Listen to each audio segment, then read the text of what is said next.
we refresh. We make sure it's working. Okay. Alright, I see it. Hey everyone. Sorry for being a bit late. OBS crashed and then it didn't save any of the changes I made, so I had to redo that real quick. But speaking of changes, there's new things on screen. Instead of a fundraiser for glasses, which we have met, so thank you all for that. I legitimately am considering trying to get something together for reparations for this whole FedEx bullshit. A couple lawyers who watched the stream contacted me, some flesh and blood lawyers, and they said that there's actual like legal precedent to, you know, basically say this is not okay. It's been a month. It's been a month. So that's the new goal. That's the new donation goal. Second new thing is I'm really sick of rocking an afro, a jufro. So we are putting the hair back and we're just trying something new. Sandra hates when I do this, but she's not here today, so that's, you know, also making that change. In the background, this is just a Levia versus Azalea game that I was spectating for the heck of it. I'm sorry. I'm like pretty tired. Stayed up late. What happened? Oh man, what happened? You gotta tune in, brother.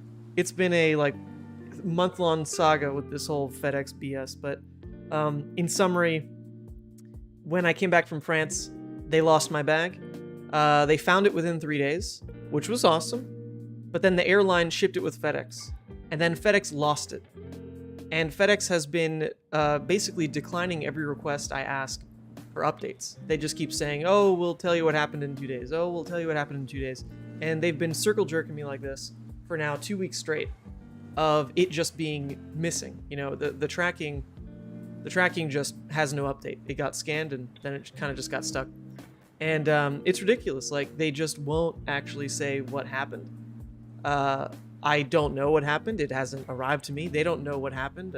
It's just kind of gross. Anyway, we're not going to get into that again. But that's to catch you up.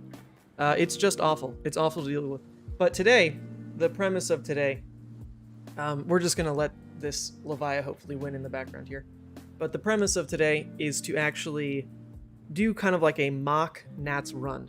At Nationals upcoming, it's going to be 3 rounds of draft, 4 rounds of CC, and then day 2 is 3 rounds of draft, 4 rounds of CC.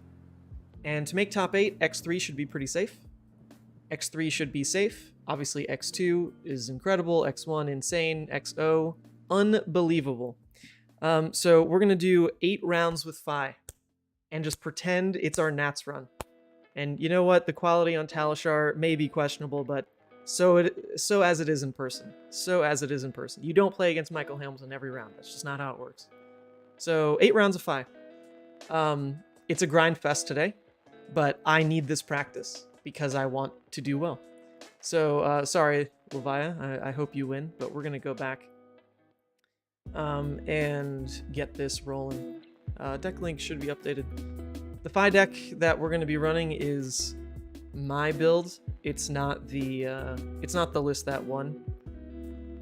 It is definitely up for some tweaking still, so we might edit things here and there if we decide what's not working. The main thing that I'm not a huge fan of is the triple Flame Call, triple Phoenix, but Sam Dando swears by it. I was running 2 and 2, but we're gonna go try 3 and 3. You're playing Fi, so you already won the draft portion. No, I hate going Fi in draft. I love going Dromai. Dromai is my go-to in draft. I have a secret strat that has worked very well in draft previously to actually make Dromai beat Fi and beat Icelander and sometimes beat the Mirror. So we hope that we can just continue with that draft strat and we'll do well. But no, I really hate playing Fi. The problem with drafting Fi is you don't know how many people from the get-go are just going to force Fi. And sometimes they just cannibalize each other way too much. So if you genuinely try to play the drafts like smart and wait to, by like pick 4 or so, figure out where your seat is, whether it's safe to draft Fi or not. If everyone around you was already forcing Fi, then they picked the good stuff right away. So even if you might be in like a good seat for it, the entire row of people across from you might all be Fi, and you'll really not end up getting that much. So I really don't enjoy going Fi. There tends to be like 4 or 5 per table. And I don't want to be part of that. I want good cards. So, anyway, bring on the Oldhims. All right, well, we'll just host our own then. And we'll say, try hard, please. Just so that maybe we get some people who are not just trying decks for the first time. That'd be ideal. That'd be ideal.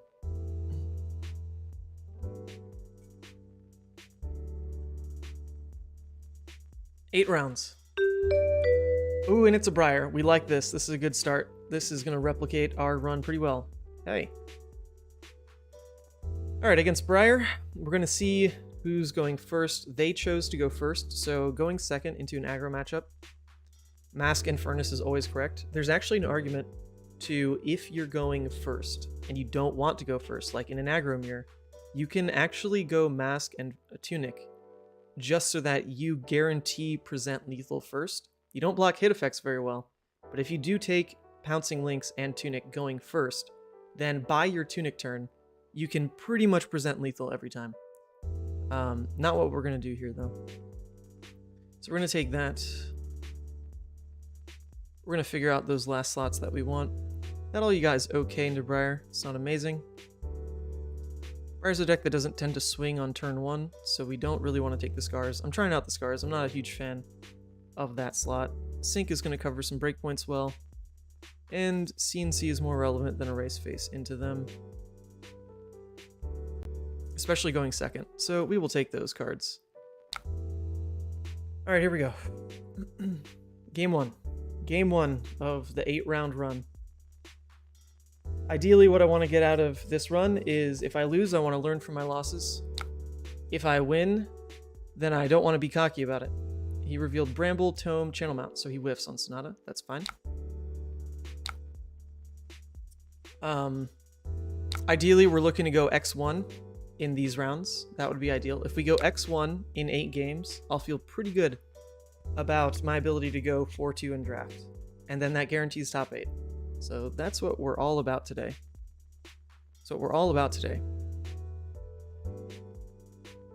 All right, well, we've got a really efficient hand here. So we're going to lead with a 4. Bit of a breakpoint. If he lets this through, it's pretty good for us, because then we'll swing Sword and then 4 for another breakpoint on the Mass Trigger, which is pretty cool. All right, sure enough, he's going to let us do it. This is then going to come in for 3. He didn't get his embodiment. He did not get his embodiment, so this is pretty relevant, this coming in for 4 here. Because he likely doesn't get a 1-card block off. So this is Threatening Mask, buddy. What you gonna do? What you gonna do? If he does commit something like Crown and Grasp right now, that's fantastic, because we did take the CNCs. Oh, yes, we love it. We love it. It's pretty important for them to use Crown early. He's using 2 pieces of equipment to block 1 Mass Trigger. That's pretty bad value for him. Pretty bad value for him. And we're going to throw the Phoenix. It's actually questionable whether or not we want to throw Ronin or Phoenix here. The Phoenix doesn't get great value because of Shuko. Yeah, the Phoenix is actually not that valuable right now because Shuko's not going to trigger. So, I mean, we're telegraphing a little bit, but we are going to throw the Ronin here. It's more damage. And then we will Arsenal. His hand is not great, but we've got some sinks available to us. Have you shored up your matchup into jars of pasta sauce? Oh, and actually, this is pretty great for us because Phoenix Flame we don't mind losing here to CNC. Not being able to play the Sync Blows sucks. We really dislike that, but we're going to let it through. No, I'm very much defeated by pasta jars still, but I did make some stir fry last night. That was absolutely delicious, and I opened, you wouldn't believe it, Wumpa Fruit, I opened the stir fry sauce all by myself. Yep. I did it.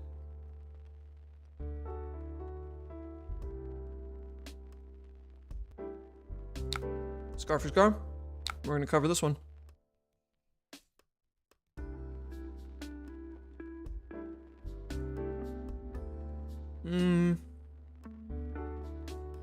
I'm thinking about sinking the other sink, but sink is pretty relevant. As an arsenal target, sink is pretty relevant. And I guess what it lets us do is sink the rising. I guess, actually, more than anything, sinking the lava vein makes more sense, because we're trying to play with a smaller hand. So we're going to sink the lava vein. Hope to just get a go again red. If it doesn't work out, then we can just sink again. Yeah, well, that's not good.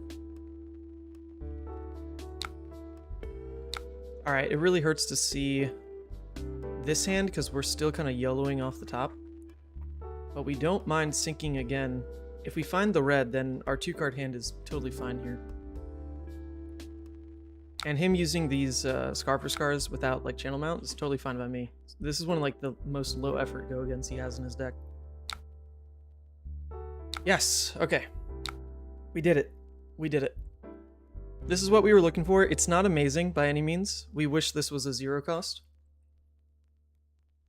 But this is still going to let us present pretty decent damage. Oh, he just comes in for 2. We take that. Ask Levi to help you with the jar. Oh, don't you know her hands could handle it. That's what she's doing in her post. She's just waiting for that pasta jar.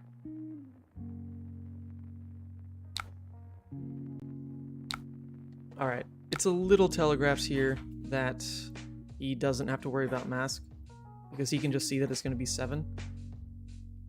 Oh, what is going on? Come on, buddy. What's happening? All good. Yep. Oh, he just missed Arsenal. Yeah, well, that's fine.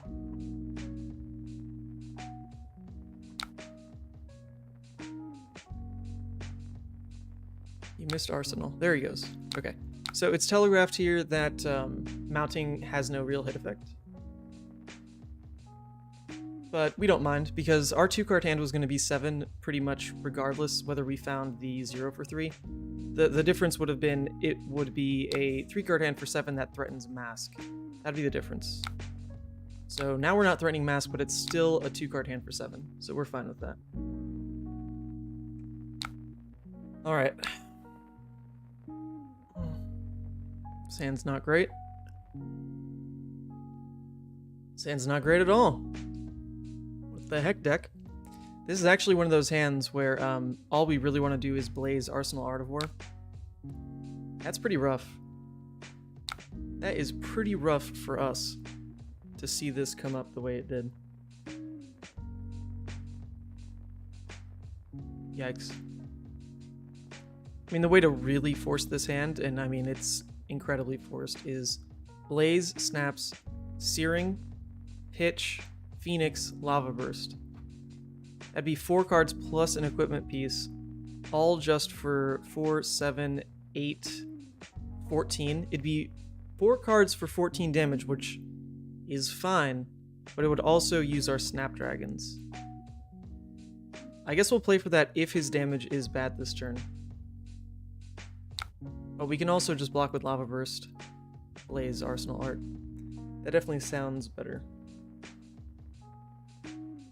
Secret tech? Not really. I mean, I've been playing everything on stream, so it's not very secret. I can't wait to show up to Nationals and have like everyone play This Round's on Me.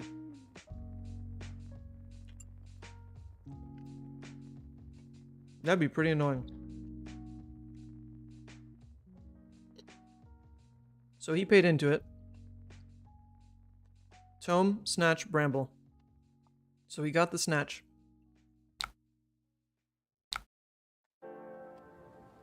He did get the Snatch.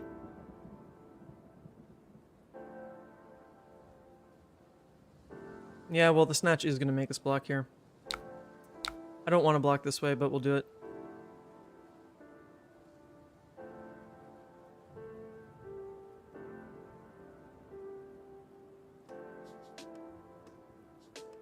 Yeah, this is pretty bad for us. This gives him a window to find channel, because he's had a pretty bad early game so far. But all it takes is his 1 channel to flip it. Erase face. And that we don't care about. So we're just going to save HP. We don't care about the hit trigger here, at least, so that's fortunate for us. We're still ahead. He passes turn, and we're ahead on the turn cycle. The issue here is he's going to have his Tunic. His Creepers did stick because he dealt Sonata damage. But we're hoping that our 5 cards really punishes him, because our Art of War is going to be massive. We hope. We hope. I wanted to play this rounds on me and Icelander for fine Dromai. Yeah, that's what I mean. Like, you can actually play it in a lot of decks. You can. You can indeed. I'm playing it in Levia. I'm loving it in Levia. Alright, so he blocked with a card. Pretty good for us, because we didn't want to see a 5 card off Tunic. That'd probably be like 30 damage. Tends to be what Briar does. Alright, this is not great either, because we don't have a blue to pop off with Art of War. That is rough. But our hand still pushes pretty well. Still pushes pretty well. He's doing that so Creepers stick. I mean, every one of our cards is worth more aggressively than it is defensively on this turn. So we're willing to take everything he throws, most likely.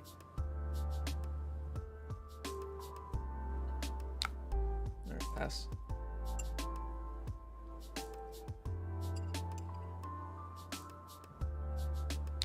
Uh-oh. We don't like this. Probably CNC. Yep. There's the CNC. Well.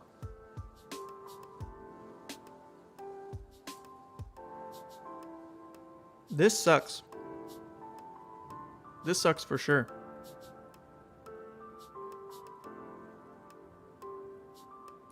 I mean, we can at least cycle out the CNC if we don't really care about some of these cards. If we do pitch the CNC, or pitch for the CNC and then banish and just draw 2 more, there's no real, like, nothing's really hurt by that. So sorry, I'm gonna undo this. Sorry. Instant. There we go. Alright, so we actually don't... Hey, Daniel. Welcome, welcome. Yeah, so since we would lose the CNC anyway, lose the Art of War to the CNC anyway, there is no real problem in going ahead and just playing it out here, because it's cycling 2 cards for 2 cards. So we'll go ahead and buff and then banish.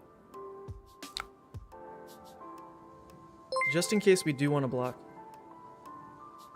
And of course we banish Ronin. The other 2 actually have effects. So we'll banish here. We drew into another Art of War. I mean, our turn... Man, we really wish we had blues here. It was very unfortunate. So we can save 4 HP, which I don't mind, because now this card's worth more defensively than it is aggressively. If we just if we block with the Lava Vein, we protect 4 HP, which is great value. And then our turn can just be Brand, Rising, Art of War, Swing Searing, Arsenal, Phoenix. That sounds pretty good to me. It really hurts losing another Art of War to the pitch stack. But this is worth 4 HP. That is pretty significant in an aggro matchup. So we're just going to go ahead and protect the life. And just be fortunate that he's not playing with Tunic into this next turn. Alright, so here we go. And we'll still threaten Mask, at least. Still threaten Mask.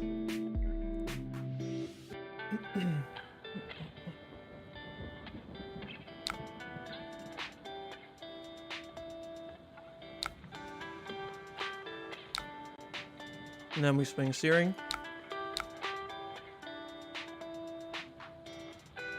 Yeah, Mountain Heroics are definitely coming. Definitely coming. Not much we can do about it. Although he blocked here. That's fine with me. Alright, so he did block for the mass trigger. We get to just Arsenal the Phoenix. We really haven't done anything incredible. Our turns have been very mild. Very, very mild.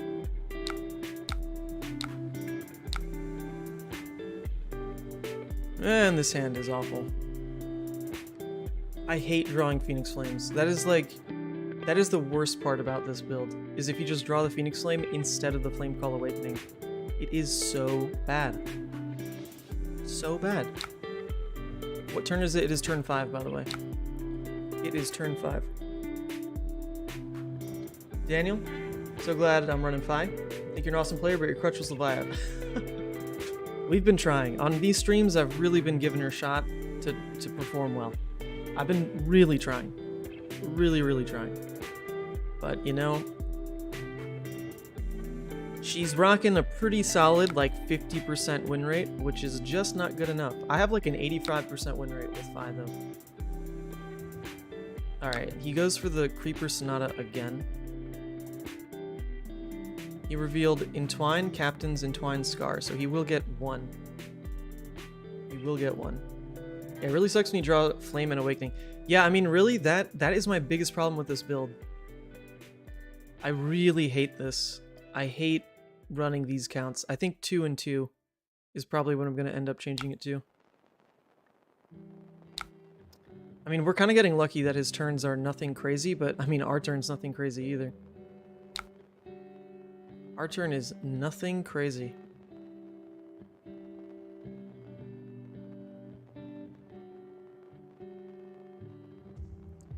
Ugh. Like, even this is not very good.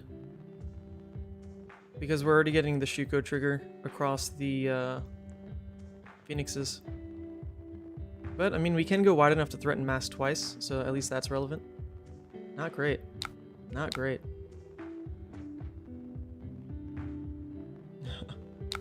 85%, yeah. Alright, so we want to make him probably sack the Grasp. We want to provide the hardest breakpoints for him on the mass trigger themselves. So what that means is double strike into Ronin, into Phoenix, or no, into Phoenix Searing Phoenix is probably the right way to do it.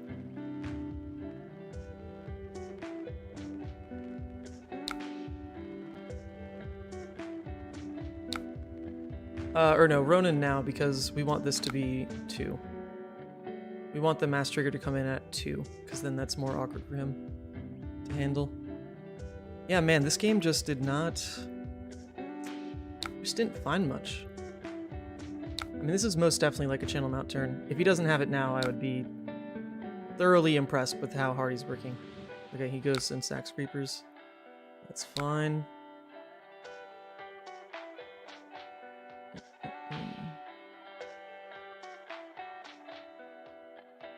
Sure.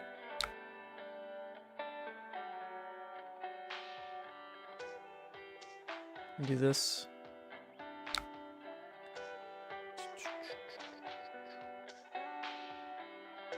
Into Searing. I mean, most likely he probably sacks Tunic, because if he's got the channel mount, then he should just, you know, do everything possible to not get blown out here. And there's really not much that I could blow him out with, to be fair. Okay, it's probably not channel mount then, if he does that. Okay. Well, actually, if he's blocking, then I'm just going to Arsenal the Phoenix. I'm just going to Arsenal the Phoenix. And once again, we miss a blue. Oh my god. I'm running like 15 blues. You know how good this hand would be if I had a blue in it? God, that's frustrating. God, that is frustrating. Ooh, deck, why you gotta do it like this? Why you gotta do it like this? I mean, ideally, we try to keep this full hand and we can still go spreading, pitch, Phoenix, rising, Phoenix again, lava burst. And that'll be a 3, 4, 5, 6, 7, 8, 9, 10, 11, 12, 17. It'll be 17 damage if we keep the full hand. And this hand does not scale well either. This hand does not scale well. God. This is only coming in for 2 at least, so that's lucky. He did reveal Weave Earth. So we take the 2.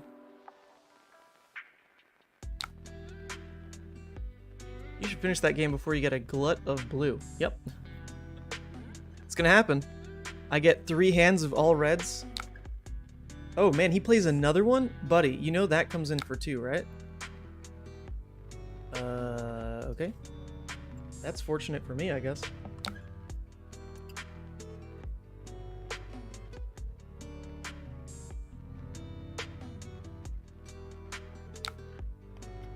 Man, both our decks kind of suck.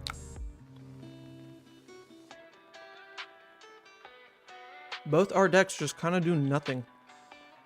We want to keep Shuko. Shuko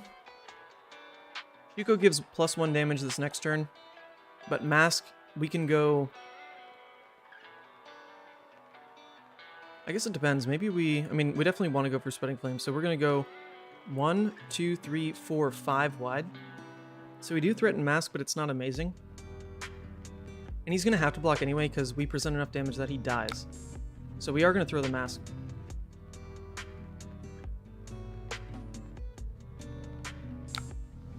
Shuko guarantees 1 more damage here. And a Snatch. Alright, well, we're not going to let this happen. So I guess we do say goodbye to Shuko. Oh, man. Yeah, we can't let this hit. We can't really go to 2. But holy crap, our hand just doesn't scale for anything.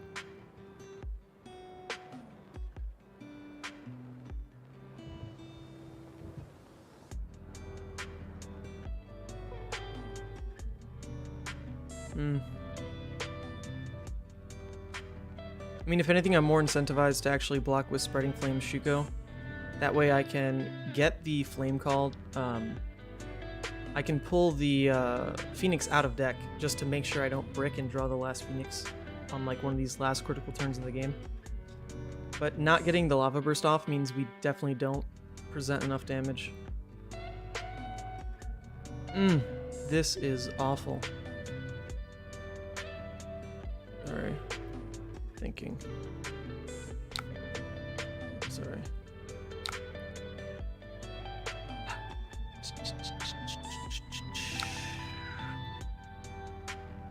Options, options, options. Try hard, right? Yeah, exactly. Try hard. Thank you. He understands.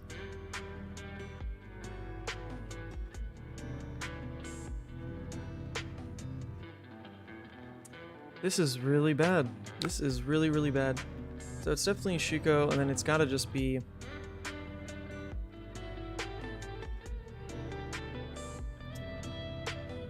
Yeah, I mean, we can block with Spreading, and then we could just go Rising, Phoenix, Pitch, Phoenix, Lava Burst. That still doesn't present lethal either, though. Yeah, reshuffling the deck is pretty important. I would agree. It's really... I mean, we are fortunate he hit a blue. We are definitely fortunate that he hit a blue on the Ravenous Rabble, but our turn just falls apart here. This is so sad. This is so, so sad. Alright, so we're gonna block like that.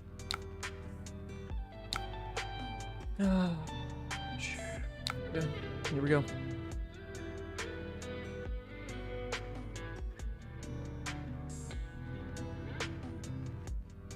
The other thing we could have done is lead with the Phoenix Flame, and then this will be Draconic 2, so if it hits, Flame Call is free. That's actually one way to do it, but that hedges a lot into him not blocking. And we're at a certain life threshold that he can pretty happily just block down with a card or so, especially with Embodiment out. Chill beats to not draw blues too. Yeah, that's where we're at. Okay, yeah, so he was going to block this no matter what this turn. So he does block down with a card.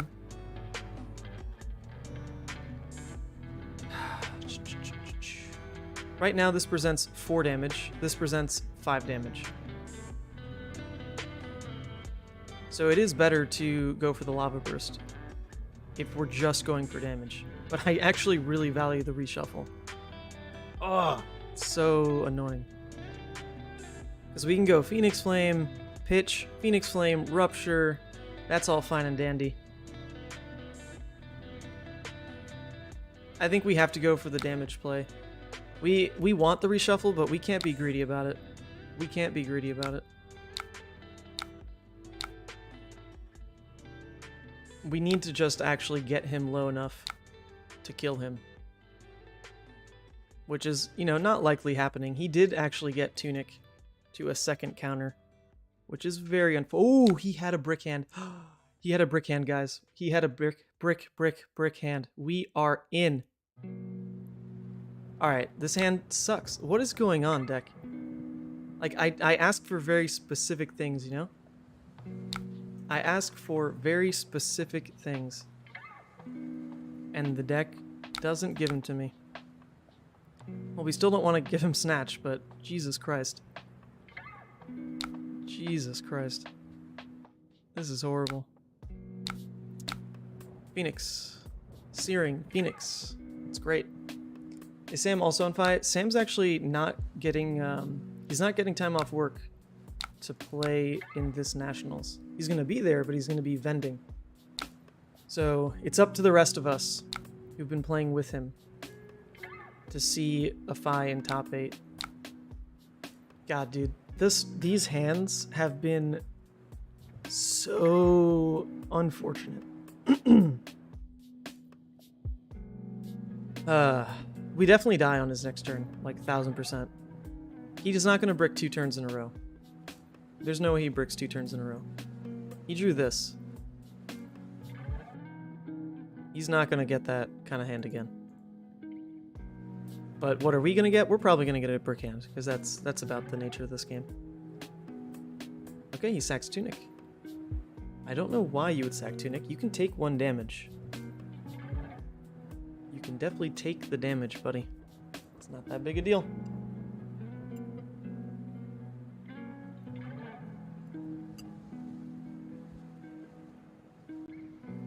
It's like watching 2 merchants fight. No, merchants would at least put more 3 blocks in their deck than this. Yeah, Fi is looking like ass this game. Oh, what would you know? Another all red hand. An all red hand. This is incredible. And a flame call that no longer has targets. Jesus. Maybe this is why the Kodachi Fis are doing better than Emberblade Fis right now. It's because you just don't have to care about the Phoenix package. That's pretty valid, honestly. That is pretty valid. It's like the one clunky part of the deck.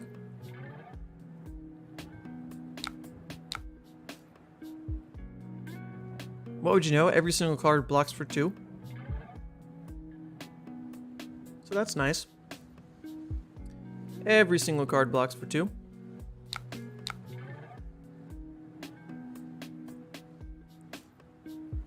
I mean, we just like definitely die. We just most definitely die. Reveal a blue. Yeah, we're in it. We can survive.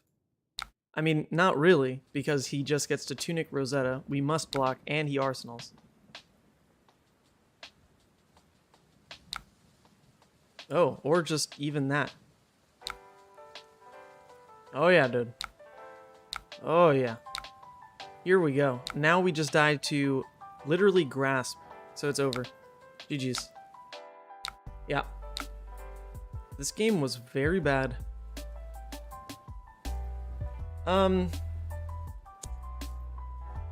Not much to learn there, honestly. Not much to learn. I mean, we set up Art of War. It got interrupted with CNC. We played the right line for Art of War to net equal card damage. Yeah, we can rematch. I'm down to rematch. Playing 2 games into Briar is worth it.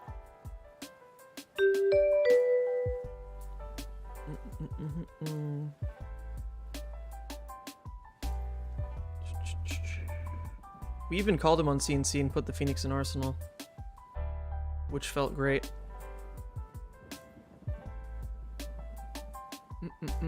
I actually picked first last time. Definitely wants to go second. Okay. That's fine. That's fine with me. In that case, I'm actually going to swap to Scar. Scars for going first. We can try the whole mask tunic situation to force lethal first. I'm like a little down to try it. We are trying to get real wins on the books though, so this could be the wrong time to experiment. But I am willing to try. Alright, loss. Because Fi definitely does want to go second. Okay, well I'll go first. We'll give him both routes.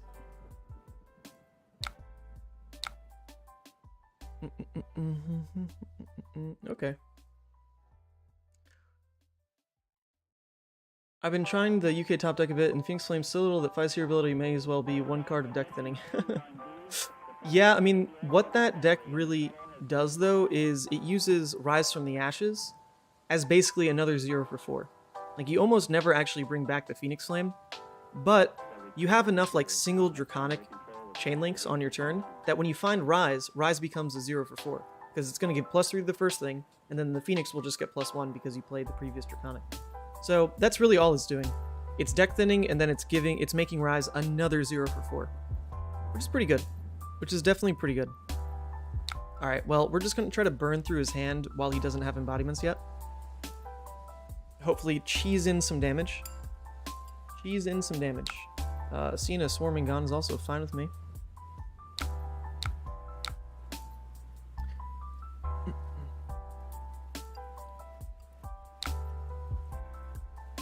Oh, wow. Seeing double Swarming Gun, also fine with me. We got Phoenix.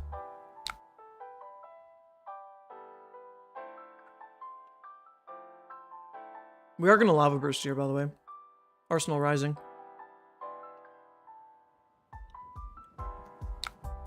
Okay. Yeah, Lava Burst is going to land for quite a bit. Here it comes. 6. Yeah, that UK Nats game was weird with Oldhim, with Crown, Iron Rot, and Plating. I just don't know why Oldhims try to fatigue Fi. It's just not the winning line. If you go aggro into Fi, enough disruption can kick him in the teeth where he just doesn't really pull together the hands the way he wants to.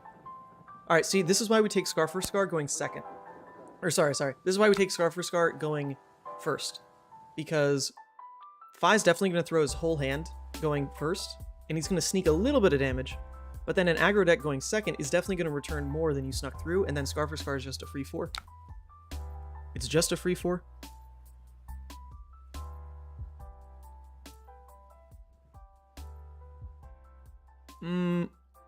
This card is actually worth 2 damage because it's going to trigger Shuko.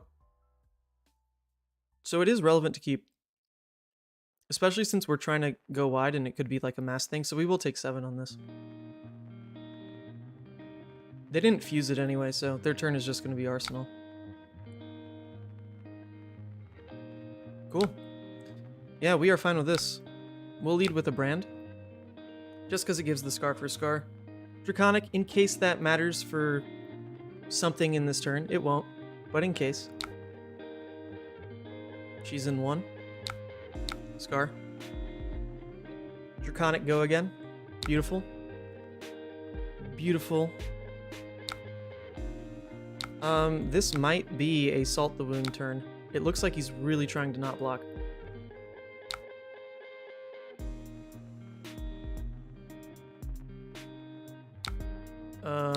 I mean, so far, yeah, he's just not blocking. We'll start being careful about triggering Mask on these last 2 swings. Because if he blocks with 2 cards, then, like, you know, that's totally fine with us. Right? Okay, this is when we can look to actually mask. Because Salt the Wound now is valuable. It is going to mean that he probably blocks with equipment on this. But we don't super mind. Yeah, let's go ahead and get that Salt out. Rising. So now, ideally, what we're looking to do is in this next draw, if we find an Artivore, our Tunic just lets us pop off. And that's the beauty of going for Tunic Mask on the play, because you get to accelerate your damage twice. You get to launch the Mask, and you get to hopefully pop off with an Art of War as soon as you see it, even if you drew all reds. Just because the Tunic resource is going to get that going for you. So that's why you opt for this, just because you really need to be the deck that presents lethal first. It's the whole idea. The whole idea. This is actually fine. I am okay with this.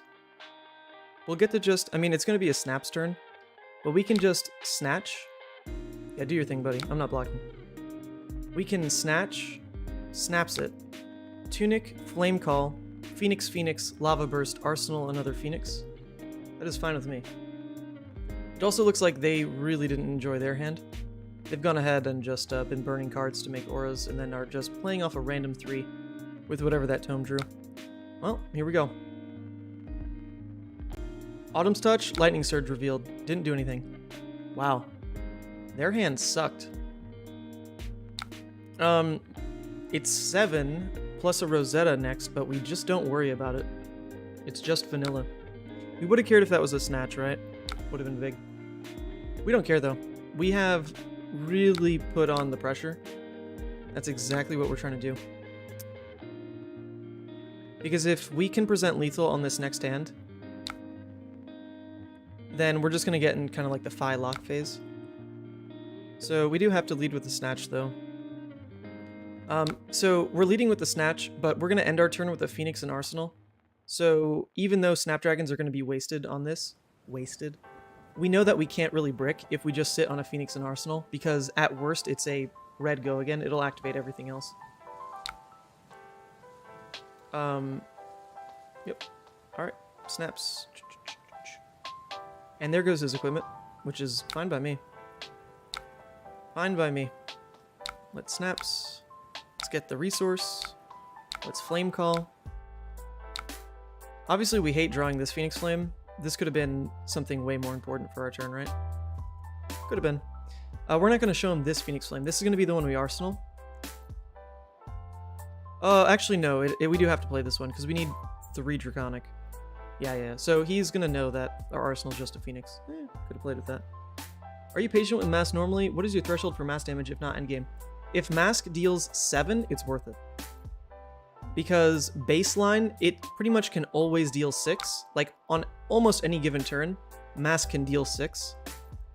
But on the good turns, it can deal 7 or 8. And so, really, if it can deal 7, that's when I am okay to always hit it. Because not every game is going to get you in a position where it could deal 8. But every game should give you those turns where it is 7 instead of 6. Is my thought process. Because like a Lava Burst searched by Mask on like a Spreading Flames turn is going to be 7. Any Art of War turn, whatever you search, is going to be 7. On that kind of chain with all those hits in, Salt the Wound is going to be 7. It's very hopeful to stack more than that all into one turn. Alright, he blocks with an Autumns. Alright, we Arsenal Phoenix. I'm pretty happy now. Like, even if we double draw Rise from the Ashes, you know, we're just set. Okay. This hand's alright. This hand is serviceable. Sync is not great when we're so ahead, but it doesn't hurt in just, you know, buying us a little bit of life and cycling a card. So most likely he just Arsenals this and is going to Tunic on the next swing. So it is alright for us to look to sync this just to save the damage.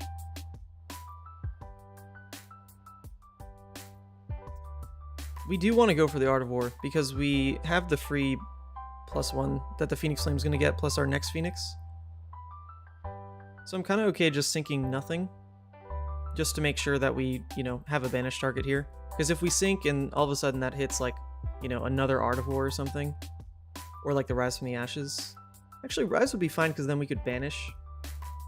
Yeah, so maybe I do sink. If we hit the Rise, then we can just banish the extra Phoenix.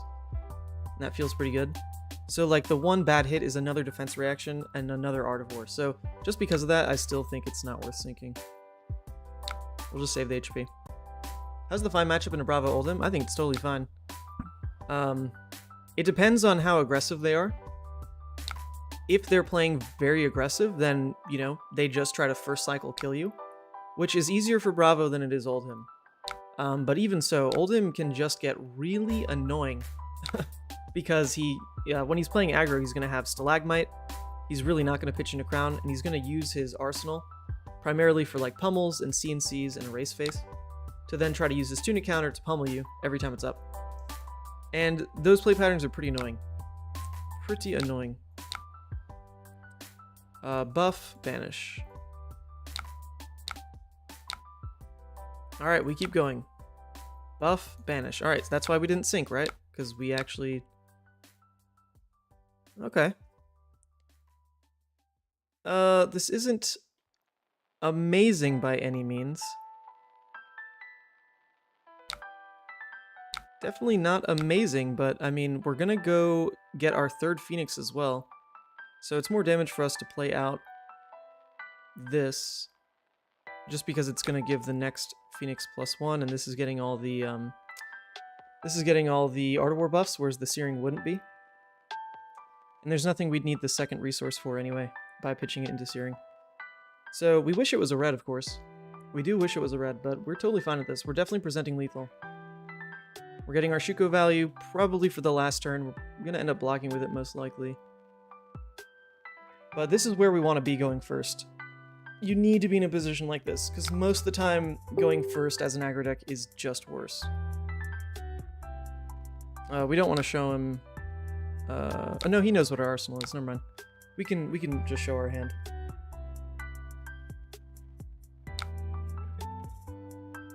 Alright, 4, and then this is lethal. And he can use equipment to not block with a real card, but then the next one's coming, and then that's lethal. So we love this. We quite love this. Alright, I mean, I don't know if he just forgot about this or what, but this is still going to demand a card.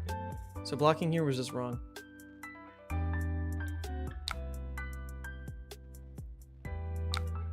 Oh, I guess, okay, I can't say it was wrong, to be fair. I can't say it was wrong. Because it does preserve his ability to use creepers, and maybe he thinks he can get another Tunic turn off. Could be. And then we draw this hand. Jesus Christ. And then we draw this hand. And dare I say, the game falls apart. This is awful. This is the worst. We need our whole hand to really not do much. Wow. I mean, we obviously still want to swing. We want to swing just to present lethal because he does have to block with something. But Jesus, this is bad. One blue changes all of it. One blue. But we don't get it. We don't get it. Alright, we'll take the 4. No real hit effect.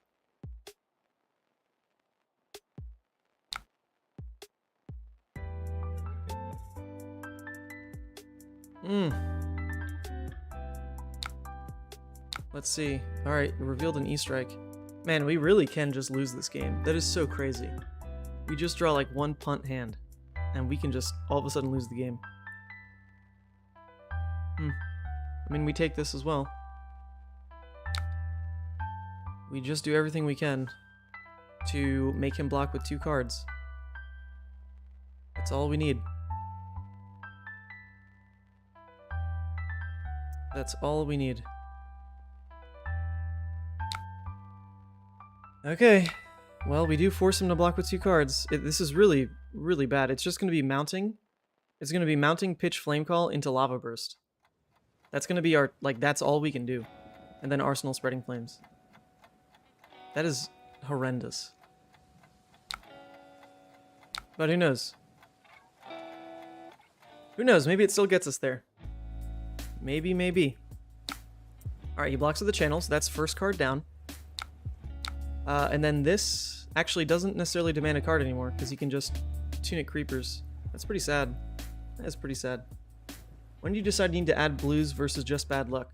This build right now has 1, 2, 3, 4, 12, 13, 14, 15, 16, 17, 18, 18 resource cards in base, and I also sided in 2 more yellows.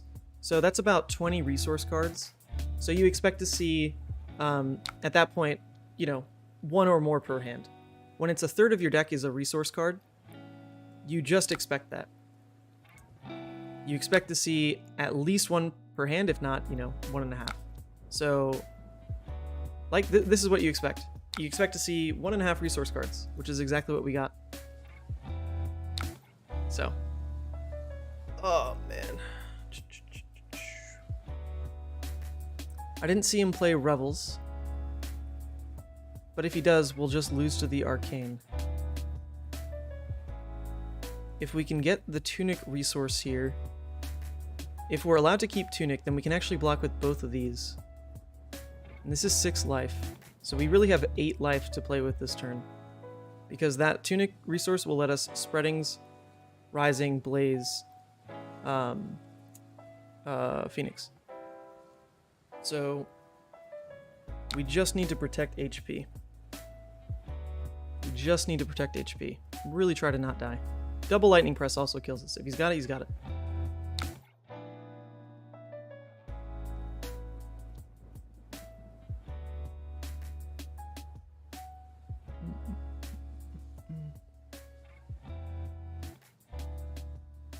Erase Face.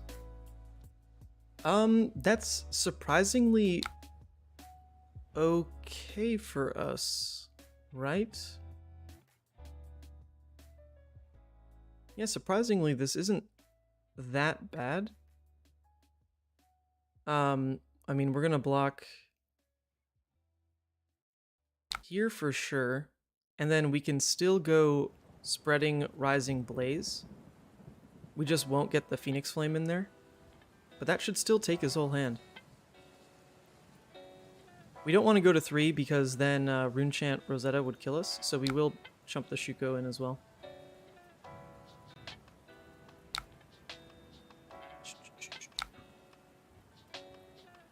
Alright, I'm surprised we got a second use out of Tunic. I'm very surprised. Alright. We definitely take 3 cards, if not 4. Depends on whether or not he has a 4 block in hand, right? Depends, it depends. We don't want to show him that yet. So we go Rising next. Maybe he even wastes the 4 block here because he expects... Nope, okay. And then Blaze.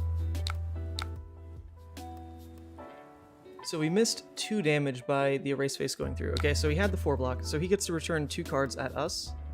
But we should be fine. We should definitely be fine. Yeah, this hand is completely serviceable. This hand works. This hand works. And of course, Tunic can go at this point. Tunic can say goodbye.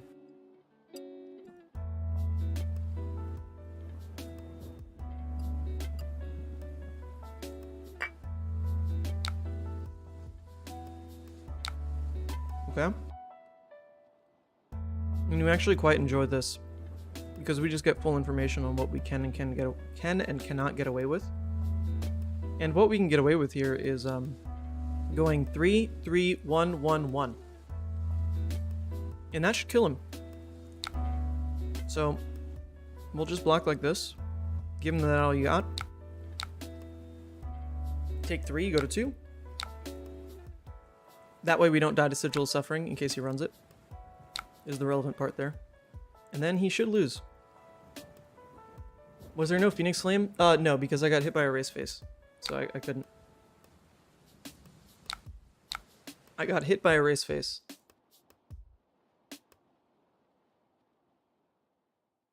Yeah. Should be GG's. That is just too good right now. Yeah, I love Double Strike. Double Strike is kind of that card that just gives you the close. Most of the time it's just 3 damage because it triggers Shuko by itself. But it multiplies really well with Art of War. So if you have the Art of War, then, you know, this thing all of a sudden comes in for 5 damage off 1 card. Which is pretty insane. But yep, this is going to let us go just wide enough to end the game. Which I quite enjoy. Because here we go. Just a 1, but it's enough to end. Phew! GG's. GG's, yeah. Loved it. Thank you. Alright, that does put us at 1-1. We've got 6 more to play. 6 more to play. Sure. I go second, though. Alright, he wants to play one more. I'm down to keep playing the Briar match. I am definitely down to play the Briar match again. I expect it to be very popular. Alright, we saw That All You Got getting 0 value because we never saw it. But it actually is quite good. Hitting Rosetta, it just draws you that card, saves you 2 life. Going second, we take in Command and Conquers instead of Scar. And we take in our immediate pressure cards in Mask of Momentum Furnace. Alright, eager to try this again. Because I really feel like we were in control of that first game until we bricked like 3 turns. So, it really felt great. But then to be fair, like he also bricked. So, in, I guess, an even game, his trash deck did better than our trash deck. Because we were both just not doing anything. Back on momentum. Yep. Going second. Tunic, Lynx, or first.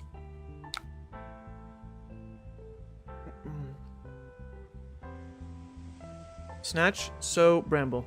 Well, that's unblockable damage.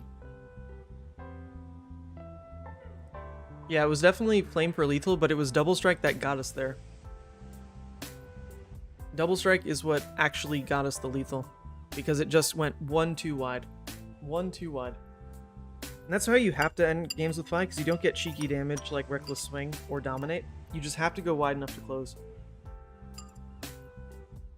You suing FedEx? I've been told by 2 people now that it's the right thing to do. I wasn't going to sue him. I don't like suing people. I know nothing about it. But, I was told by, some flesh and blood lawyers who contacted me. 2 people, 2 lawyers contacted me after hearing the BS that FedEx was up to. And said that, yeah, like there's something to legally pursue here. Mostly because that suitcase is truly valued at least 4,000. My trade binder alone, on top of the camera equipment, the irreplaceable playmats, like all that stuff that was in it, has a monetary value that's probably close to like 3K, but also like reparations, right, in just running me through the loop like this for a month now of just saying, we'll get back to you in 2 days, we'll get back to you in 2 days. Like, all that BS actually makes this just all the more painful, right? Okay, he gives us an equipment, but that's fine, because we can still go wide enough. We can still go wide enough to threaten Mask again. It's the beauty of Double Strike.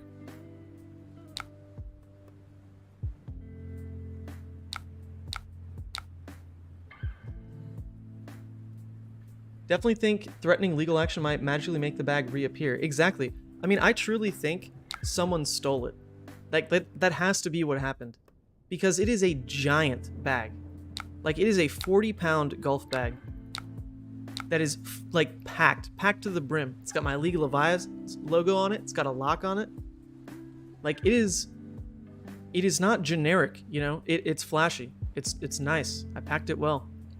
And I think some dude just stole it. I'm new to playing Fi. Can you tell me, is Rise from the Ashes actually good? When I play it, it feels bad. I don't care what I'm missing. So there's 2 ways to play Rise from the Ashes. And it is a bit of a contentious card, so good question. But there's 2 ways to play it. Number 1, you can play it in a build like this that actually goes very heavily on Draconic and is going to get multiple Phoenix Flames out. The reason to run multiple Phoenix Flames is because it makes Flamecall Awakening a 1-for-4, basically. Because Flamecall is going to deal 3, it pulls the Phoenix. Phoenix deals 1, if not more, because of Shuko trigger on that turn. Alright, nice. We took another card. And when you're pulling out those extra Phoenix, normally there's not much you can do with 3. You can kind of naturally fit in 2 into a game plan, where the first one is something that's always free, but if it's not a good value turn, like you already triggered Shuko or something, you can just arsenal it, and then next turn, weave in that Phoenix plus the Phoenix in your graveyard for its value, So 2 Phoenix Flame is like kind of the right number to start juggling with for base value.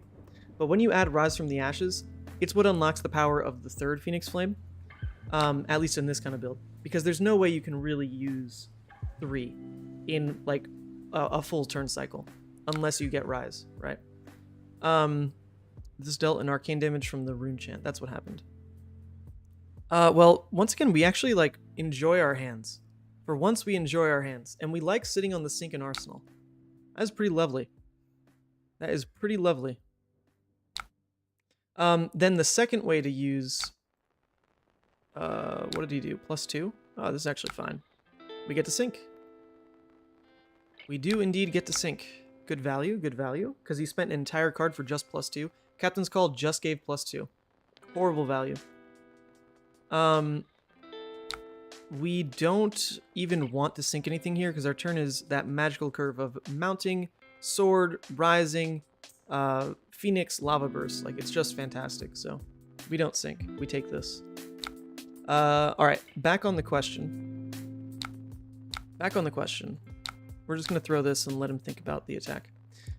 In the other way of playing Fai, which is more breakpoint-centric with just Kodachis, and this version is quite good. It won UK Nationals.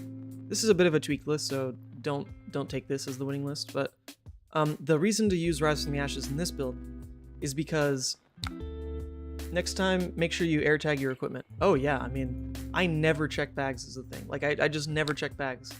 I have such deep distrust of airlines that I just never check bags. But this bag was way too big as a carry-on, and I was getting paid to take this equipment there. So it wasn't really my call. You know, like, I took it because I was getting paid to take it. I was supposed to stream in France until all the bedbug shit happened, and then we couldn't do it. But, I mean, France was just kind of a shit show. But, yeah, I didn't even think about air tagging, which, yeah, this next time, of course, the best move. Okay, and then in this kind of build, the Kodachi build, what Rise is really doing is letting you use Phoenix Flame at all, because most of the time in this build, you're not getting enough Draconic links to use Phoenix Flame every turn. Most of the time, you just get these cost curves of Brand, it turns Kodachi Draconic, so then the blue that you pitch for Kodachi anyway gets to pay for Kodachi, and then 1 cost goes to Phoenix. So that tends to be the only way you really use Phoenix in that build. But then Rise from the Ashes is all of a sudden turned into a 4 damage card because Phoenix just sits in Graveyard and doesn't get used a lot. But then Rise is going to add it back. It's going to give +3 on whatever your other attack is, and then Phoenix will come in for 1. So it just is a 0 for 4, basically, in this kind of build. Not much more synergies beyond that. But it's viable. It's a great card in both builds. It just serves different roles. And it's definitely less clunky in this build. Like, this build really sings. I think the fluidity of just not caring so much about perfect hands is pretty interesting for this kind of build. You can obviously always ask for better hands. Like, you can always dream of a blue in every hand. But that build handles missing its resource cards a bit better because not everything costs that much. There's only a couple 1-cost stuff. And then even E-Strike can shore up drawing like an all-red hand. So, did you stay with Michael? Yeah, I stayed with Michael, Yuanji, Brody, Chris Ray. We got a little shafted on that Airbnb. It was rough. All right, so this kind of hand is non-functional. This kind of hand doesn't work unless we snaps, and we don't want 2 snaps. The way he blocked... Well, from what he played last turn, it was a snatch. So is it likely that this is a snatch following Scar, or is he just going to arsenal this and try to lead into Tunic 5 card hand?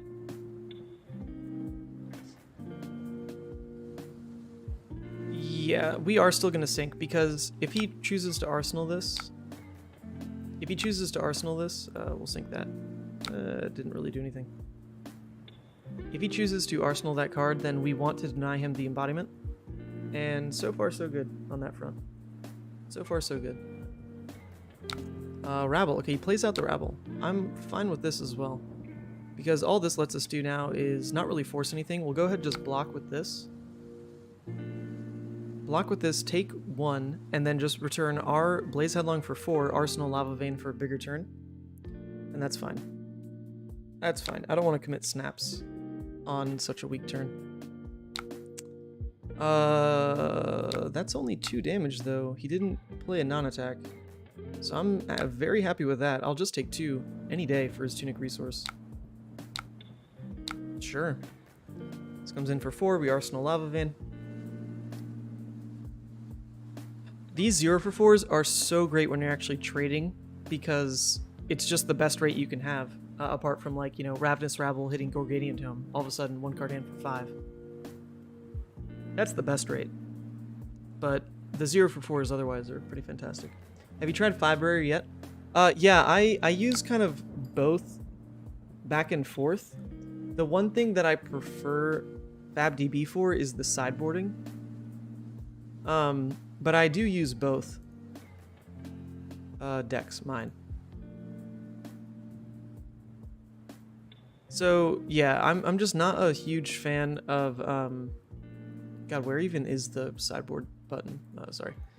I just really prefer how FabDB lets you see it so visually, and it's like, oh, tap, tap, tap, tap, tap, tap, tap, move, move, move.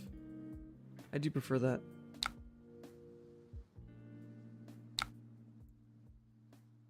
And this hand is remarkably passable. It's not great, but we pretty much can put him on arsenaling that card, which means we can CNC it. That's pretty alright. Okay, or it's a snatch. Or it's a snatch right now. Well, a snatch right now means CNC gets no value, so we can go ahead and just block that way, and at least turn this into the Searing. So, I mean, that's also fun. We didn't really mind either way. It's on the Matchups tab. Yeah, I don't know. This is already, like, too much for me to click. I don't really care about saving matchups. I just want to visualize it. That's at least how my brain works. So we play the Phoenix. It's going to be for 0, but at least it's going to Shuko buff our next Phoenix.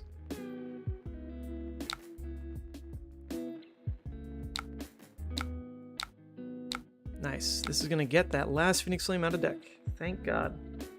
See you later, dude. Didn't want to deal with you. So this is kind of one of those cool situations where we are going to go ahead and play out the Lava Vein because arsenaling the Phoenix Flame here is more value than playing it because we've already triggered Shuko. So because we've already triggered Shuko, we're going to go ahead and save this Phoenix Flame in Arsenal. That way, next turn, we most likely trigger Shuko just off of the Phoenix in Arsenal plus the one we'll add back to hand. So we like when those things line up, for sure. I'm not convinced we're really that ahead. Our life is remarkably close, but he is down 4 armor block, and we're only down 3 armor block. It's unlikely that we'll be able to present lethal into his Tunic 3, unless we draw the nuts with like an Art of War. We did sink an Art of War. Once again, we haven't seen that all you gots. They're just like non-existent in this matchup apparently, which they would have been playable at least twice now because he swung twice with Rosetta. Nah, it's stats and then there's a drop down top left. Stats.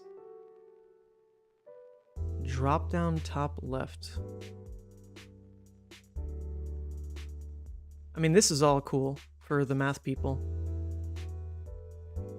And oh, this is some old list anyway. I don't even know. Include sideboard? Sideboard? Yeah, I don't know enough about the website yet. I was fond of it when I first looked at it, but I just really like visuals. I am all down for just big card art.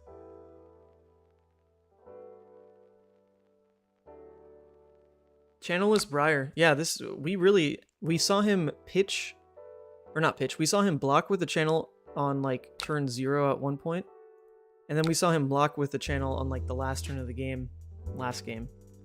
So he's really not seeing... Well, it's weird because neither of us are really seeing our power cards. I've not had an insane Spreading Flames turn yet. I've not had a insane Art of War turn. Well, this card now sucks. I haven't had either of those. And he hasn't had his channels.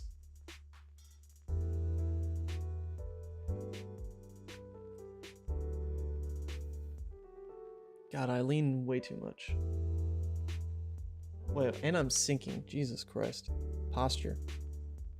Posture check. There we go.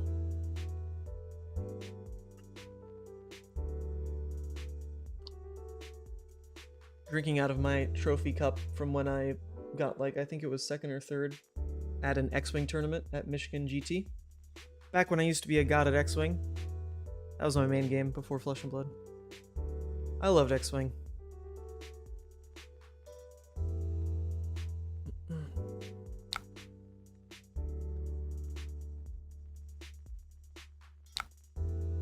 Okay, comes in for just 3 go again. We don't need this card. This card doesn't do anything for us, so we're pretty happy to just block with it here.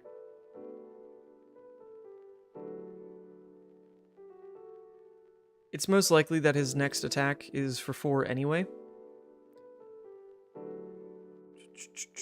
And if it's like a snatch, then we'll go ahead and just probably block with these and just throw our own snatch 0 for 4.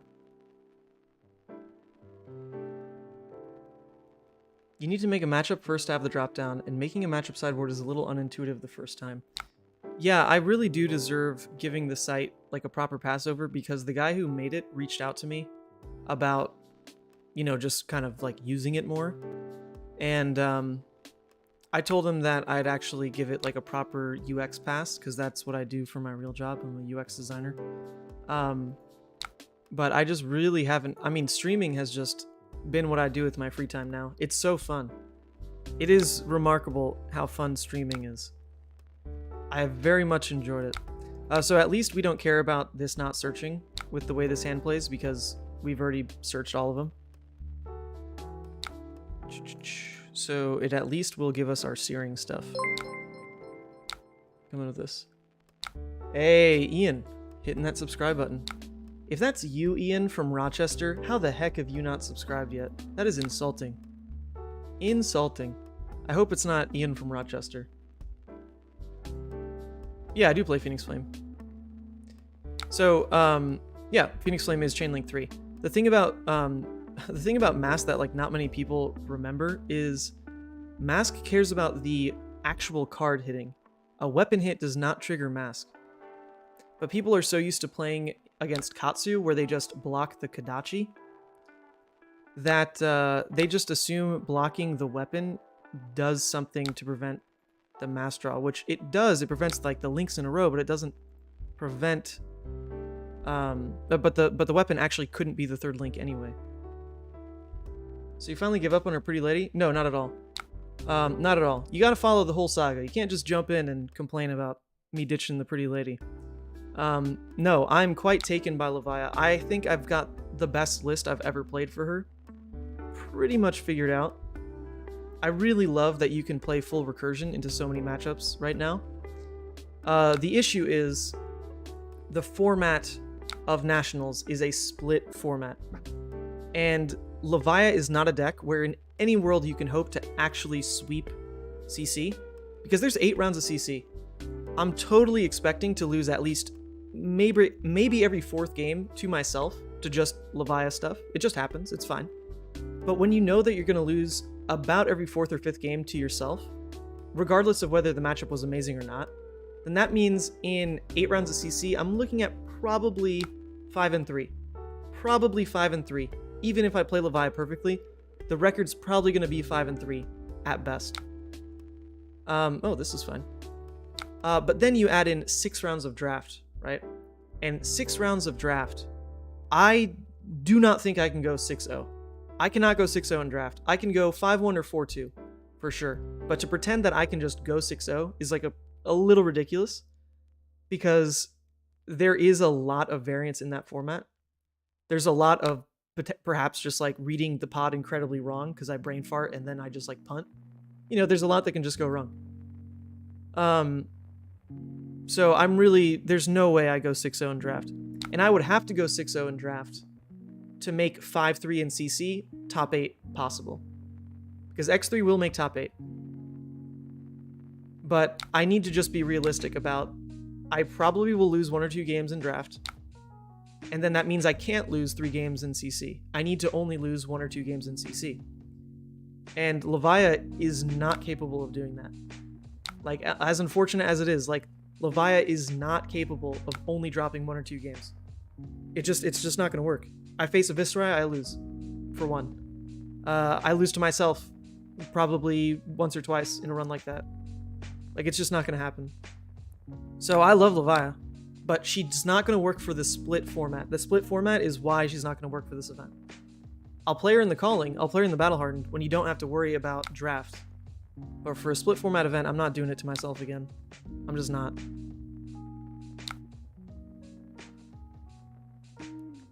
Also, Nats Pod versus Army Pod were so different. I don't think it's totally give up so much as take a break for Nats and Worlds. I've been trying to make Levia work recently. She's so much fun, but man, does it hurt. Yeah, when you brick, right? Like, that's the toxic part about Levia is you can play an amazing game. You can have the best game of your life. You can be stressed out of your mind, but like you're pulling together the good turns. You've done everything right. And you just feel fantastic about how you've crafted the game state. And you're ready to win. You're like 1 or 2 turns away, and then you draw your hand, and it's all reds, and you probably just lose on the spot. Or you draw your hand, and you can't turn off Blood Debt, and you lose on the spot. And so then what happened to the rest of the game you played? Like, where'd it go? What happened? You just played a great game. You remember having fun. What happened last turn? It was fun. It was amazing. But it just stops. Like, the game just stops. And that is so unbelievably toxic.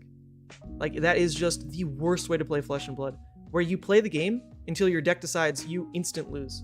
It's horrible. It's horrible. I can, jive with it. Like I said, I can accept those games as losses, but I cannot accept a split format taking those losses. Oh, he's saying something in chat. Sorry. Yeah, man. It's weird.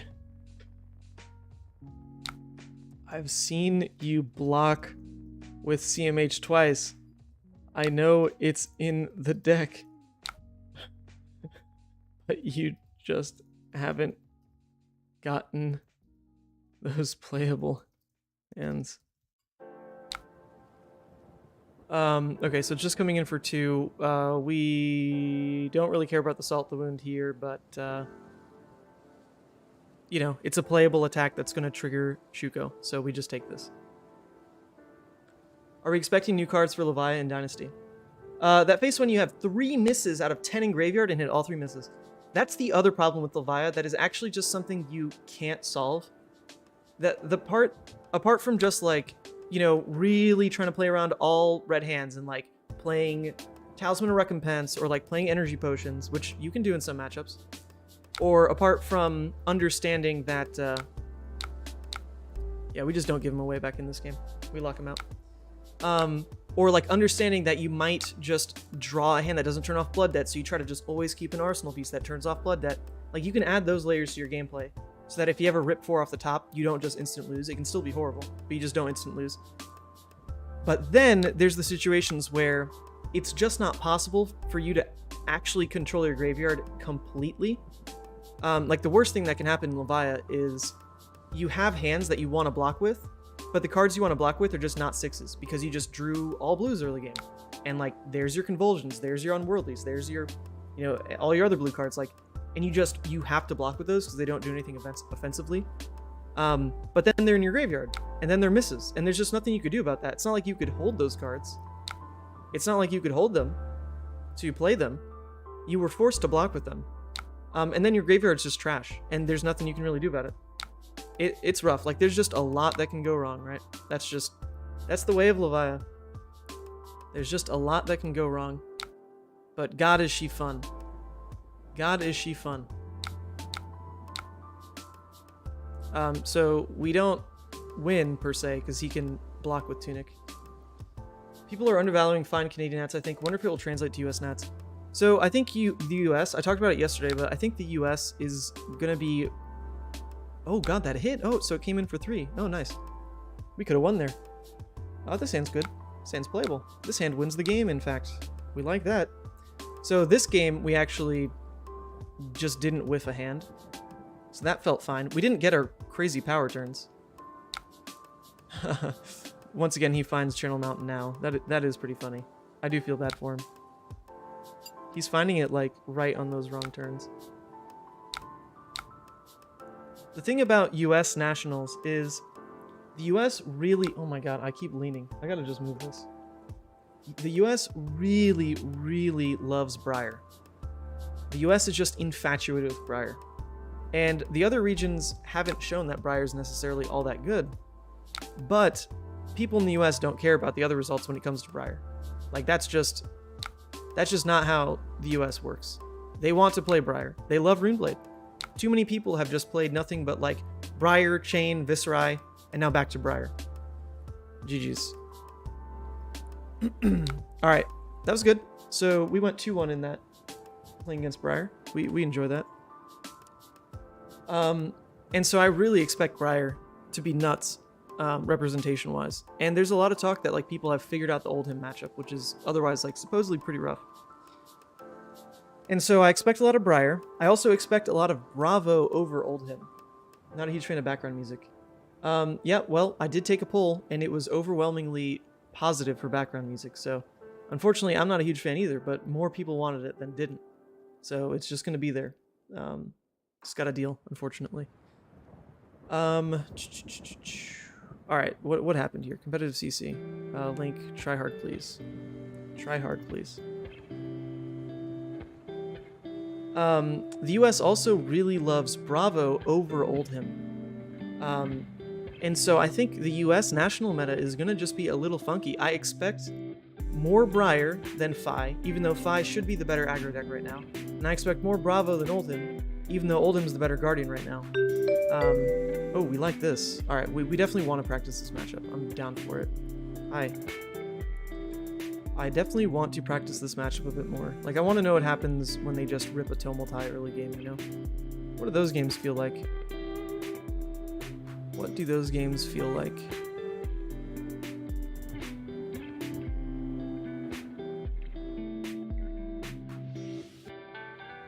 Am I blind? Oh, there's the Minnowism. I was like, where'd the Minnowism go? What the heck? I actually changed the sideboard recently. I'm not sure. The last 2 slots into Dromai could just be Scar for a Scar. That's not the worst. It could also be Sync Blows for Kyloria and Necria, which feels like a little weird. Definitely feels a little weird. But they also sometimes throw Erase Face, and having Sync Below to just use conjunction with, like, maybe Shuko or something to stop Erase could be alright. I'm down to try. There's no way it's actually right, but I'm down to try it. Like, I almost just want to try this. 1 Sync, 1 Scar. Because you don't use this a lot, but you could. We'll try that. It's definitely not optimal yet, but we'll figure it out. And I would prefer to go second in this matchup.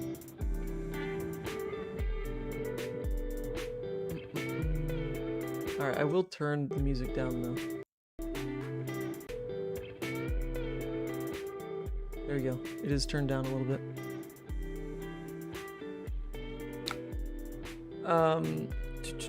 Alright, this hand is not good.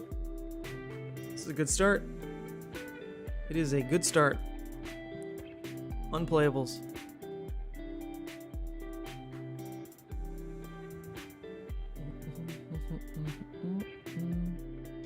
Maybe he attacks, and I can cycle one of these very good cards. Alright. Alright, you're saying Hippo is a real Discord player, so not a rando. Not sure if he's good or not. Well, this is an interesting... Okay, that's smart. Okay, he didn't make the Ash Wings. I was about to say, if he made the Ash Wings, that becomes questionable. But he just makes the Ash, that's quite alright.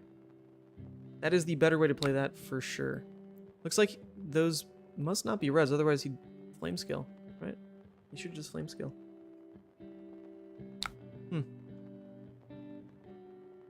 Alright, well, there's no reason to really go Kodachis then, because there's no dragons to hit. So we can just do this. Potentially squeak in that hit effect and then come in with Snatch for 5. Be kind of juicy.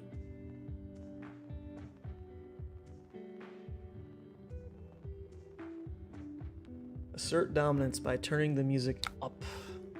No, because I can hear it pretty loud. Like, I hear it louder than you guys hear it, and... Oh, wow, he's letting me do it. That's interesting. That is more interesting, because now it comes in for 5, but, like, he doesn't have to care, because I'm just going to Arsenal. So I wonder if I just skip out... I skip out on Arsenal just to make him actually respect the Snatch. But Dromai doesn't really care about blocking down with 2 cards.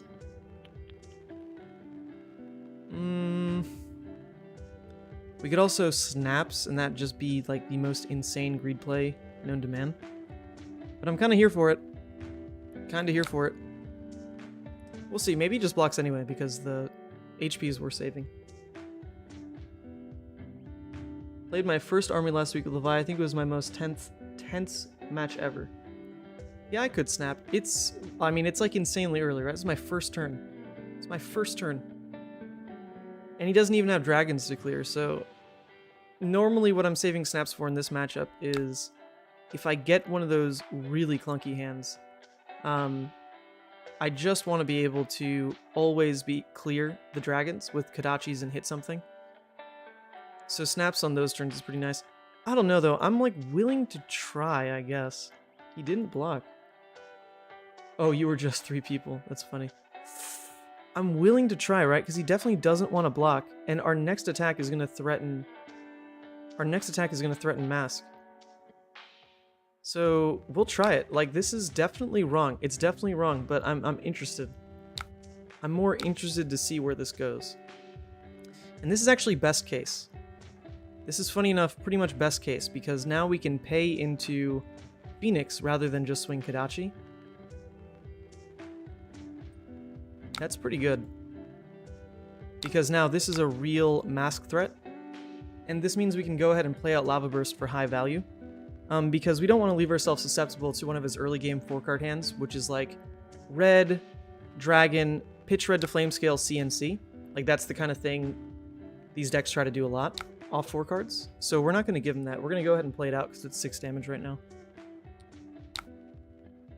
Yeah, so Snaps dealt an extra 1, 2, 8 damage. So Snaps dealt 8 damage. I'd say that's pretty good value. Pretty good value. Very nice that we're not wasting the Shuko trigger here as well.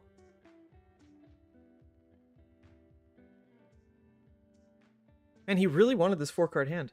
So what this tells me is it must have been one of those CNC hands. It really must have been like the quad red CNC, where they just do the pitch red here, flame scale, get 2 floating CNC.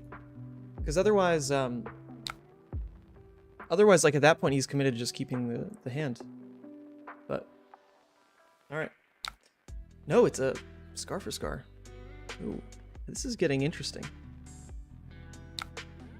We don't love seeing the Phoenix, but funny enough, like, we're also glad to see it just because now we get out the last Phoenix on a pretty low pressure turn, looks like. So it's bad, but it's okay. It's bad, but it's okay. Rabble from Arsenal. Wow, okay, so he's like on a more aggressive Dromai, but we are definitely ahead of the race. And we even made him waste his block inefficiently. Oh, I didn't even notice he's on snaps. Okay, so that tells us it's like an aggro Dromai. That's very interesting. We don't need both of these cards here, because it doesn't look like he's going to play a dragon, where like a Soul Beat Strike is pretty good. But even so, I don't hate just taking it to just Arsenal, like a Rising Resentment. It's a pretty low value card, but it just helps bleed together Shuko value. It lets us, throw things at dragons and actually not lose our valuable cards. I'm willing to waste 3 life here to kind of make that hedge. on the Arsenal. Good Goliath Gauntlet impression? What? What does that mean? Did I do this? Okay, Phoenix. I mean, it's for 0, but we're spreading Shuko. We're spreading Shuko value. Turns out our Flame Call. It's fine. It's fine. 67 people watching. I didn't even notice that. I've got it scrolled up so I couldn't see the live viewers, but that's pretty fantastic. Hello, everyone. We're basically watching myself... Oh, God, I've got a pretty cool announcement, actually, in line with this. We're basically watching myself play potentially what is my 8 rounds of CC games at Nats. First of all, that's what we're doing here for everyone that's tuning in. But in line with that, I actually just got in touch with SCGCon, like SCGCon as a company, Star City Games. And they told me, all right, so we're going to try to, push for mask value. They told me, yeah, there we go. They told me that I actually have permission to stream every SCGCon that I go to. The one caveat is I can't stream top tables unless the players agree, but I'm allowed to bring my whole setup and at least record my games at every SCGCon. Like, they will give me a stream feature match that is just me, which is a little ridiculous. Like, I'm not really there for that, but I've got enough friends that I could tap for that, Like, I don't want to just be on camera every game. That wouldn't be the point. But, I'm friends with enough people, I could be like, hey, Michael, like, you want to jump on for this? So we wouldn't really get, like, table 1, but we would get my friends to just always be on stream at SCGCons with, like, actual SCGCon support. So that's pretty damn cool. So I'm excited for that. But once again, what's the issue there? The issue there is all my goddamn camera equipment is lost. Goddamn FedEx can't find my bag. That's the issue. Yeah, exactly. Coverage, right? That was my pitch to them. I reached out and I was like, look, SCGCon, they hold like a great prestige here in the US, but the coverage is just not there. And the battle hardens that are run by other like smaller game stores that aren't necessarily run by like a con at all. I mean, not the SCGCon ones, but like the local game store ones. They even put enough effort in to stream, and people love the coverage. It's amazing. But SCGCon isn't willing to kind of put money into that. They'll let me do it for free, but they can't like have people sign contracts for streaming and actually like make Table 1 be on stream. So, but I still think it's worth it. Like, it should still be cool. It should still be quite nice to just get my friends on. And when I say my friends, I mean it's just the people I know. So, like Michael Fang, Michael Hamilton, Yuan Ji, like, I could get some pretty good people. And it would just be awesome. So I'm looking forward to that. I'm looking forward to that a lot. Man, he seems to just not want to play any dragons, but we're fine, because this gives us room to just do egregious turns like we're about to have. It definitely is a Tunic turn, right? Tunic is either going to pay for the Artivore or the Spreading Flames. If we go for the Tunic Spreading Flames turn right now, it's going to end up being 3, 4, 5, 6, 7, 8, 9, 10, 11, 15 damage off 4 cards if we go for the Tunic Spreading Flames right now. If we go for the Tunic Artivore, the issue there is that we'd banish a red, and then our turn's like kind of questionable if we'll get value off this blue. So we're going to go for Spreading Flames now, and then just Artivore in Arsenal. Artivore in Arsenal. And the way this hand works, I think I'd rather kind of end the chain with Scar for Scar. I could also start with Scar for Scar. It's probably better that I start with Scar for Scar. I shouldn't have used Tunic then, but I should start with Scar for Scar in case he lets me get a mass trigger in at some point, and my turn ends with something other than Scar for Scar. Anthony says, if Ethan tries to stream me at Nats, I'm going to snap my cards for an hour and get the judge called on me at least 3 times. Yep. Don't do that. People wouldn't love that. Yeah, trying to outrace Fi seems like wishful thinking. It's actually something funny enough that Dromai can do, but they need to find their hands that are like Dunebreaker, Senpai, off of blue into Dunebreaker, Sandakai. You know, that's like a 13 damage 2-card hand. That's pretty nuts. But like they need those good value hands. If they just keep pitching reds to pay for their 1-cost stuff, that is not good enough value. Not good enough value. Especially since I'm still forcing him to block down because he's not trying to let me get mask triggers. You can't necessarily race like that. But he's going for it. He is going for it.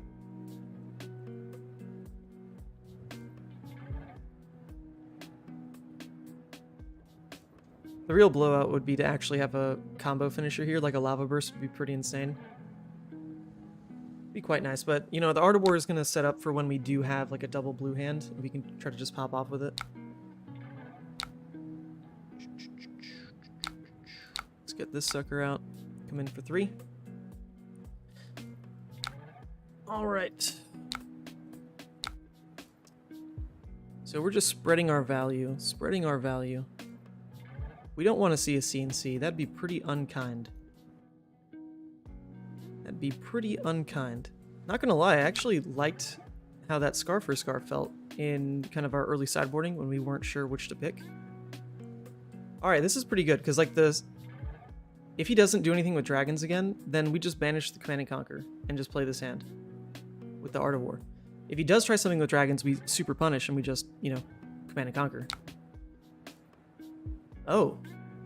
A snatch, you say? Am I really that scared about like what that does to his hand? I don't know if I'm supposed to be scared of that. I kind of wager I don't want to play scared of that and want to just destroy him with this Art of War hand. It seems weird to play it that way. What is he hoping to draw? Maybe like a resource card, but he blocked with a red hot.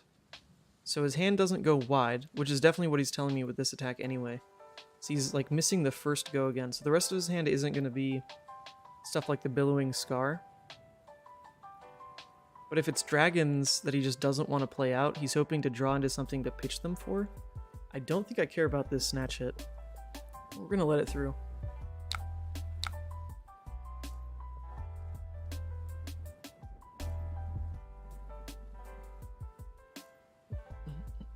Yeah, he needed to go again with his turn for sure, so it's always going to be snaps. So we did, okay, well, it's a CNC. That is annoying. That is definitely annoying. So that is what he was trying to do. He was trying to find something to pay in for. Wow. Such a weird line though, because like even just playing Sigil seems fine.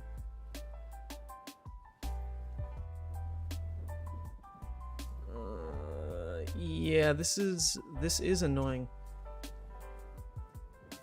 I don't want to lose the Art of War because it's kind of what's going to let us win. So I'm willing to block with CNC and Shuko most likely. I'm willing to let this happen. Just so that he is forced to keep interacting with Mask. He's down so much armor that the Mask is high value still. So I'm fine with this. I'm fine with this. I think we really could have gotten like one more Tunic trigger if we just let the Art of War go here, because he's not dealing enough damage that he likely kills us before that next Tunic trigger, but even so, right? Like I just want Art of War to pop off. We could force it on this kind of hand. We could force it. It's still not the worst. I just really hate banishing reds. Art of War is so much better for the deck if you could just get rid of a blue that you didn't want anyway. But then we do open ourselves up to potentially getting slapped with another CNC. That could be something he tries to set up. Could be another CNC. No, I mean our hand just does kind of pay for itself right now.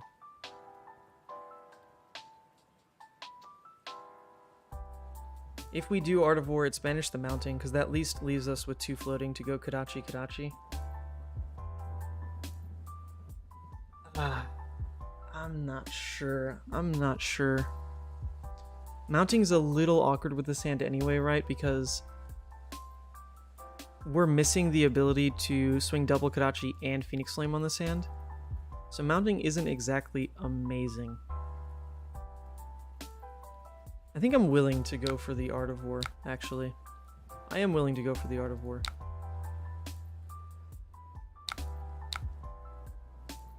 Okay. That was fine. This hand's just gonna end up being 1 Kodachi swing. I think it's fine. I don't think we want to show him the mounting yet. We don't have to. We can show him the rising first. Save Art of War for when you can get a full hand. Yeah, but the issue is, with the way he's playing this matchup, he's spending his resources on things that are not dragons. He's spending them on, like, real statted attacks so far. So, with that playstyle, I think it's more likely that I am under pressure enough that a true 5-card hand is pretty wishful thinking. Like, he's probably running a Race Face and CNC. So if I just try to play if I just try to play super patient and go for a 5-card hand, there's the potential that by me sacking my damage, it gives him the ability to just throw another wave of disruption. So I think I'm just fine playing this out. I mean, the Art of War is a plus 4 here, so it does work. Like, Art of War was a plus 4, 1 for 4, which is quite nice. Why not play Rising and instant Art of War after? Because it's not necessarily guaranteed that I'm going to play the Rising first. Most likely it is what I would always play first. But just, for me, I just want the full info on the hand. Because it's not like the Art of War pushing on the Rising really would have threatened Mask. It wouldn't have been on, like, the 3rd link or anything. So yeah, it might have cheesed, like, 1 damage through. But I'd rather just full information on the turn. Full information on the turn. Brand first so you can get a free mounting anger? Nah, because at that point I don't think he'd let it hit. And the brand with Cinderclaw here is... oh, actually the brand's not relevant. Oh, I thought I needed to actually brand for the Kodachi. Oh, you're right. You're actually totally right. I thought I needed to brand for the Kodachi to be able to pay for the Phoenix, but this is going to be Chain Link 3 anyway. You are right. You are right. Brand is correct. Yes, yes, yes. Brand was correct first, which is therefore a reason to not play the Rising into Art of War, because actually Brand was the correct first play. But I didn't do it. But I did not do it. So now we try to cheat in the Kodachi. And then we go Brand Phoenix.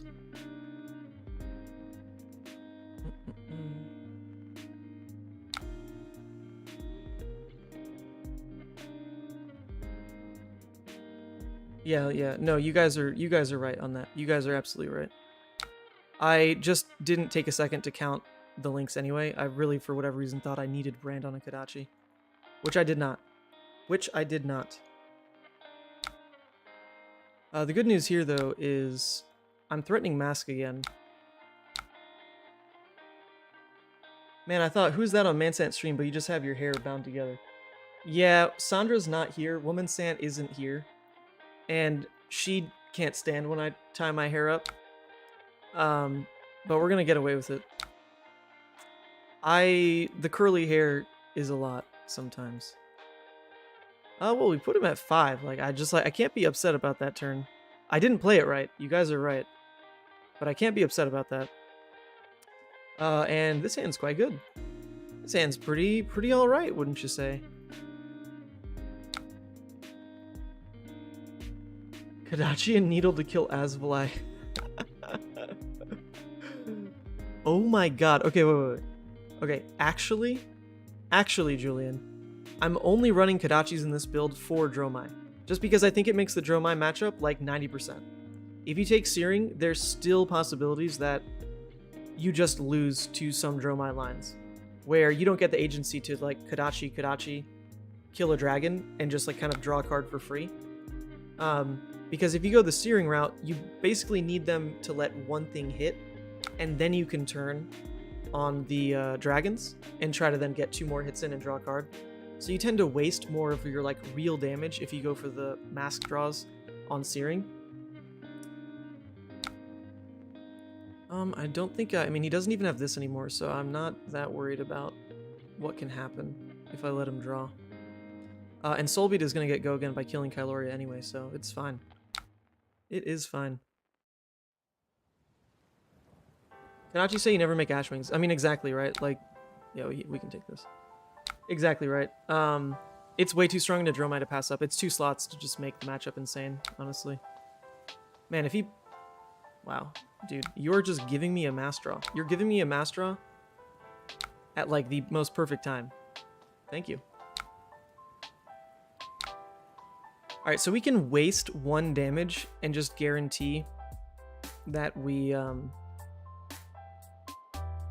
Yeah, we can waste a damage, but guarantee we draw by just going Kadachi, Soulbead, Kyloria. We just draw a card, and we kind of trade 2 resources plus a blue for a real card. And then we go ahead, close the chain, rise, add this, blaze, and the turn just kind of plays. So we'll go for that. We'll start with killing the Ashwing. What's up with the lawsuit? Yeah, I should add like a command or something so that I don't have to keep re-explaining it, but basically FedEx has mishandled my luggage after my luggage was lost. All right, we'll try to sum it up in like 3 sentences. Ready? Sentence number 1. After coming back from France, the airline lost my luggage. Oh, this is pretty nice. The airline lost my luggage. Then, once they shipped it with FedEx, they did find it. They did find it. But then they shipped it with FedEx. And then FedEx lost my luggage. All right, that's sentence 2. Sentence 3 is, it has now been 3 weeks of FedEx kind of circle jerking me around and just saying, we'll give you an update in 2 days. We'll give you an update in 2 days. We'll give you an update in 2 days. They've been doing this now for 3 weeks. And, not sentence 4, this is a conjunction, and because of that, I have basically gotten no real information about what's actually going on. Like, what actually happened to the package? Why don't I have real updates? Did they lose it? What happened there? And it's just very annoying because they don't give me real information, and it's been 3 weeks, and this is a piece of luggage that has all my streaming gear in it.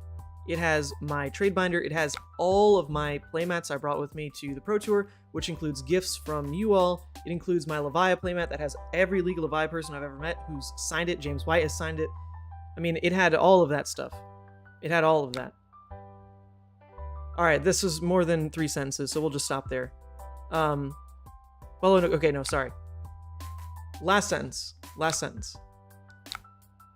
Because of how much I've complained about it on Twitter and then on stream as well, some Flesh and Blood players who are also lawyers have reached out, and they've shown me precedent for actual lawsuits about this whole ordeal, where reparations are truly due. Reparations are just due. Was it GG? Oh, he's sigiled, okay. Reparations really are just due when they kind of destroy your faith in the system in the way they did to me. And I don't know, I'm not really someone who cares too much about lawsuits. I've never had a mind to sue people, but there is precedent for this, and I've got some people helping me. So if the luggage is lost, like, I need to be able to prove that it was worth $4 grand. Like, everything I had in there was irreplaceable. It was worth $4 grand. And I want either the luggage to be found and still paid some dues for it just being missing, or just get paid money and somehow try to replace everything that I'll never be able to get again. Which would just be, I mean, that's just awful, right? Like, I really don't want to have to deal with that. But it's just what it is. It's just what it is. So this turn is kind of funny. I'm a little keen to just go Brand into Erase Face Arsenal Phoenix. We take 2 cards from him. And then Phoenix next turn, plus like the other Phoenix plus the Kodachis will probably be enough to close. That's one way to do it. For sure. Do you have a tracking number? I do have a tracking number. The issue is there's been no update. They say package received, and that's it. What happened? There's nothing else. I've been told nothing else. Yep, now someone's gonna ask 5 minutes from now. That's exactly what's gonna happen. So he took that. I mean, the other line, right? Does it take more cards? It would be Kodachi, Phoenix. So I'd be throwing 3 more damage at him. So it would also take 2 cards and force him to 1, and I would still Arsenal Erase Face. That seems probably better then, right? Yeah, that just is actually better. Yeah, that's just better. That is just better. Because he doesn't have like Silken Form or anything. Can't wait to see you, Charlotte. Yeah, Brand, Kodachi, Phoenix, Pitch, Phoenix, Erase. Oh my god. Anthony, you genius. You mad lad. That is the most damaged line. You are correct. And I don't even need that Phoenix. Well, it's most damage, but actually, is it the best way to do it? Kind of. I miss out on Arsenal, which the other plays would have allowed. But it's fine. You said it, so I'll go with it. You said it, so I'll go with it. Maybe he's got a bunch of 2 blocks as well. This could be more punishing. Is Erase Phase good in this deck? Not sure. I take it versus Vis, though. And it's a popper. Alright, so those are the 2 blocks. Those are the 2 blocks. Maybe we get 3 cards. Needle's just killing Kyloria as Vlad. Okay. No, it's like a sync below, right? It's like a sync. It's gotta be. Yep, there we go. Needle is just killing Kyloria as Vlad. Seems not really worth it. Yeah. But it is funny. It is funny.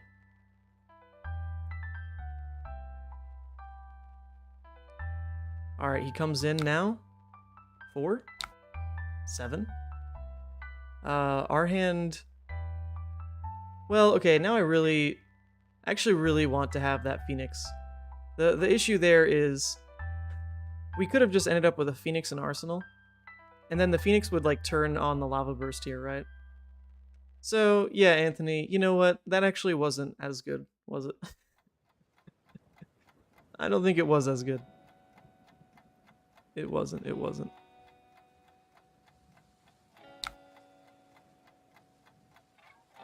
So we take 4, we go to 2.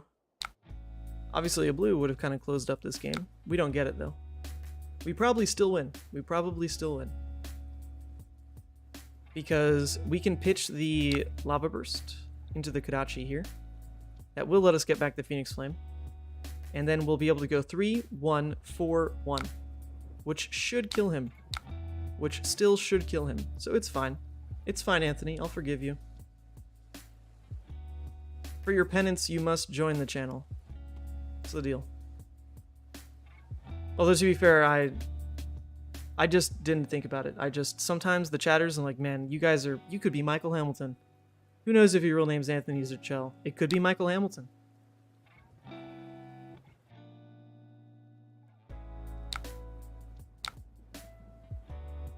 Like I said, though, this should still be game unless he has a sigil or a D-react here. Nope. Okay, so we do win.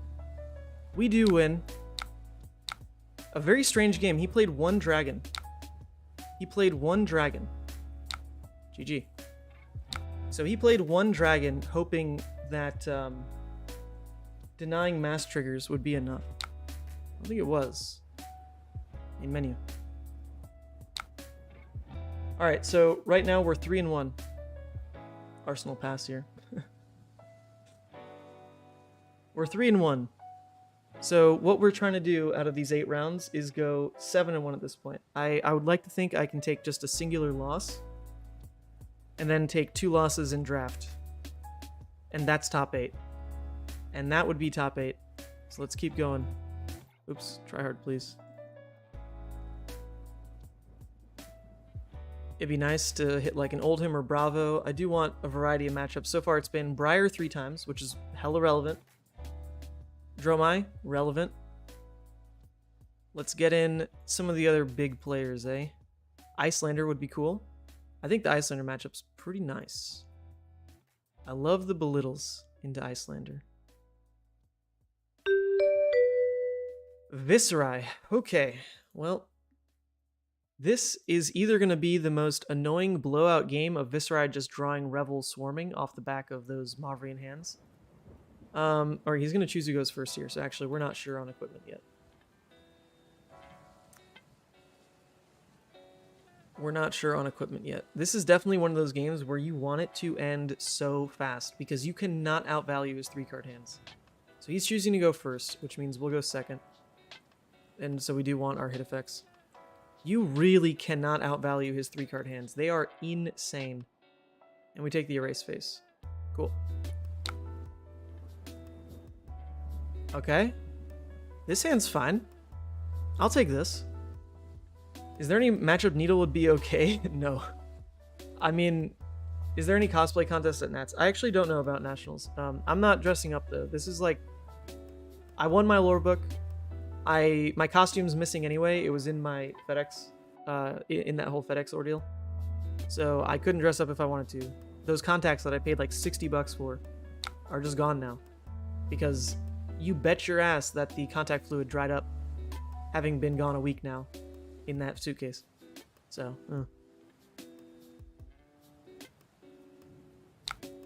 Okay, he ends turn. That is quite nice for us. He could have done a lot worse than just make 1 rune chant, so we'll take that. We will take that any day. And now we get to pull a Phoenix out so we don't draw it later. We get to trigger Shuko. Fantastic. And arsenaling a Sync is pretty darn good into his Mavrian. So this pretty much worked out almost best you could. Better would have been to have like a CNC.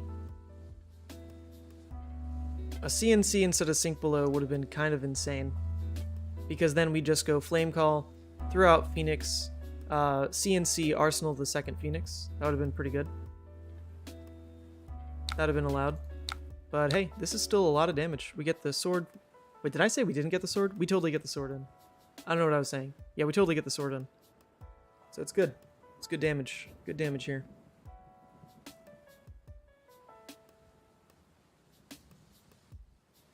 There's merit to actually swinging sword before swinging with Flame Call. Because the sword... Oh no, he blocked here. Oh, I'm lying. I'm lying. Never mind. I thought he didn't block this. Him not blocking that is fine for how this works out. Because now we swing the sword, and then we force an armor equipment on the Phoenix. Excited to hang out in Charlotte. Oh yes. Charlotte will be fun. It'll be very fun. Oh, give me 2 armor. Give me 2 armor on this. Oh god, I love when aggro players do this. It's so wrong. Your armor is gold. Do not give me 2 pieces in a single turn. That's nuts. No, the fab book I do have with me. I kept that in my backpack, pressed tight between like my laptop and I don't know, clothes, I guess, because I did not want to dent that. I did not want to dent that. 0%.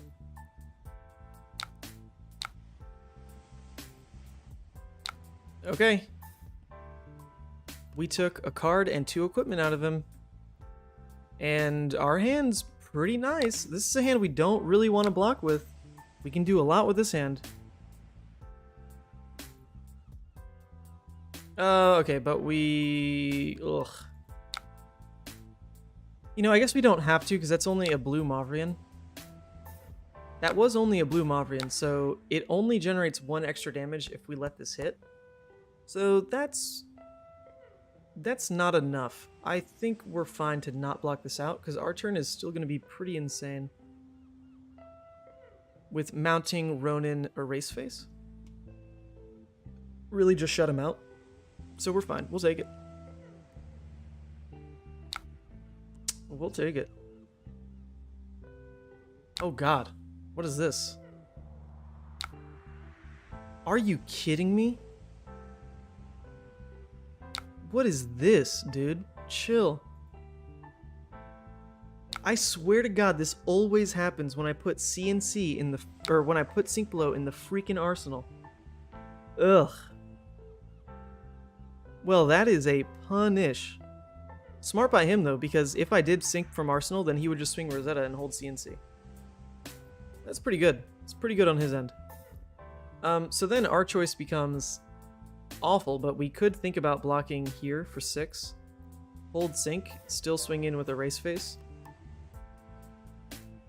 But then we lose 7 damage for only 4 life. It's not worth it. Goodbye, Sync Below. You at least ate his Aether Ironweave and his Arsenal, and floated a resource. I'll allow it. Alright, here we go. Please let this hit. Give me that free damage. Reinforced line would still be worth 4. Yeah, I'm actually not running Reinforced line right now. It's something... Oh, this is a different build. I was running it, but the slots are really tight in what you take in versus Guardian. And I was running like a split. I think it was like 2 Reinforced, 1 Sync Below against Guardian, and Sync Belows were just slightly more valuable because they just block a Winter's Wail all by themselves. They were slightly more valuable. Oh man, give me another armor on a non-mask hit. Sure. So actually we can just Arsenal Ronin here. I wasn't expecting to have the Arsenal freed up, but we're fine to just Arsenal Ronin, make sure that we don't break next hand. So we'll just throw a race face. It's totally fine. Totally fine. Unless he throws another CNC. Good God. Imagine that. Imagine he just throws another CNC at us. Can he chill? If that's what he goes for, please.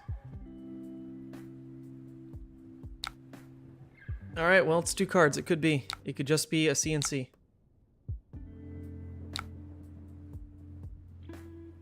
This hand's pretty good.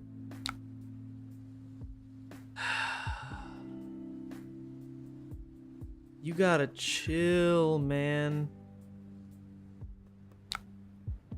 You gotta chill. It is pretty relevant. It is pretty darn relevant what he's doing to us.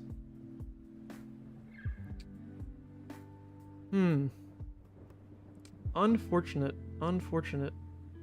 We'll still be able to search with Flame Call, because all it cares about is having played a red, but then it's gonna be for 0. Interesting. I almost wonder, and it's probably very wrong.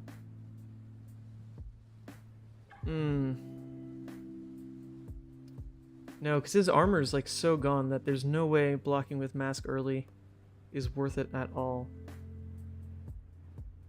But I could lose Shuko. I don't hate losing Shuko.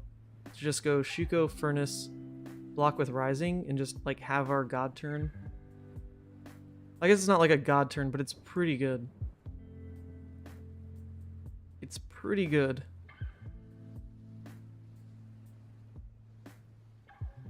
Yeah, wow, I'm really inclined to go for that because our hand does scales so poorly into a race face actually landing. So because there's a shuffle, I actually prefer...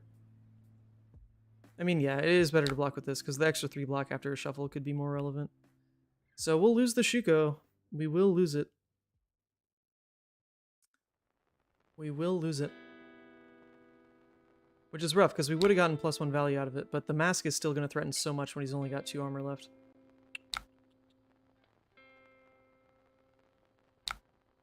So we lead with a Rise. Then this cares about playing another red card, which now we've done. So we go ahead, get this out for 6, get our next Phoenix Flame. We now have 0 Phoenix Flames left in the deck, thank goodness. Get him out of here. Get him out of here. It's lined up nicely. This kind of turn, we're just going to play out everything and then Arsenal the last Phoenix. For sure. Was on a Briar Mirror the other day, both at 2, no AB. Got him to block, left him with 1 card in hand and CMH on his side. I drew 2 Sigil Suffering. He played CNC for 9 hours. Oh my god. CNC, man. Card is dirty. Alright, so how wide could we go? If we throw Searing at him now, he probably takes it, and then we throw Ronin. And then he has to block with Ronin. And then we could go Phoenix, Phoenix, Phoenix. And then he gives us an equipment. Whereas if we go Phoenix now, he's likely to give us an equipment right now. Into us then just going Searing, Phoenix, Ronin. So it is better to space it out that way. So we'll come in for 1 here. He's going to give us an equipment. Almost assuredly. Almost assuredly.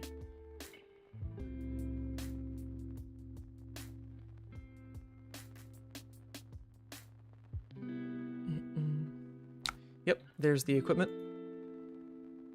We don't mind. Now we're gonna reset our chain link 3. So ideally we do want to lead with Phoenix here, because he's not likely to toss creepers in front of it. We want to end up taking a real card from him.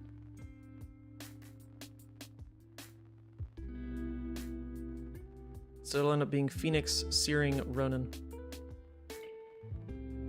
Problem is I'm like very terrified of what a Viserai 4-card hand can be, because okay, he blocks with Spill, okay, that's fine. We can still go 3 wide though. We can still go 3 wide. So we're just gonna go for it.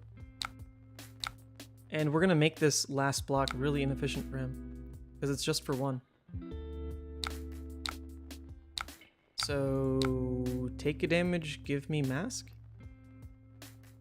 Or give me a card?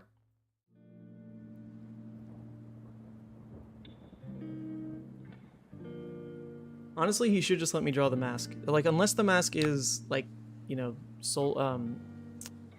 whatchamacallit, the Salt the Wound, this is probably only a 3 damage card.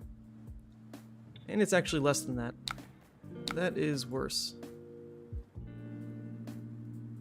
Okay. Well, it's just something for our eventual Spreading Flames turn. Pretty much. 2 CNC, 2 Memorial Ground, 2 Warmonger for just the Emperor recycling CNC. Oh boy. Ugh.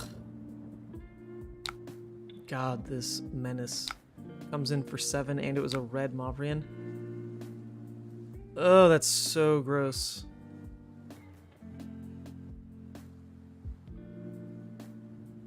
That is very gross.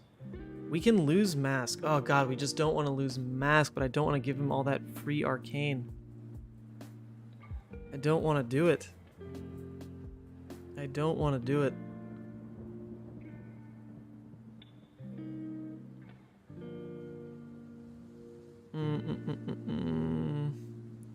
If we just respect the damage off this, we still take 5 off of the Rosetta. And we'd be down 3 cards to just return 3. That sounds awful.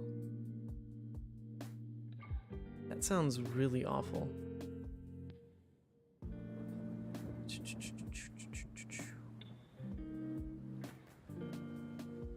Man, that sounds so bad. That sounds so bad. Other option becomes block with all of these, go Rising, Searing, that for 2 cards for 5 damage, which is very, very awful. Compared to keeping the full hand right now, lets us throw 3, 4, 5, 6, 7, 8, 9, 10, 15 damage off of 4, compared to the 7, 12, 13, 14, 15, 16, 17 damage he gets off 3. Good God. Yeah, that can't be worth it. I do have to respect this. It's just going to be a bad turn. And then we'll just block with Flame Call on the Rosetta. Take 3 arcane, swing for 3. Not good. Not good. But we want to buy our life for better turns. We want to buy our life here for better turns. For sure. Like, we need a spreading, we need an Art of War. And we can start to turn this around. Because Viserai can also still just brick as well. He can definitely brick, and he's made it worse for himself by using these early.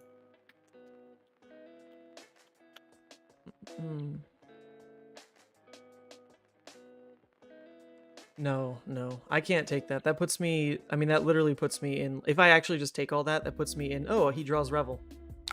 He draws Revel, and he wins. Because I wouldn't be able to present lethal off keeping that hand. Wouldn't be able to do it. Runeblood Incantation. Okay.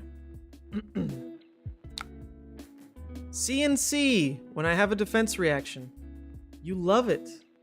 You love to see it. You love to see it so much. So much. Right when I drew Spreading Flames, right? Like, right when I was saying this card can actually be valuable. Nice. Yeah, we take it. We take it, though. I'm not blocking that. It's rough. Spreading is going to get +2 value. It's going to add to our Phoenix, add to our Lava Burst, at least.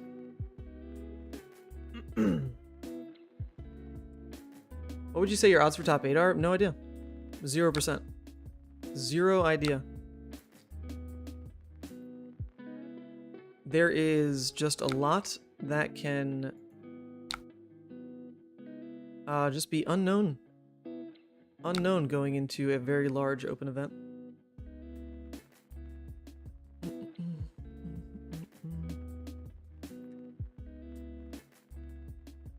I'd like to think things would actually have to actively go wrong for me to miss placing well. If things just like go as I've practiced and as they should, then I'm pretty comfortable going into this event. Like, we're just okay. We're kind of just okay. Top 8 is going to require a little bit of luck, the right matchups. Dromai every round would be fantastic. It's going to require the draft rounds to go well. So you can't just pretend that you can walk in and top 8 like 0. That's just the worst way to look at it.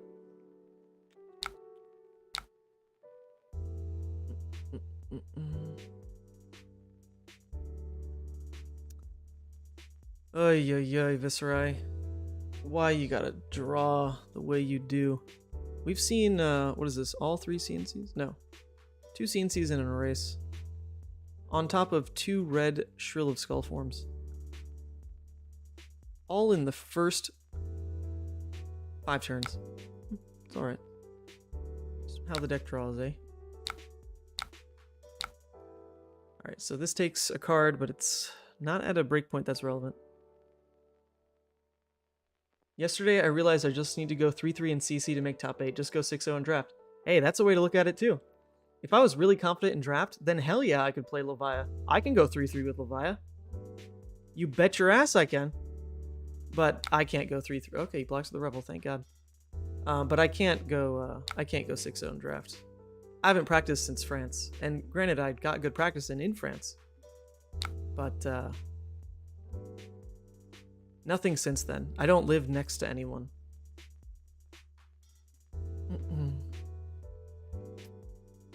Ugh. Alright, well, we're just gonna try to sink the Spreading Flames away then. Look for a blue. Consuming. Ooh. Okay, we are actually so happy to have the sink below here. Holy moly. For all that is holy. You lined up beautifully. That's also an okay draw. It's like the same exact damage as a blue. This is actually also totally fine, right? No, it's still... No, so we miss a... Okay, well, we miss a damage, right? We miss a damage. But our hand still functions, which is nice. Our hand still functions, and we go... And we deal 9, and we threaten mask still. So this could have lined up worse. I'll allow this. I will allow this. Freddy went 8-1 in Utrecht and 11-2 in Lille. You are a god, sir. Yeah, I went, I'm 85th in limited elo.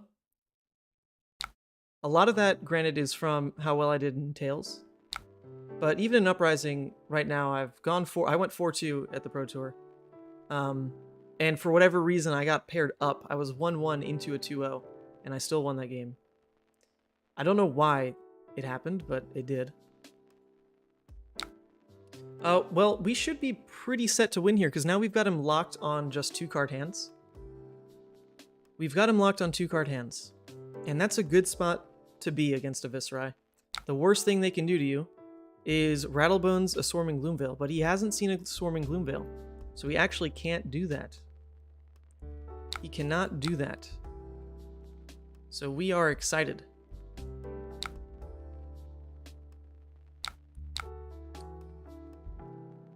Oh, actually, what I mean, we have him locked at 1 card. What the hell? We have him locked at 1. Oh, that's crazy. Yeah, that's pretty good, right? Locked at 1 card. So he's going to go for Arsenal here. He will go for block and then Arsenal. And we hope we just don't brick, I guess. We hope that Tide Flippers can save us if we do brick. But what about that Snatch, Lava Burst stand? That'd be great. Let's see it. Oh man, his hand was trash anyway. Just drafted Icelander 8 times and that put me in 5th place limited elo. That's so good. Oh, this hand. Wait, yeah, Arsenal that. What are you doing, buddy? There you go. Yeah, this hand will function. This hand will definitely function. This hand goes 1, 2, 3, 4, 5, 6, 7. It deals 7. Oh no, I guess 8 because we'll just swing with the Soul Bleed. We don't need to pay. Okay, sure. Yeah, this hand is fine. If he lets this through for whatever reason, then I mean, damn, we snap banish that double strike. Snap banish.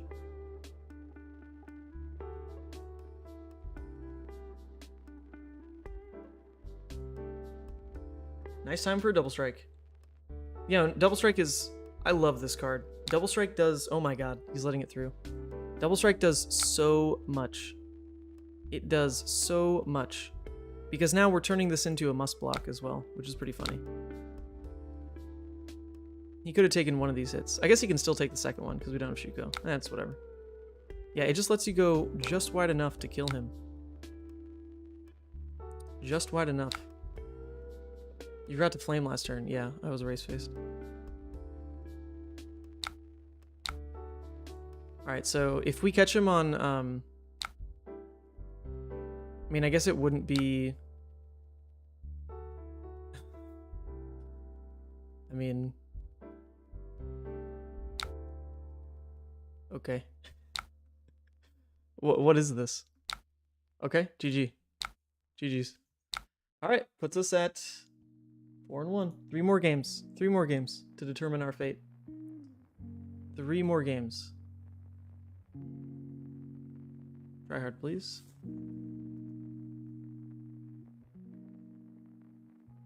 Cool. 3 more. We are 4-1. We are 4-1, and I would say that Viserai drew kind of the nuts. We also got lucky on Sink Below on his consuming turn. Ooh, yes, I want this matchup. Hi, thank you. I definitely want to play this matchup. This.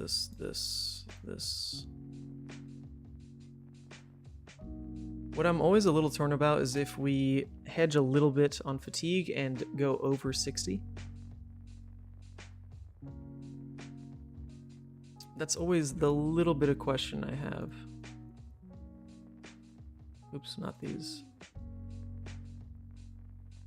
Because, like, I'm pretty comfortable running this 60 into him. But we could also just drop this, go here, run 4 over. I wouldn't run the yellow belittles. We could run 2 over. Just to add a little bit more go again.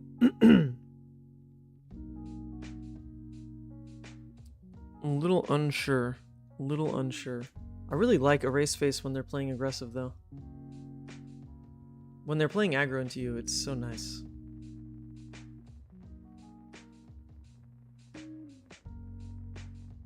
Pitched Rune Flash for 1 Rune Chant and Sword for 2 that last hand instead of Arsenal. I was at 6 life though, so would it have really done anything? Pitched Rune Flash for 1 Rune Chant and Sword for 2. How does he pull that off? He had 1 card in hand. He had 1 card in hand. I want to try running more like this. We don't know if he's aggro or fatigue. Aggro or fatigue. I'm inclined to go first. Here we go.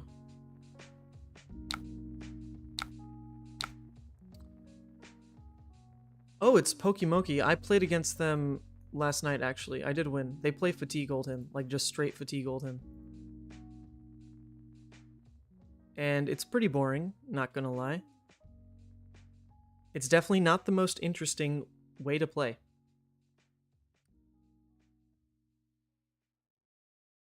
So I can drag some cards out of their hand. Doesn't really do anything. I could also just double pitch.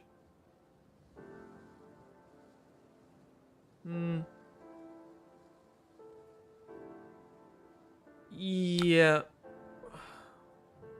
We'll at least swing once. Not sure on the second swing. We'll get there when we get there. So Rampart is nudge for, yeah, it's definitely fatigue. Well, I also played against them last night. And that is what they play.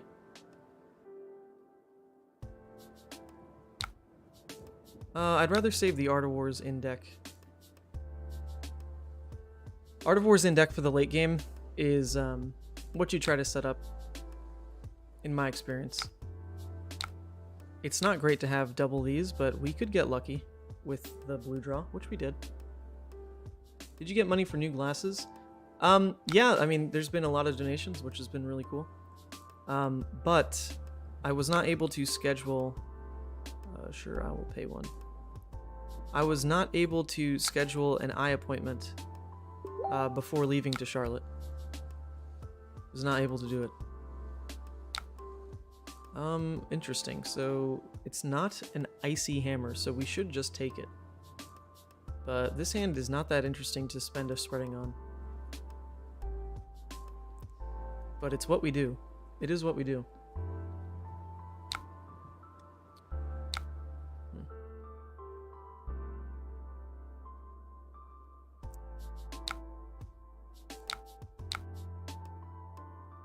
Yeah.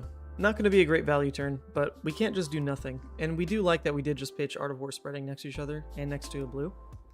Unfortunately, it doesn't mean much because we're most likely going to shuffle off the back of those Flame Call Awakenings. Not that great. We just saw the Dono goal. Oh my god. Nick, I'm sorry. I'm not saying it again. I've spoken about the FedEx crap so much. Someone in the chat, if you feel like typing it up, go for it. I can't talk about it again. I'm gonna get pissed about it all over again. Just how it is.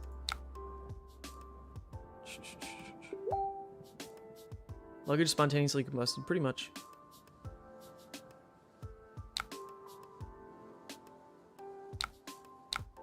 Whee!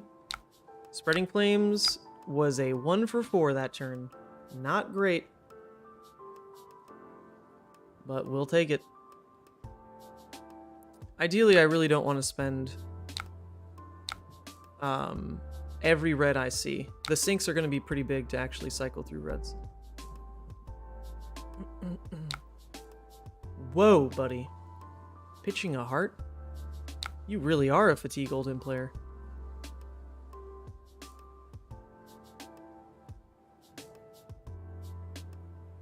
Yeah, I mean, we should just take it. We should just take it. If there's no Frostbite... honestly, Frostbite this turn would have been fine too. But if there's no Frostbite, we should just take it. And we will push through. We will overcome. When it's pure fatigue, this should be Tunic. But Flame Scale will still come up at times if they Ice React. On a 2-card hand, you can pitch into Flame Scale, still swing weapon.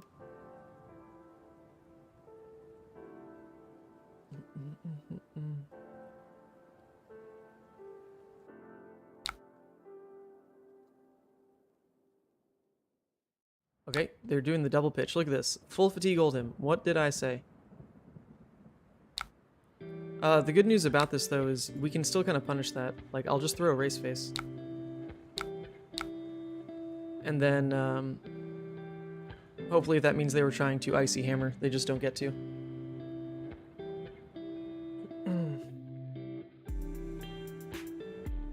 Full fatigue Oldhim. Weehoo! That's fine. I expect this at Nationals.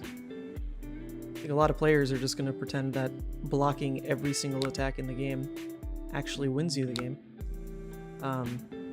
Hard truth is I don't think it really does. In fact, Fai is one of the better aggro decks to overcome this. Alright, so this is our pretty much the last spreading we're hoping to play through first cycle here.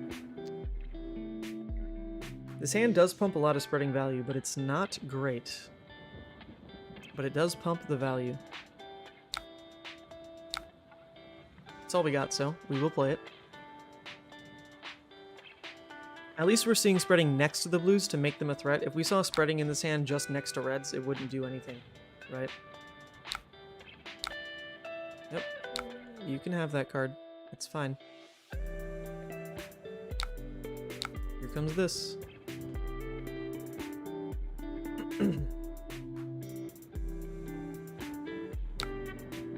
Full fatigue. Where sometimes you have a weapon. It's really interesting. It's really cool. Also very beatable. We just need to actually play smart with our Art of Wars. The problem is we have enough shuffles in the deck that we won't necessarily get the stack off easily. Comes in for 3, unblockable, unpreventable, rather. Yep, so they are not even trying to swing whale. I'm telling you.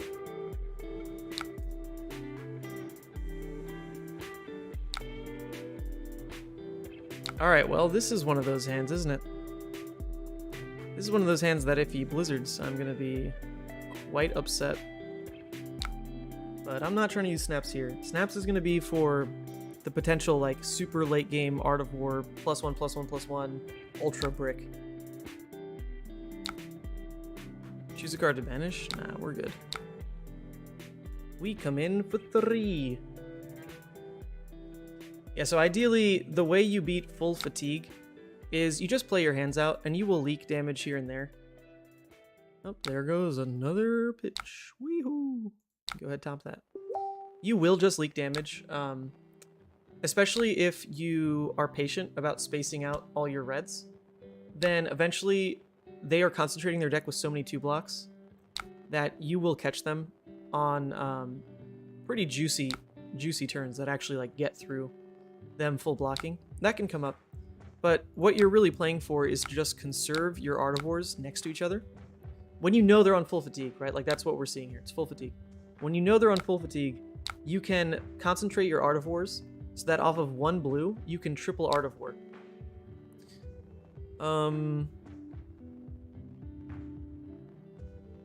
Okay, I mean, we can sync here. We can sync, and it's a little risky to actually try to sync anything, because our hand does just function. It goes, as of now, it goes Mounting, Searing, Lava Vein, Scar for Scar, which is fine. Which is allowed. If they Ice React, I'll just put the Scar on top, add the Phoenix, and Arsenal it. So yeah, we will sync. It's a little low value to not sync like an actual like Art of War or something here, but that's fine. So what you're trying to set up is your triple Art of War play to use all your Art of Wars, take the hit, Scar with Gogan. Now, because the pitch doesn't work on that turn, we'll miss damage. And the go again doesn't matter, because it's going to be the last attack on this chain anyway. So.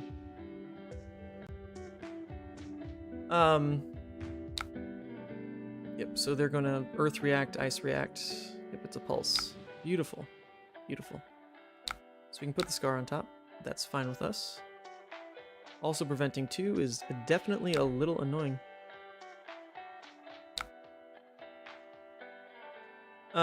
We're trying to play all of our Ardivores off of a single blue, which is insanely high value. You basically trade, you spend 1 card for +3 is what that equals out to, because you're cycling, well, I mean, you're like, from that 1 pitch, you play Ardivore, you banish, you draw 2, right? So if you only play the 1 Ardivore, then you traded 2 cards to draw those 2 cards +1, and you got floating. But when you play triple Ardivore off of that 1 blue, you've now +3'd with your hand size, and have +3 off the back of that as well. So your hand should be, 5 cards with a +3 buff in the air. And that is insane. I mean, that's just like so damn strong. Oldhim just really can't outblock that. They can set up, they can really try to like wait for that and just arsenal a Blizzard. And that can be pretty annoying. That's definitely like a way they beat that, because maybe you just don't have the blues to support it. Because you do need blues. You do need blues to pay through all their disruption. But for the most part, it tends to be easy. Oh, yeah. Alright, well, we wish we had a blue with this kind of hand. We definitely wish we had a blue. But we don't super mind. We'll just pitch a Scar. We only have the 1 Phoenix so far, yeah? Yep. 1 blue in this hand would have been quite nice.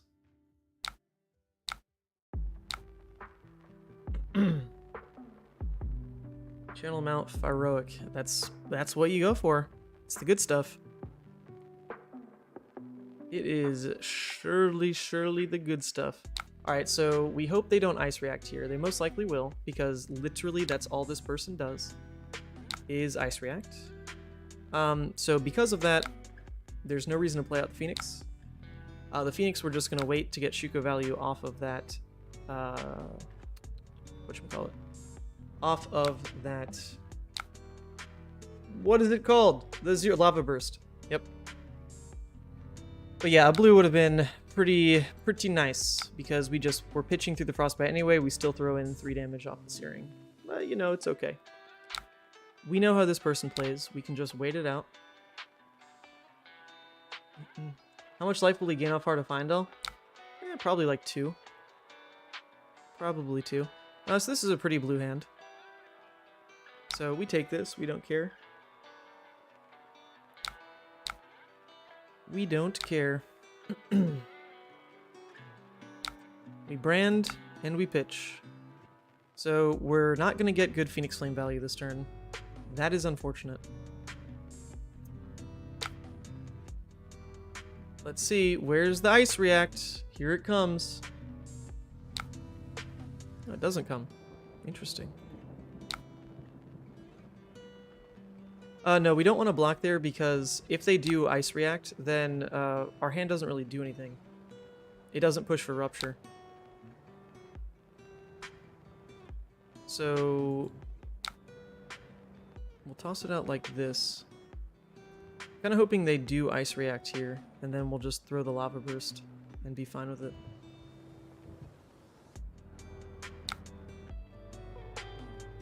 Alright, they take that hit. Interesting.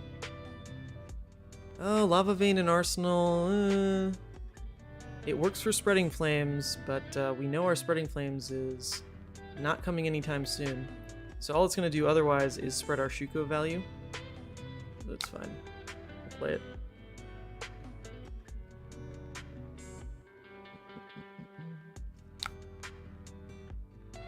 Alright, so for whatever reason, they find this hand very valuable. Okay, Sync. Block with a CLF, nice to see. Yeah. Well, I mean, this person literally will never keep cards. I've played against them. They will just not keep cards. They will spend everything to just block, and they will Earth Ice React every turn they can. Every turn they can, it will be Earth Ice React, without a doubt.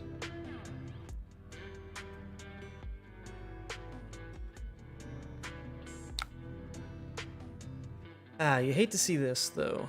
You do hate to see this. Once again, missing the ideal blue. The blue would make this a lot easier to play through.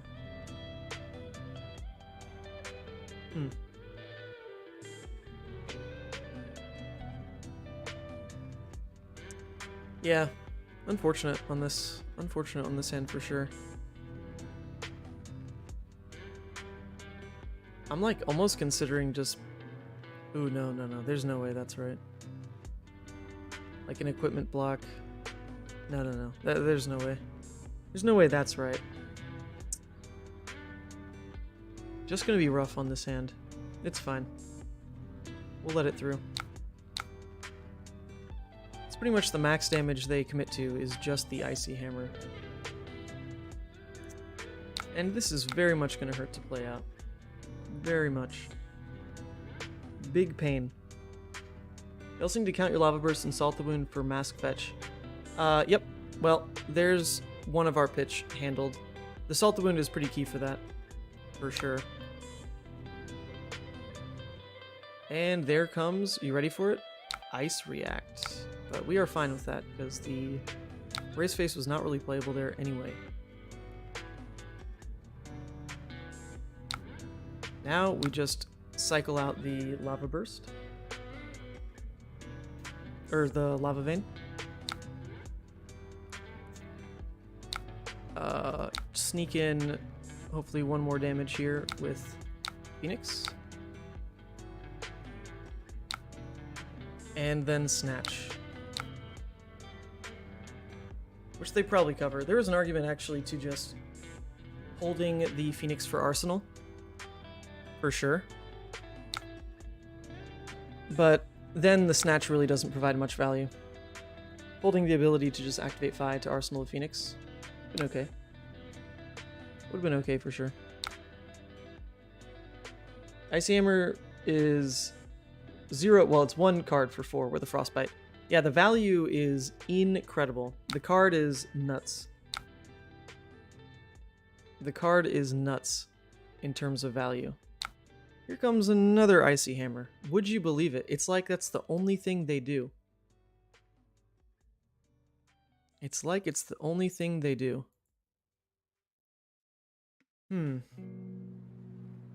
This is also a little awkward. I'd be fine blocking with like 1/3 block here, just to save life, if the Erase Face then returned. If the Erase Face then returned off of like another blue, that would have been nice. We can start to look for just sitting with an Artivore in Arsenal, though. We can look to just kind of wait on that. For sure.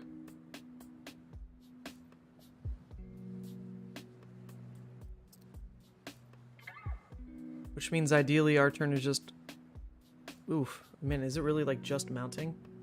I guess we can save 2 life, blocking with mounting, and then just swing a Race Face Arsenal Artivore. That sounds pretty bad, especially because then we are susceptible to just the Ice React to set Artivore on top. Ooh, it's rough. It's rough. This card's really bad in this hand.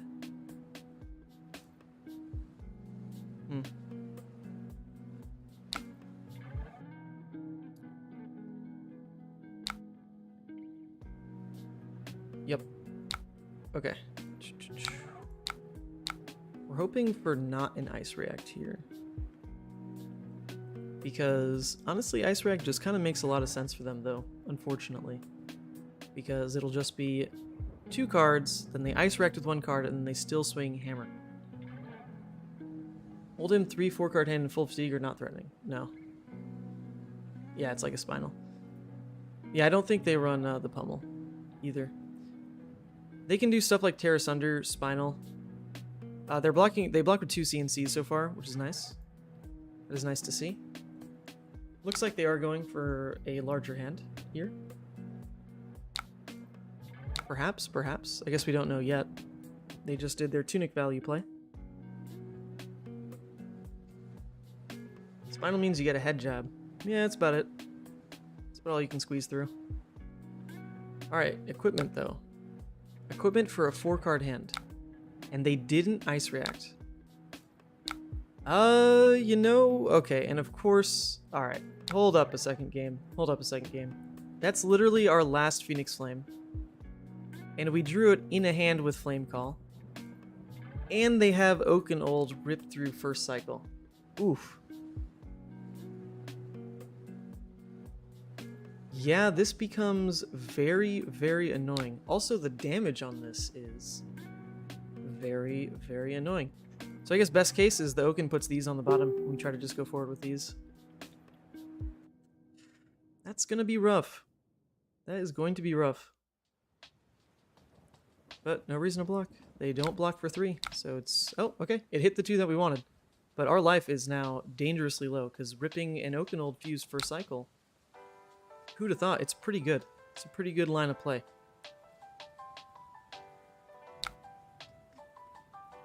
And this is not a blue, so we can't even play around Ice React, Pitch to Furnace, still swing Ember. So it could just be over. Could just be over now. If Erase hit, he couldn't fuse. Yeah. It didn't. It did not. It had, like, Rampart, Crater Fist, and, like, a E-Strike or something.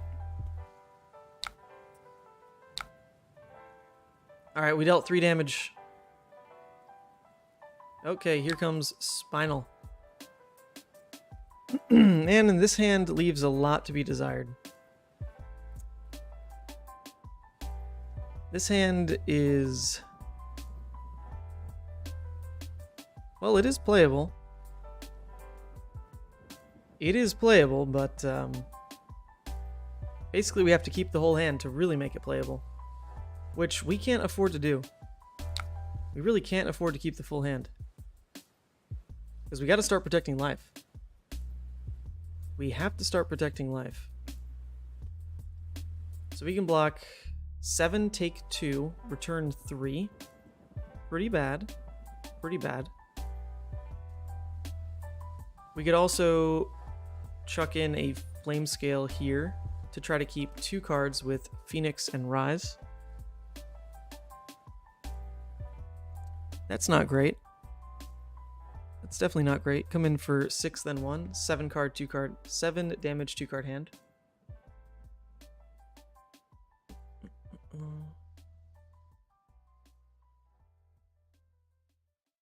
I mean, unfortunately, the Lava Burst always goes. The Lava Burst always has to go.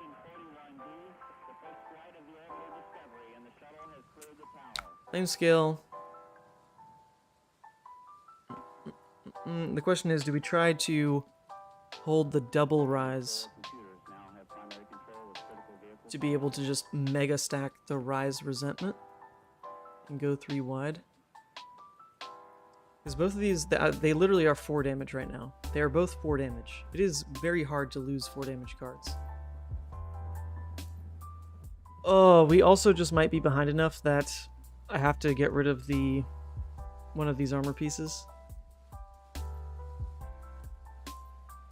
Mask just has the ceiling, especially when he gets cocky from being ahead. Full equipment block.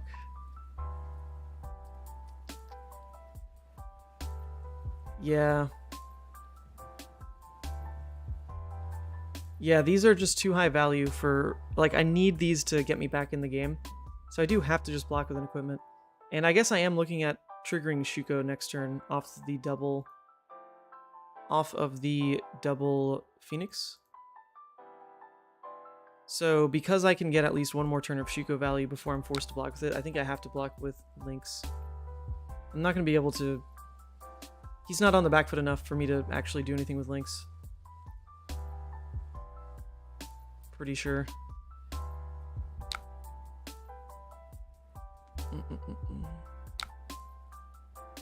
Yeah, very tough spot. I mean, there aren't that many threats left. The thing is, like, he only needs about 1 more to line up. He's got 2 Spinal, 2 Oaken, 1 CNC, as far as threats go.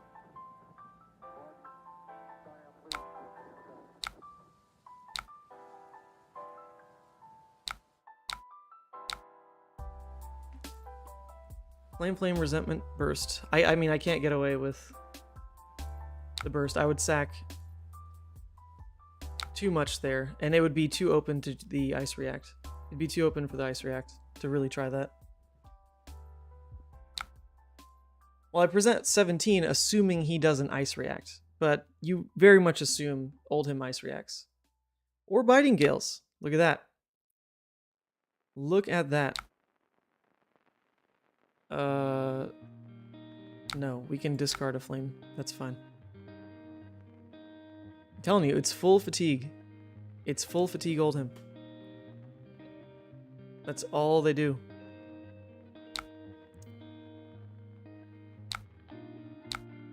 Well, come in for one. Not great. We need, I mean, we can definitely, if they just like get back to the hammer game plan, that could buy us enough time to really come back. For sure. Like, this is the kind of situation where we probably just have to take this and then just go with the Art of War. Because Flamescale will pull a Phoenix, so the Art of War turn is pretty good value here.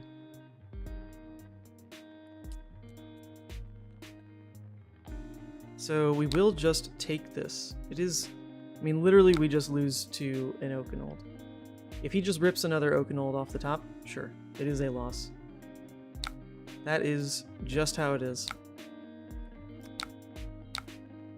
We want to buff, we want to banish. Getting rid of a red is unfortunate, but it's the price we have to pay.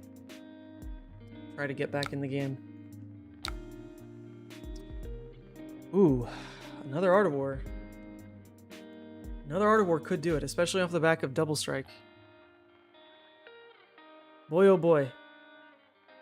Why not get the flame back? Yeah, it would have cost 1. I swear, you people gotta pay attention to chain links. It's not always free. It's not always free. Alright, so if we Art of War unfortunately get rid of another red and hit a blue, that's juicy. That is juicy. Because this Double Strike gets insane value with multiple Art of Wars. This gets insane value with Art of Wars. We need to kind of Hail Mary this. So we will go for it. He has pitched 2 blizzards. Okay. Hold up. We can do it, people. We can do it. We can, in fact, pull off this win. We can. Is it likely? 0%. But we can. We can. Oh, man. Those were some good draws. But watch another Biting Gale be in his hand right now, on top of an Ice React. Watch. And a Blizzard. Just gonna have all of that, right? It's a true 5-card hand.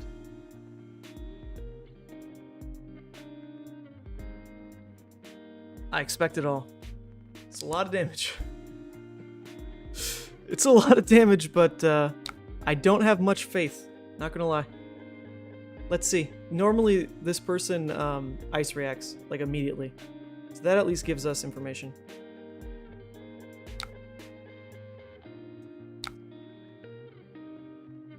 Ice reacts immediately. Let's see it. Just to avoid the Shuko bug, they say. Okay. Well, then what? Then what are you doing? So we want to just keep showing what they already know. Just come in again. Come in for 4 now. Alright, whew! These Art of Wars turn Double Strikes into 0 for 6s. Jesus. Alright, looks like they don't have Biting Gale or Blizzard, is what I'm being told so far. That's what I'm being told so far. That's what they're telling me in my ear. It looks like not a Blizzard turn. Somehow, maybe not even an Ice React. I mean, he's definitely sinking. If he didn't have the Ice React, he's sinking for it now. Wow. Alright. He's letting us get away with murder. This is insane. If there's no Ice React on this turn, that's insane. Whew! It's just becoming straight illegal. It's true. No way. No way, right? Just like, no way.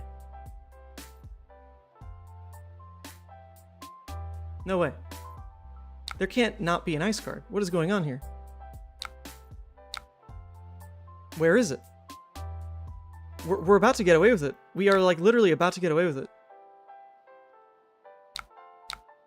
This is crazy. All right, there was a shot this whole time. Never count Fai out. This is actually where blocking with Shuko mattered instead of Lynx. I wasn't counting on like this god hand though. Really wasn't counting on it, but actually this is where keeping the Lynx was more important. Shuko has dealt +1 damage since we kept it, which is not that relevant. Wow, it was actually just not an ice card in his hand. That is crazy.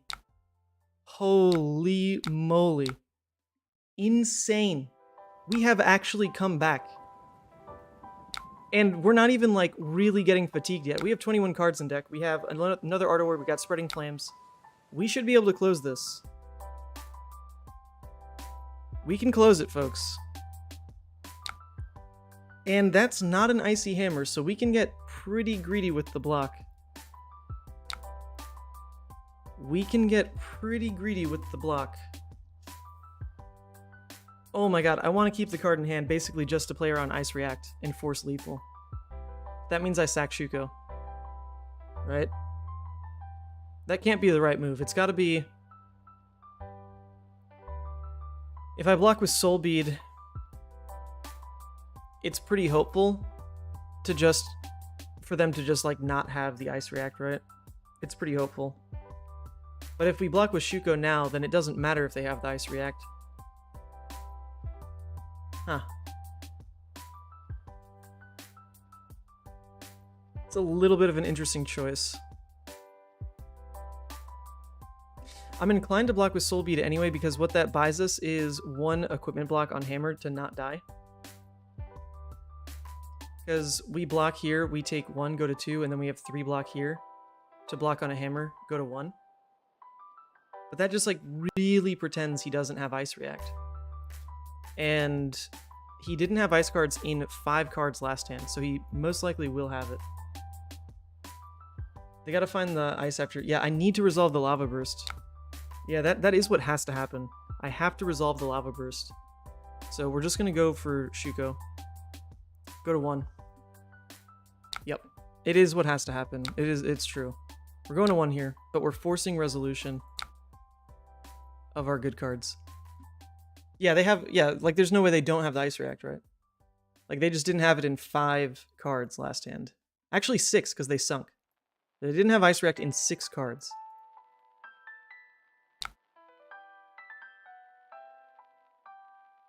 Fighting Gale. With a Heart of Fai'nally, which is not active here. Amazing. They are fusing with a Blizzard. Oh, this is lovely. This is just fantastic. Weehoo.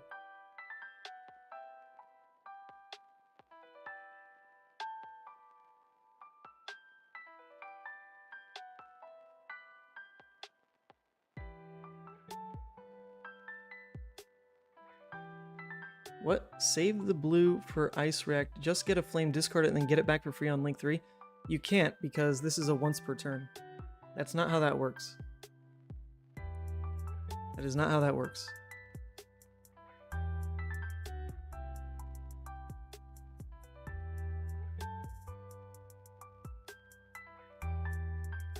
The Biting Gale Blizzard. Yeah, it's real.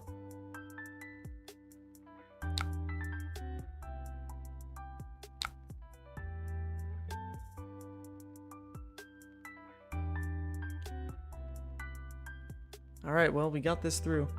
Does this still push lava? It doesn't. So Heart gained 1 this game. Yeah. So if they Blizzard here, I can probably just let it go Arsenal Lava Burst. That sounds pretty darn good.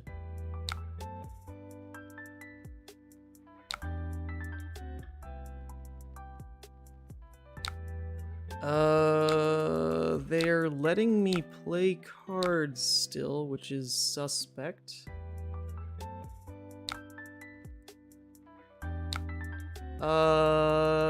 This is just never right. What on earth happened? Why did they do this? We know that's a non-block there. Oh, they're trying to keep the Blizzard for Ice Hammer.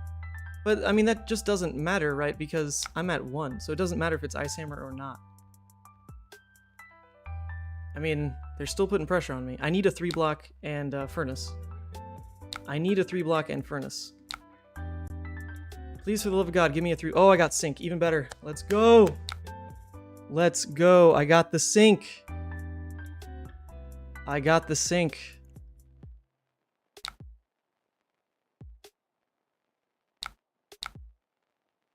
And we just don't need to Sync. Okay. Yeah, massive misplay. It's okay. Don't tell him. Shh. Don't say anything. I think we actually win now. Right? Like, we should.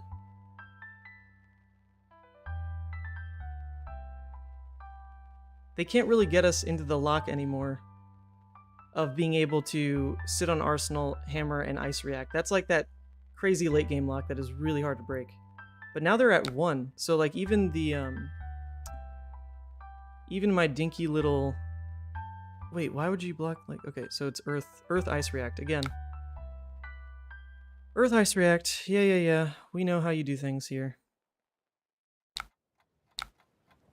We know how you do things here. Okay. Do you want to run it against Bravo? Yeah, I'm down to play against Bravo, for sure. Definitely down to play against Bravo, Tark. Hammers on hit die, exactly. Exactly. What's happening? I mean, once again, they're going to keep a card to swing. So I do still need a 3-block plus Furnace. Like, that still has to be in my next hand. Still has to be in my next hand. Them having equipment is rough.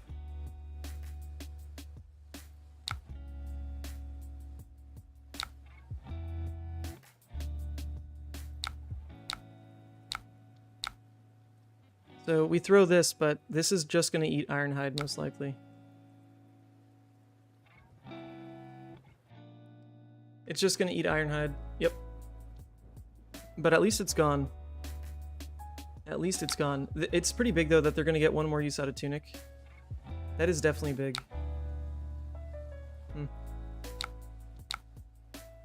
Give me a 3-block, please. Alright, we got it. We got a 3-block. The rest of this hand is not good, though.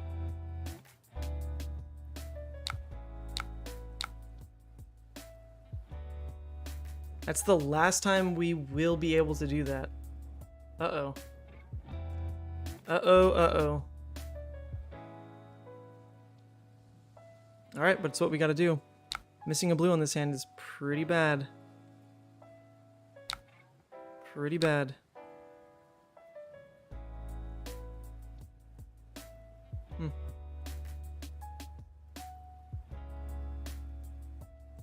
Blaze, sure. Yeah, having Tunic for Ram's Head plus blocking with the Tunic is going to be pretty massive because they're going to get to keep 2 cards. Because this hand without a blue, I'm going to get to come in for 4, right? But they're going to block with a card plus Rams. Card plus Rams. And then the next 4 is going to be card plus Tunic block. It's going to be pretty darn big for them. We do have to give this go again.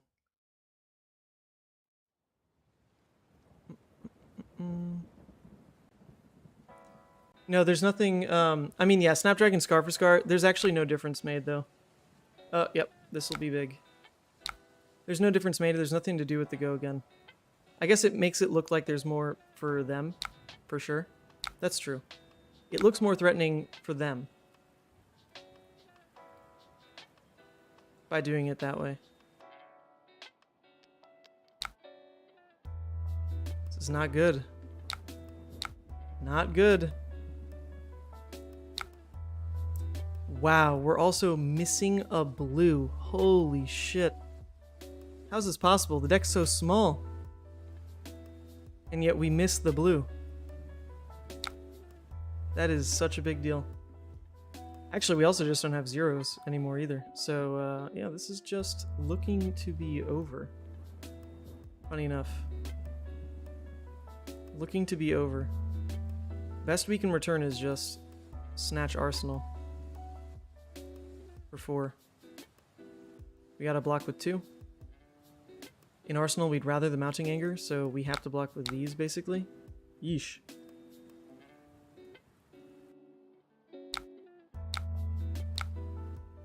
This is rough. We needed a blue last hand big time. Although it didn't really matter, did it? Because, no, because he pulsed. So it would have covered anyway. The breakpoints didn't matter. The splitting damage didn't matter either. Ah! Alright, the big misplay though was I sacked Shuko instead, or I sacked Lynx instead of Shuko on that insane blowout turn. That was just wrong. I had no faith anymore. I thought we were on like full blockout mode after he ripped Oakenold first cycle. So that was just wrong though. That was just wrong because Lynx would have gotten the value there. It would have been game over. No, Kodachis do nothing here. Kodachis do literally nothing because he just earth reacts and it eats both Kodachis. Kodachis are horrible in Oldhim. Absolutely horrible. Yeah, Blizzard Pulse Pitch. Yep, I mean, there's nothing we can do about it. Nothing we can do about it.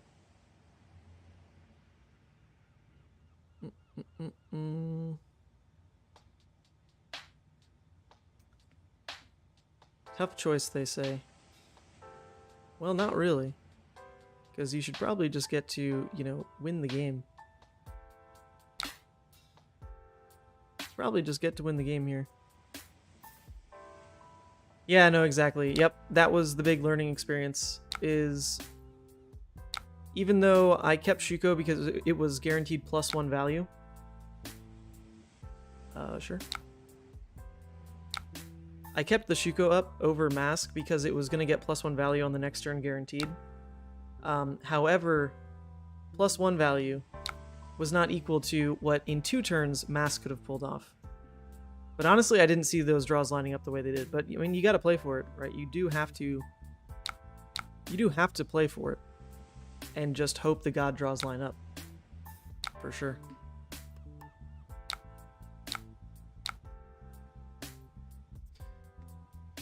Oh, what's up, Sloop? Nah, this was a super winnable game. We literally just blocked with Lynx instead of Shuko. Played too scared. Played too scared. Keeping Mask, yeah, 1000%. 1000%, so. Yep. Don't go for the next turn value play. Go for the potentially 2 turns win the game play. That's what we learned. That is what we learned. There's just not going to be a way to close, because I'll always be forced to block down with 2 cards.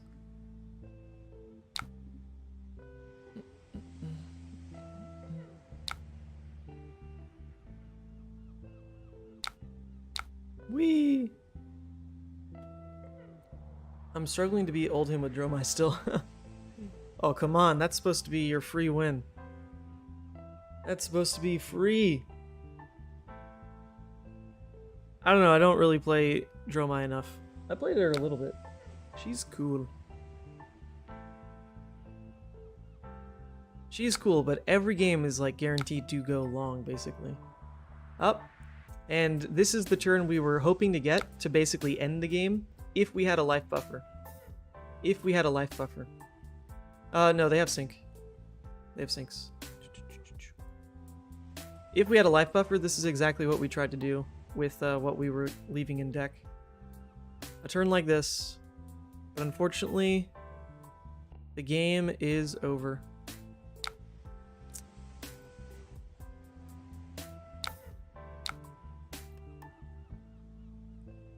Game is over.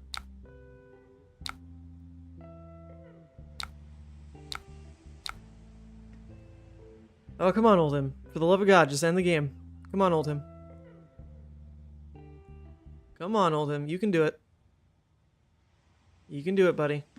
I know that you don't actively care about dealing damage, but it's time that you do. Because if you play like this at Nationals, and actually don't try to do anything other than get your opponent 0 cards in deck, you will not actually end a single game. So playing like this is not a real strategy for the most part. Not a real strategy.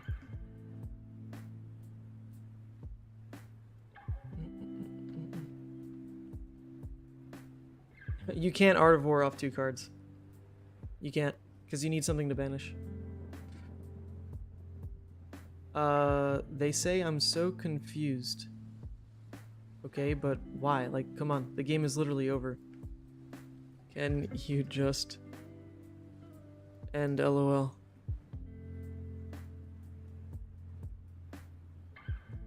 I'm so confused, they say.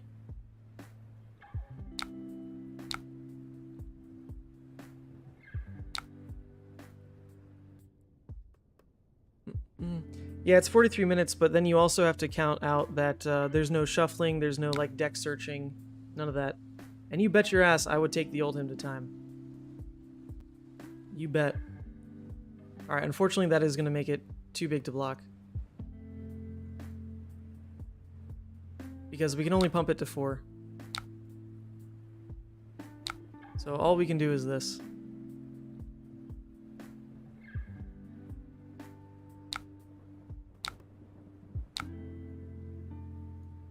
Let's see it. Yep. And that's it. That is finally the game. Woo! Game time. Okay, here you go. Here you go. Here's the game time. 50 minutes, right? 50 minutes. If the Oldhim actually plays like that in real life, you don't win a single game. The Oldhim played Hammer Swing most turns, and then ripped an Oakenold per cycle. And those are pretty much the only attacks. Oh, and one Spinal. One Spinal. They played one Spinal.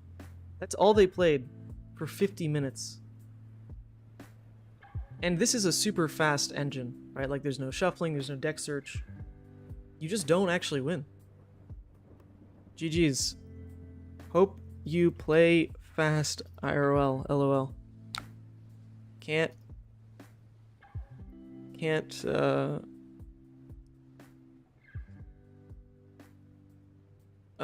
Okay, but that was a good one.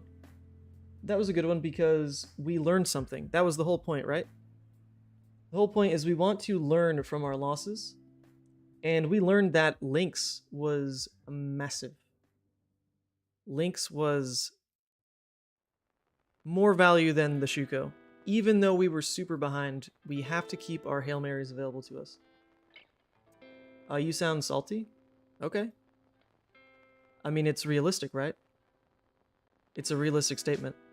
If this simulated game took 50 minutes, then I hope in real life you play fast.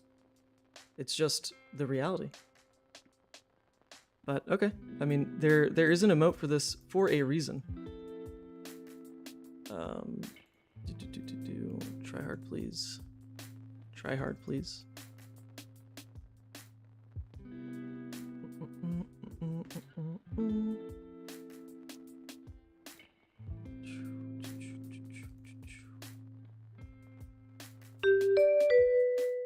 Another Dromai. That's okay. We did just play against a Dromai before this. Heyo. We did play this matchup already, but that's fine. We'll do it again.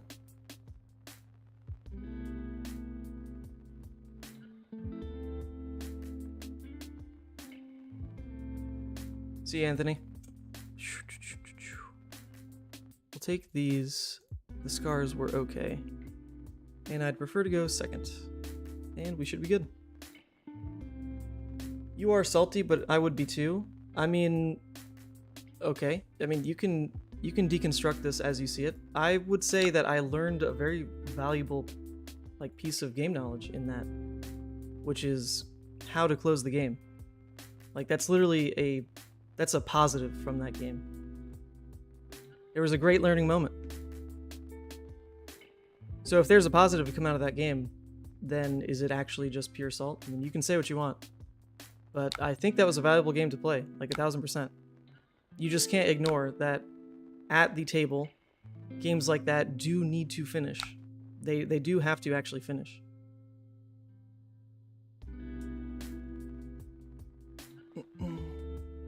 You're likely to run into duplicate matchups this weekend. Yeah, for sure. That's why we played against Briar 3 times in a row. We played against Briar 3 games. We went 2-1. I definitely expect to see multiples of the same games for sure.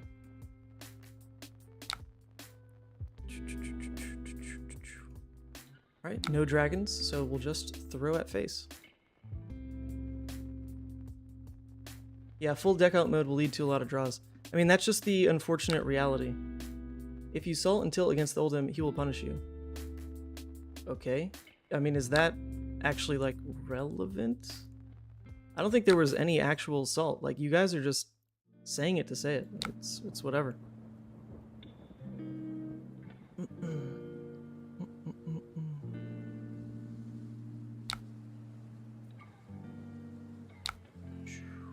Okay. Sure, it's a 1 block, so he's going to definitely footsteps. He will just footsteps block. Do we care about Lava Vein or Phoenix Flame in Arsenal more? They're pretty much the exact same. The difference being we could use the Phoenix Flame next turn, so. This is more of the hybrid. Fai Kadachi. Or Fai, like, with Ember and Kadachi. / Kadachi.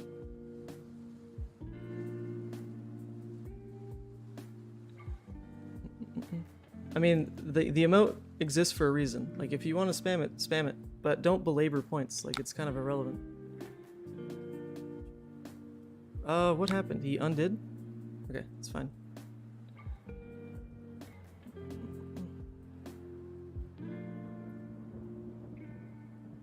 Seems like a lot of Earth, Ice, and Draconic going to be at Nats. Yeah, it's definitely, the talents seem to be good, don't they? They seem pretty good.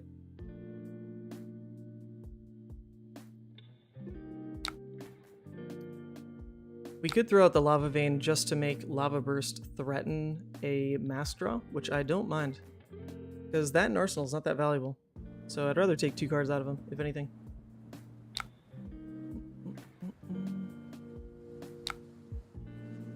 Here we go.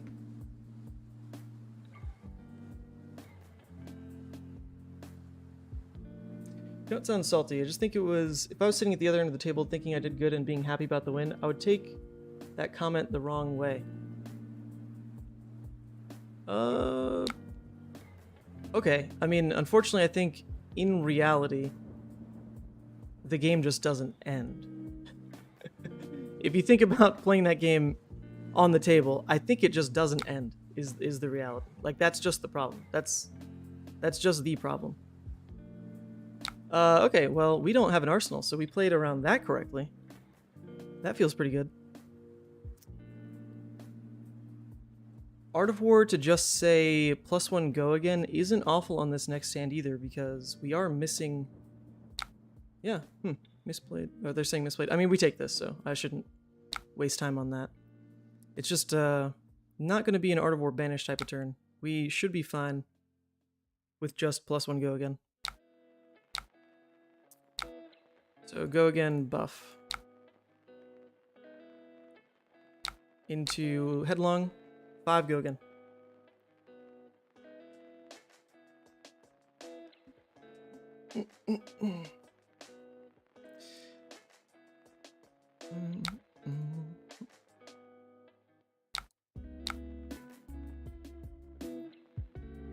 Yeah, and actually the good news about how that Oldhim game went is, in reality, it wouldn't go to time if we just didn't misplay. Because the game really should have ended. Granted, we got lucky as hell to draw the double Art of War there. Like, we got super lucky to have that sequence. But we didn't play for that sequence as an actual out when we blocked with links. So, you know, like, in reality, if we just played it correctly, then it doesn't go to time. So, it only went to time because we played poorly. That's another way to look at it. Another way to look at it. Keep doing great work, Sant. Wish you all the best. Thank you. Thank you, Ty Pal. If you're playing in Nats this weekend, best of luck as well. There's a lot of Nats going on. A lot of gnats going on. Alright, so we do have 3 Draconic, right? 1, 2, 3. Okay, so we do want to weave in a Kodachi swing here, so that we threaten Mass Draw on the Phoenix.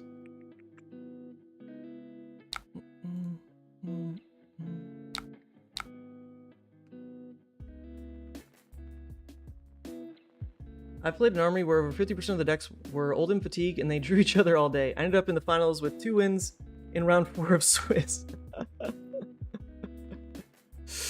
I've also played high-level Oldhims that push me and force me on the back foot when they find the opening. The difference is incredibly relevant. Oh, for sure.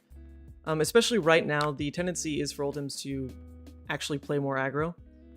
So I didn't hedge correctly in that either, because I feel like at Nationals, you would have to hedge that your opponent is on aggro.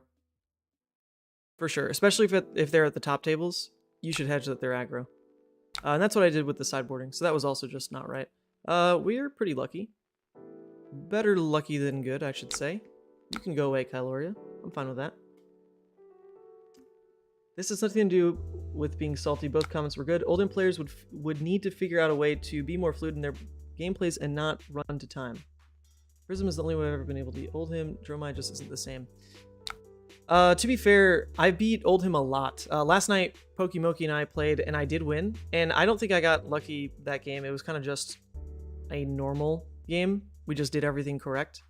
This game, we just didn't do anything correct. And we got lucky. But we just didn't do anything correct enough to still win. So, win some, lose some. Man, they're just not playing much for me to swing into. So these are kind of lame turns, not gonna lie. Levia also beats Oldhim pretty handily. Aggro Oldhim can be tough. Aggro Oldhim definitely poses more of a challenge. Just because they're lining up pummels every turn they can. And they're going to pummel, relevant hit effects, be it like Frostfang, CNC, Erase, Spinal. It's stuff that really ruins your day. Yeah, also we forgot that in a 50-minute game, there would have been handwriting, which is probably like 2 minutes per person. I hate that, honestly. I wish digital life was more of the norm. Digital life apps that can actually track would be nice. I mean, if they're just not doing anything, then there might be an argument to really just laying out the Spreading Flames Tunic for the Phoenix just because it still threatens Mask. They're not putting any pressure on us, like, at all. 0. But that's really low Spreading Flames value. But they're finally keeping cards for some reason, because most other turns they would have blocked this. So, just because when they keep cards like that, it is likely it's some kind of hit effect more than a dragon. So I think we will not play with Arsenal. I will throw this.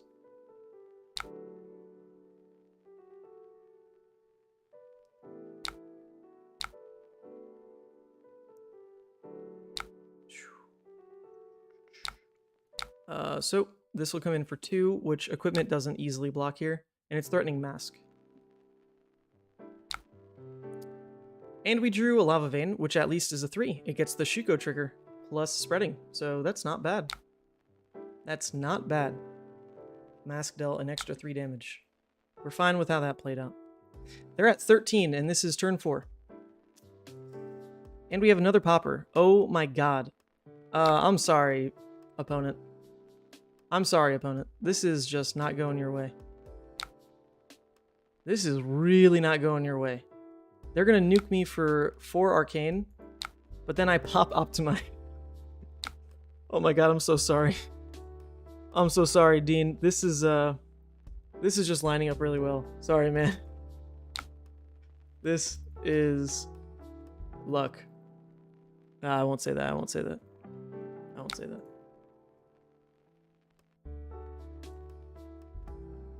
So you decided not to play the Blood Dead at Nats.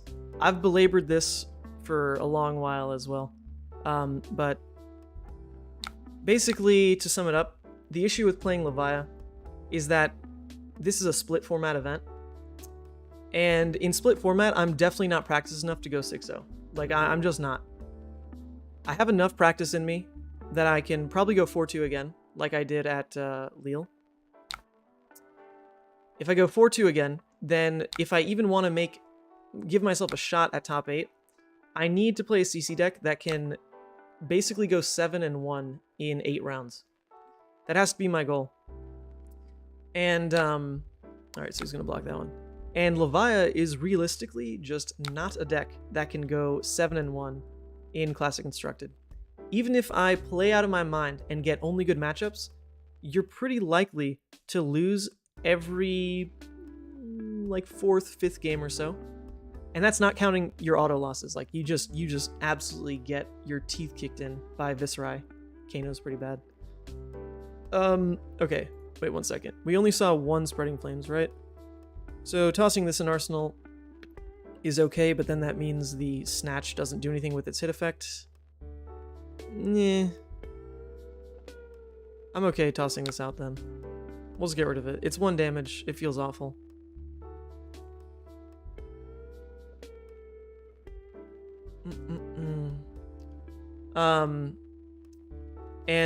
Yeah, so I love Levia, but I'm basically pretending that I have a shot. Just by nature of like what the deck is capable of. The deck will lose its best matchup sometimes. Sometimes. And 8 rounds is enough rounds that I probably just end up taking like 1 or 2 losses to that kind of thing. So yeah, that's it. It's just not right to play Levia. I would love to. And I'm gonna take her for the Calling. I'll take her for the Battle Hardened.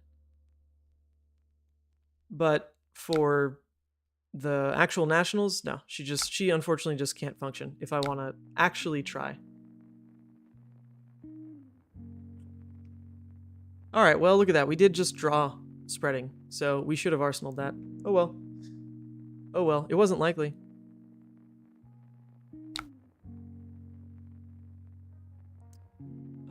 Yeah, well, we just let that hit us. Because I don't think you drawing a card is going to get yourself back in the game. Sorry, dude.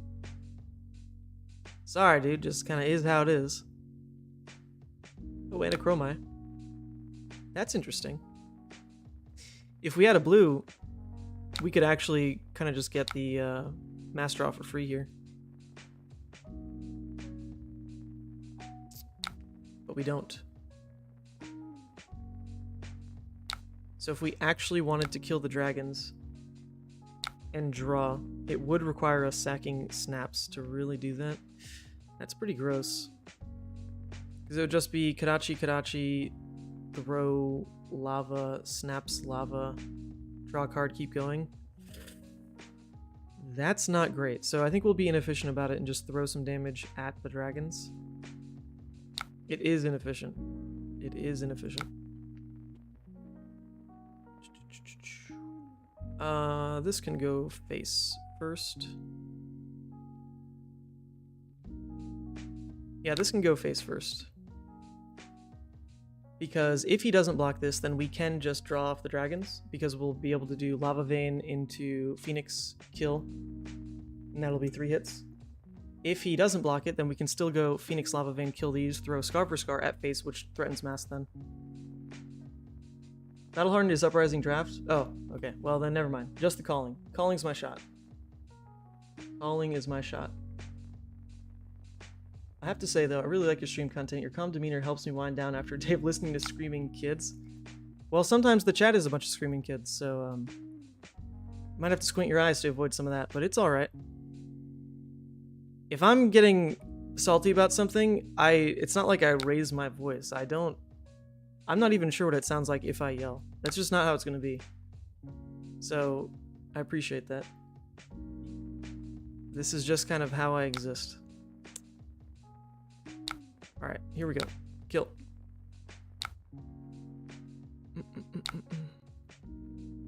Kill. Breakpoint time. A very low value Spreading Flames, but it was my fault. It was absolutely my fault. I just didn't keep the Rising in Arsenal. My fault, my fault.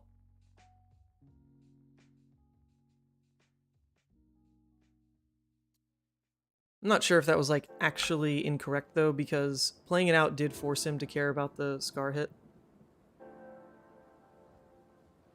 So, it's kind of like a toss-up. I'm not sure there's like... Okay, and like we do get the mask hit here, so this is what we played for at least. We get to Arsenal this, and it's a Blaze, and that's pretty darn good. And that's pretty darn good. We love that.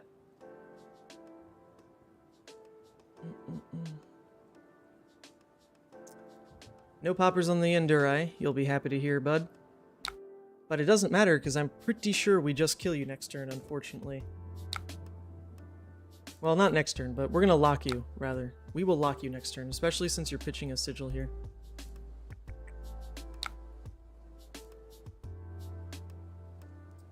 Sure. I'll take it.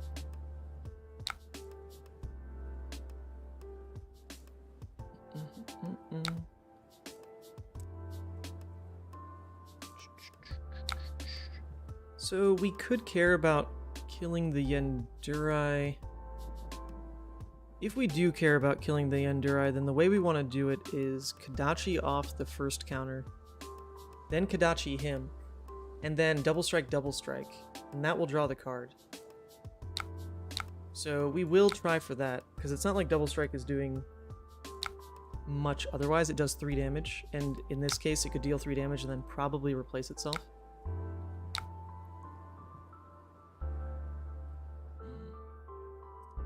Double needle here. Double needle. You're right. That would have just cleared Kylori and Chromai. My god. Such low effort would have been needed to just say bye-bye. They're not playing Ashwings for me anyway. What do I need this 1 for? Does nothing.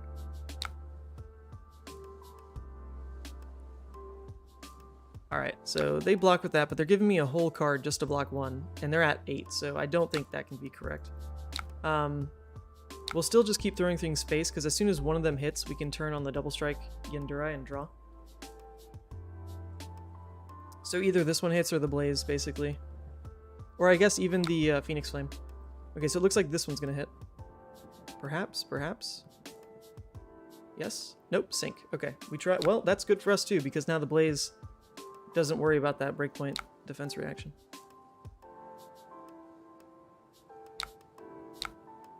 Here we go.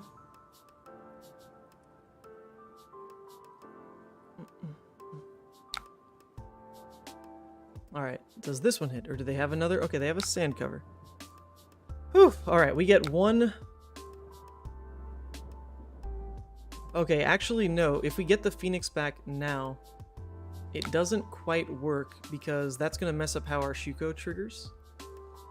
So I think at this point we just kind of ignore the Yendurai. I'm pretty sure. I mean, he might still... I mean, he doesn't know, I guess. This was wrong, though. We should have still swung the Phoenix Flame first before showing Double Strike. But that's alright. Yep. Oh, wait. Well, if he does that, we still clear Yendurai and then make Lava Burst draw the card. Okay. That still works for me. I'll take it. Then we add this. This will kill Yendurai. Lava Burst is going to get the mask stack. And it looks like he won't be able to block it. Hey, just tuned in for the day. What's with the new Scar inclusion? I have no idea. We're just trying a couple things. The issue that Sam and I were talking about was what happens when you're in an aggro mirror and they choose for you to go first. How do you capitalize on still winning if you go first? And the best I've been able to come up with, and it started with his idea for sure, which was to, if you're going first in aggro, still take Mask and Tunic. Because you want to present lethal first, and going first, that's normally tougher in the aggro mirror. Because the player going second is the one that lands like the first real damage, right? So they tend to be ahead on the damage trade. He says GG. Care for a rematch? Yeah, sure. Yeah, sure. Brand... yeah. So we don't win this turn, but, you know, we do some damage. We do some damage for sure. We can do this. Yeah, Link's Mask, not Mask of Momentum. Going second, Mask of Momentum, Flame Scale is like definitely better. Because not only do you throw the first damage in the aggro mirror, you also demand blocks. Otherwise, Mask can, you know, start taking the game away. So, because of the issue of going first, how do you still win? Well, Link's and Tunic kind of get you ahead in really presenting lethal first. Link's can search for like 7, 8 damage sometimes. Getting that Tunic trigger on like that first Art of War you find is pretty fantastic. And that just gets you those little increments ahead that you need to be able to win from going first. So the other part in that I've been trying is CNCs if you're going second, Scar for Scars if you're going first, is kind of like the two slots I've been playing around with for that same reason. Well, I don't know why I'm thinking so hard about this. We're just gonna. I'm sorry, opponent. We're just gonna throw things at you.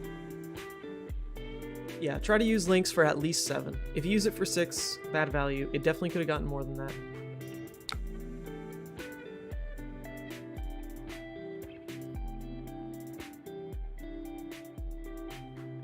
Did he pitch a blue for Quell? He did pitch a blue for Quell. I'm pretty sure... Does Quell count for, like, unpreventable? How does Quell read? Prevent 1. Okay, so we'll just Arsenal the double strike then. That'll just be our turn. No need to feed him Quell, I guess. This should still take a card. Well, no, because we can go wide enough. I'm wrong. I'm wrong again. My god. Not paying attention anymore. Wrong again. We should still just, like, force through the Quell.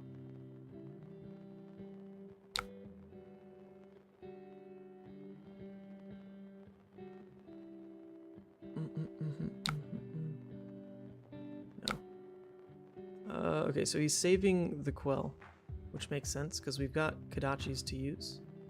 Quell, Quell, Quell. Quell. Quell instead of well. I'm probably saying Quell. It's just there's a noise gate on the microphone. I mean, I think I'm saying Quell. There's a noise gate on the microphone, so the first syllable sometimes is like a little silent, or like the first consonant rather is sometimes a little silent. Man, I am just not paying attention to order at all this turn. It doesn't super matter. It should be very hard to lose this game. It should be very hard to lose this game.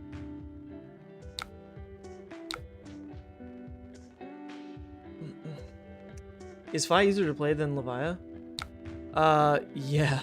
Oh my god, yeah. Levia is a testament. Like, Levia will test your mental limits in terms of stress management more than anything. I don't think she's, like, honestly all that complicated. To play her perfectly just takes reps. It's not like you have to be a god player. It just takes reps to play her perfectly. Okay, so I can just hold this, and then, funny enough, if he tries to crack the Silken form, then I'll just, instead of Arseling, kill the, Good luck at Nats. First round on me. Hey, Tony! Thank you, friend. First round on you. I hope to see you then. That'd be fun. Or if not, you know, bind one in your honor. Okay, so see right here, I can just hold the Phoenix Flame for Arsenal. If he decides to crack Silken, then I just throw Phoenix and kill it.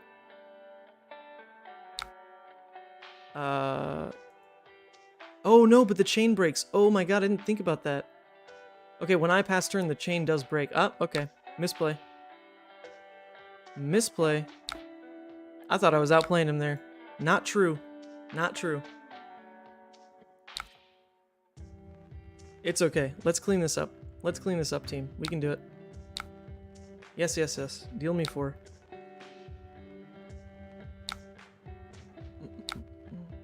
Of drinks, yes. I'm aware of drinks. If first round was on you and we actually get paired first round, I'm holding you to it, though. Like, then I expect the concession. Just, like, to be clear. If that does happen.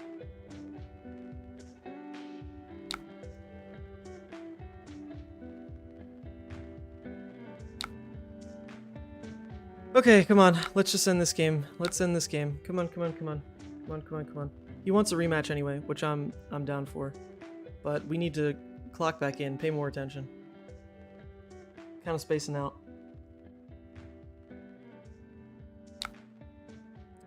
Which, to be fair, we are on game 7. We are on game 7. 7 out of 8. If we can end up at 6-2, I'll feel okay about that. We took a loss to our against that Briar because our deck kind of just punted. That felt really, really awful. That game felt so bad. Like, I was ready to edit the deck after that, but we didn't. We just powered through it, played 2 more games, and we did win those games. And then we learned our mistake against the Oldhim. I wasn't paying attention, sorry. Me neither, to be honest. Ready for game 2.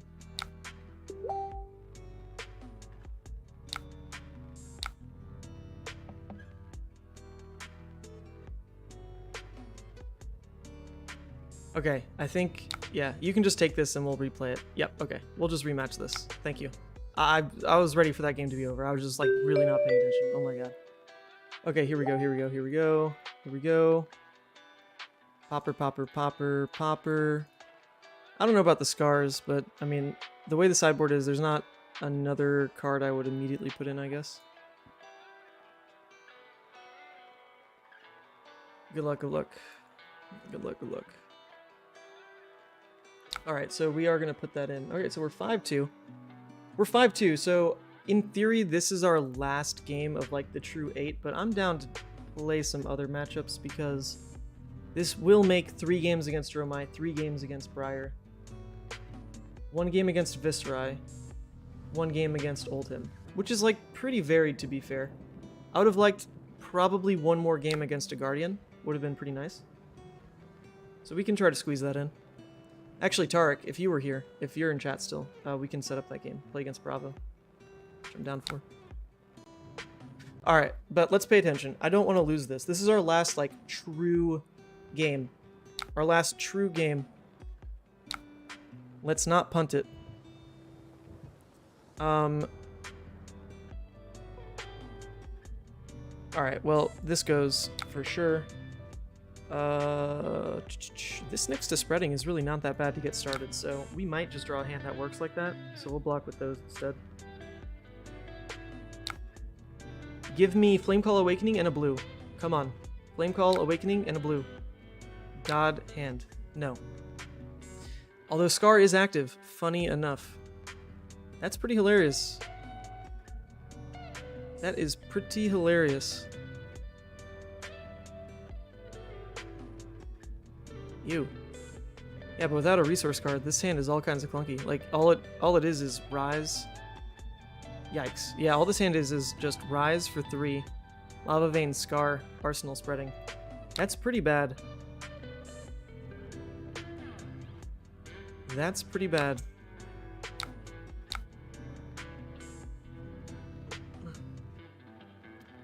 I guess that didn't, I mean, the Scar, oh wait, oops, sorry. That is just incorrect, sorry, my bad. Sorry, wrong one. Meant the Scar first, anyway.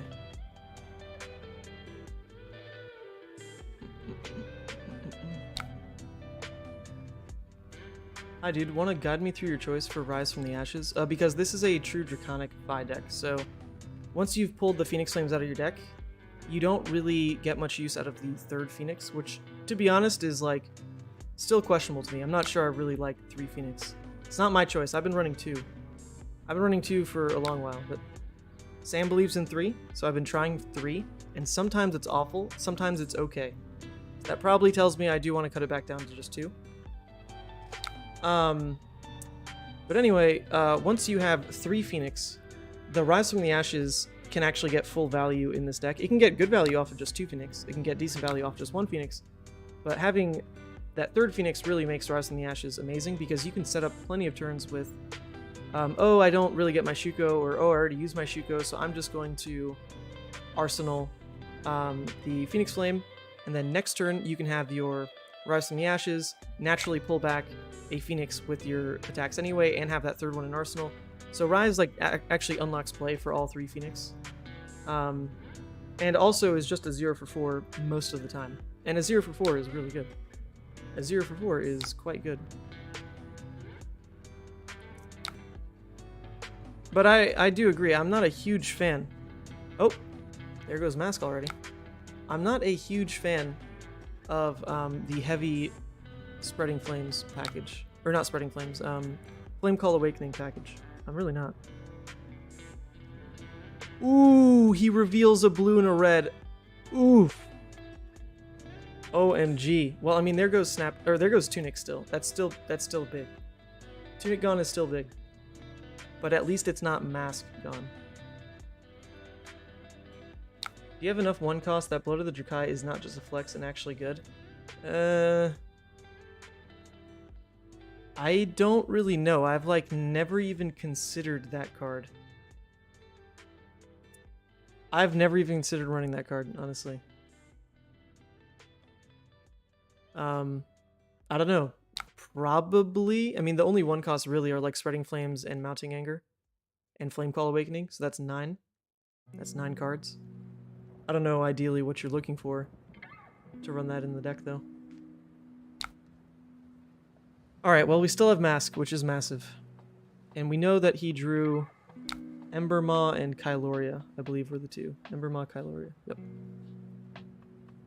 Okay, so pretty easily we can lead our turn with our Mask draw. Just kill Tomotai with this.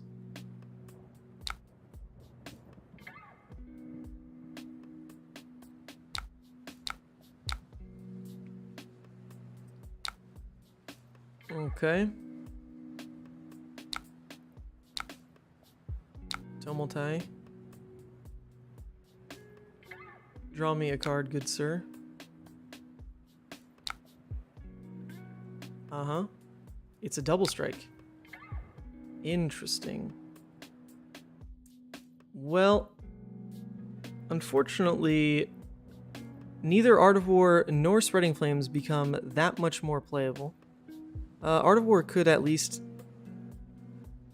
I mean, Art of War here can at least say, I guess, +1 banish.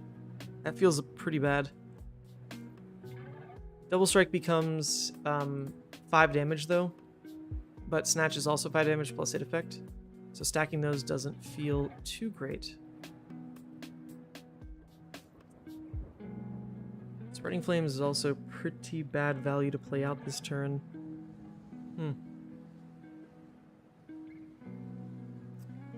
Yeah, it's pretty bad value, but I mean, our turn can still be Spreading Flames just because it's 3 attack, and then just go with Double Strike, Snatch, Arsenal, Art of War.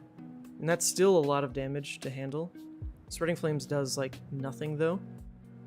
I'm not quite sure what's better here. I'm not quite sure what's better here. I think we'll go for that. Does opponent run Remembrance? Not sure. I didn't see it game 1. Sometimes it does freeze. Yeah. But mostly just deciding out loud.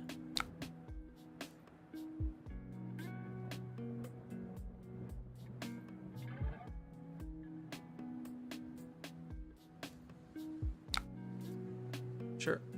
Let's keep tossing our damage.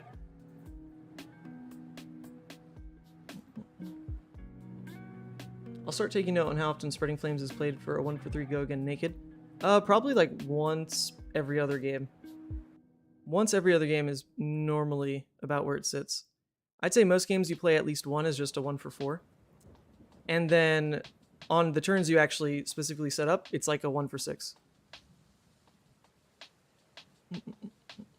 And the ceiling can get higher than that, for sure.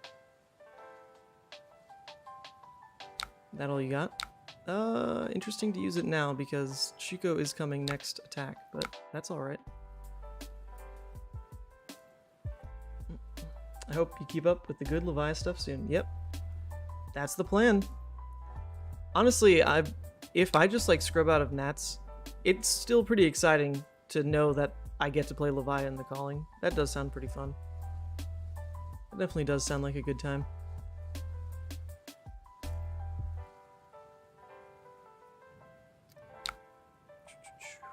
Snatch. Because I have Snapdragons, this is still somewhat of a threat. He's likely to block it out anyway. He doesn't have to, but he's likely to. Yep. Okay, so then we just get to Arsenal this anyway. Not the biggest of turns. But we did have to sink 5 damage into Tomotai. No way we're letting that live.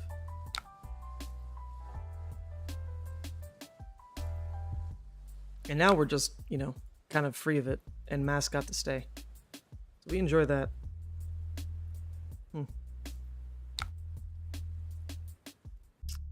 Kailoria. He's running low on Ash. And this is not a turn where he's likely to be able to pay for Furnace because he's got the floating here. So we're not blocking this anyway. You can take that. Hope you won't get a chance to play in the Calling because you're doing so well in Nats. I don't know. There's like... we start with draft, right? So there's like a good chance everything I learned in Leal goes out the window and I just start 0-3. It's possible. Can't say it won't happen. I hope it's not likely to happen, but can't say it won't happen.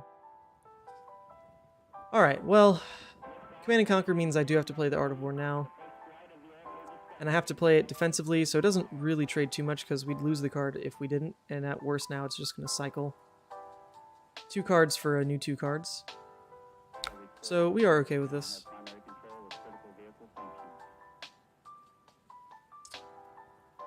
I'm most interested in banishing the Salt the Wound.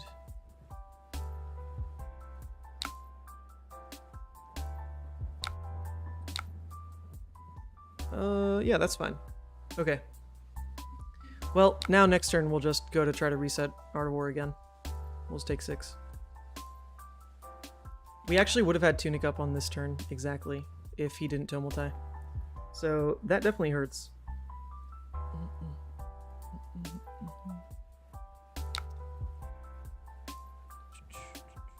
We get to clear Kailoria for 2 resources and force a block on the first attack,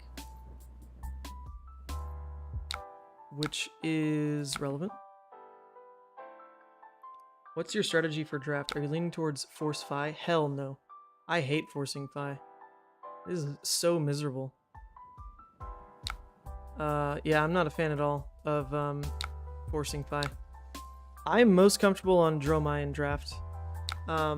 But that's not to say I wouldn't play anything. I think I'm most comfortable building the Dromai decks more than anything. Least comfortable building Icelander decks, but comfortable playing most pretty equally, I would say. Alright, we can be a little cheeky with Art of War to force the Mass Trigger, but that's like not great value because we need to banish a red to do it. So I'm a little more keen on just throwing this, throwing Phoenix, Arsenal, Art of War. Sounds fine.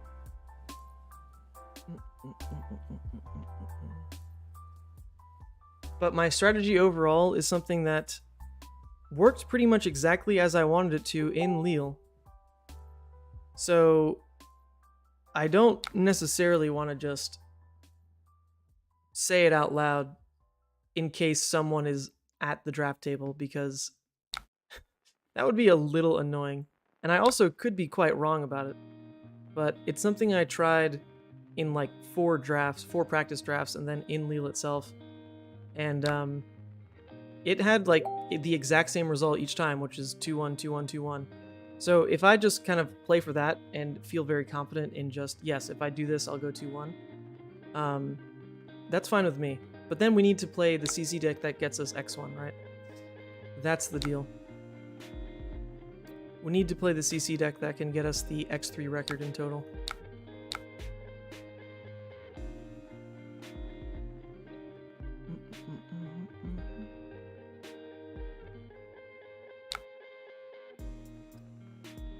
It probably was worth it to force there, but he doesn't have... We had already spent 2 resources on the Kodachis, so we weren't most likely going to be able to capitalize on just any random draw, right? If we draw some 1 cost, that would have hurt. So I'd rather wait. And this is the kind of hand where the Art of War is more relevant. You can turn a blue into something just a little better. Something just a little bit better. And yeah, Yandere can go away. We are fine with that. Talking about Force Fi, based on what other podcasts say about how to approach draft, Arsenal Pass has some talks about some guys they know who just Force Fi in all draft and did really well. I mean, yeah, if you... So that's the thing, though. Like, Force Fi actually works because if you start picking good Fi cards from Pack 1, you are probably going to have a better deck than anyone else who hesitated picking good Fi cards from even, like, Pack 2. You'll just have a little bit better cards. And having a little bit better cards is a big deal. That definitely is a big deal. This was kind of the perfect draw. We are happy with how this worked out. Yeah, I mean, that's like literally the perfect cost curve too. Because now the Kodachi is going to turn Draconic. We get to swing Kodachi. We get to swing other Kodachi. We get to play this. We get to pay for Phoenix because it's 0. We get to end with Salt, which is going to get the Shuko buff. It's all sunshines and rainbows with that Art of War draw. I'll allow it. The packs support the most 5 players as well. Yeah, I mean, they really do. So if you are comfortable building to beat the Fi, you should have an edge against already a quarter of the pod. Because a quarter of the pod is just not going to have the strongest Fi deck. And that's a big deal. That is a big deal. Oh, come on, dude. You're playing around freaking Salt the Wound? What's going on here? That's not allowed. You're not supposed to do that.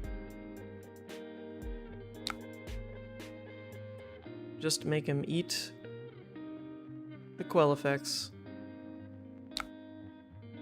Lava Vein. Normally this would have carried a Mass Trigger with it, but he did quell these, so it's not the most relevant anymore. But it is going to make our Phoenix free, which is nice. Because the Phoenix comes in for 2, which also can't just be straight quelled. Nice, and he did... Okay, that's pretty big for us. He used a quell on something that still hit. We do appreciate that. We appreciate that a lot. This is really good for us. Really good for us. Because now this stacks Mass Trigger again, and actually got some buffs. Coming in for 6. Pretty nice.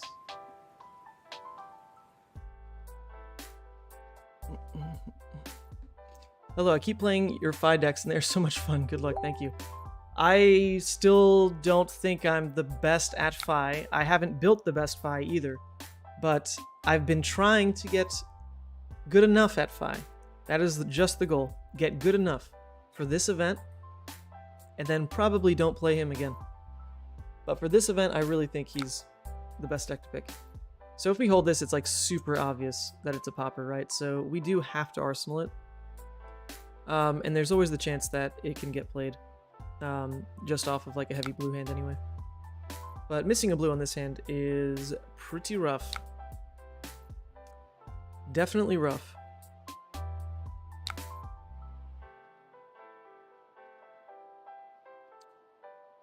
Definitely rough. The Seeker isn't forcing Fi, but forcing the people around you to not be Fi puts dragons on top of pack. Yeah, when the Fis are just like, Necria, who cares? Pass. Damn. Doesn't that feel good? Alright, sorry, I'm gonna close Facebook.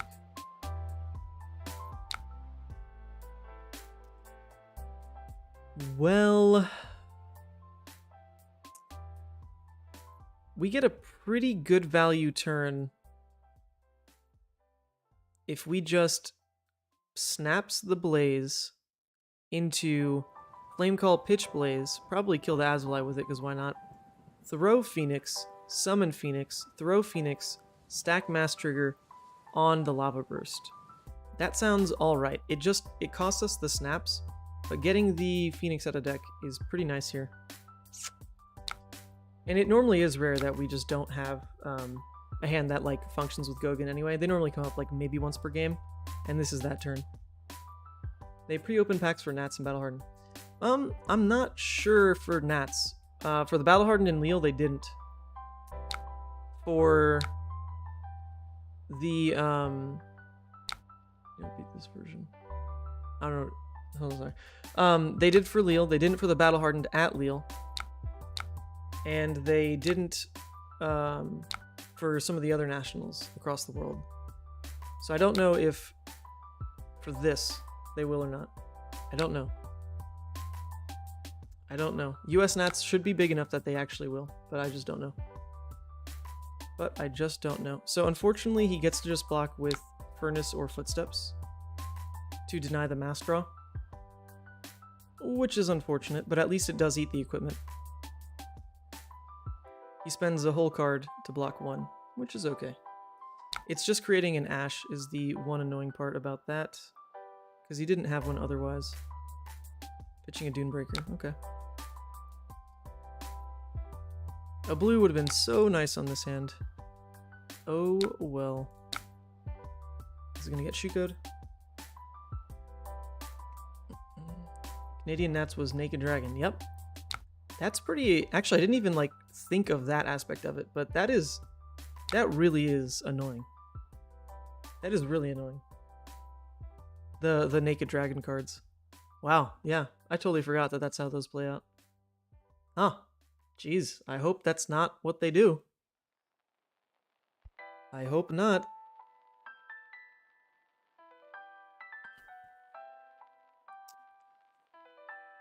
Hey, Paneros, thank you, thank you. Joining the living legend status. So much fun, this deck. I don't know if you're being sarcastic or not, Sensei, but I'll tell you what. I also was not the biggest fan of Fi in the beginning. It was kind of just the deck I could build because I was missing every single other one of my cards. And I am still missing, hence the FedEx lawsuit that you see. So, Fi was just easy enough to build with extra draft chaff that I had, and doesn't break the bank to truly put together for Nationals. So, like, if I tried to pivot to Dromai, I'd have to buy Footsteps. I don't even own Footsteps, and like, Jesus, we're not trying to do that. After the first Phoenix, why not use the Fide, Flame, and Burst to play the CNC, force 2 more cards from their hand? That's definitely... Okay, yep. That is definitely one line we're thinking about. I didn't even think about that, honestly, because I try to never pitch the second Phoenix. I'll pitch, like, once the third Phoenix is in there. But the second Phoenix is what, like, unlocks Rise from the Ashes. To start being like an actual good card, so I just like didn't even think about that. But yes, like normally I'd consider that. This hand doesn't have a blue, so CNC doesn't do anything here, which is quite rough. Which is definitely quite rough. So we just say sayonara. Will you go to Worlds? Yes, I cashed in a PTI. I will be at Worlds, playing in the main event.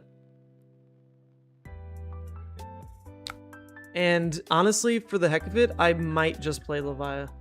Just because, like, at that moment, it would be a little legendary to just, like, be quite literally the only Levia. There's no way there would be one more. Normally at these big events, there's, like, 2. There's, like, me and then another crazy person.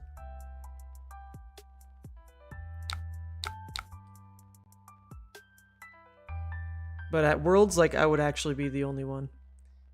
And that would feel kind of fun.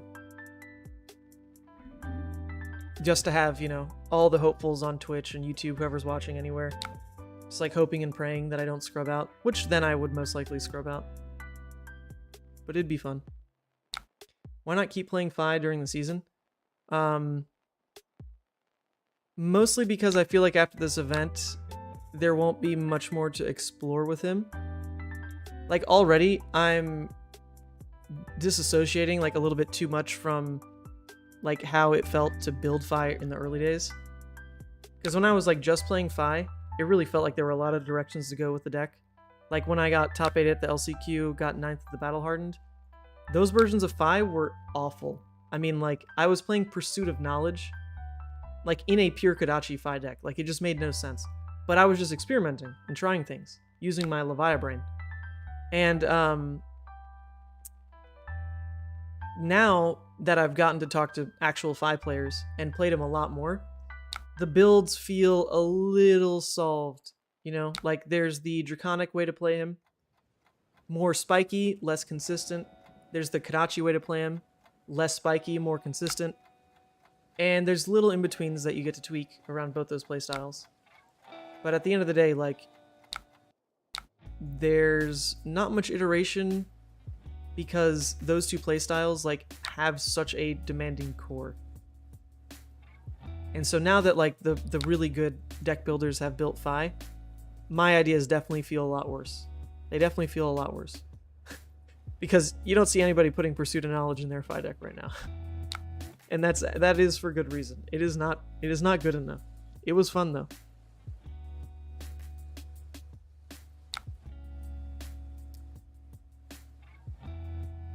Yeah, well, ew.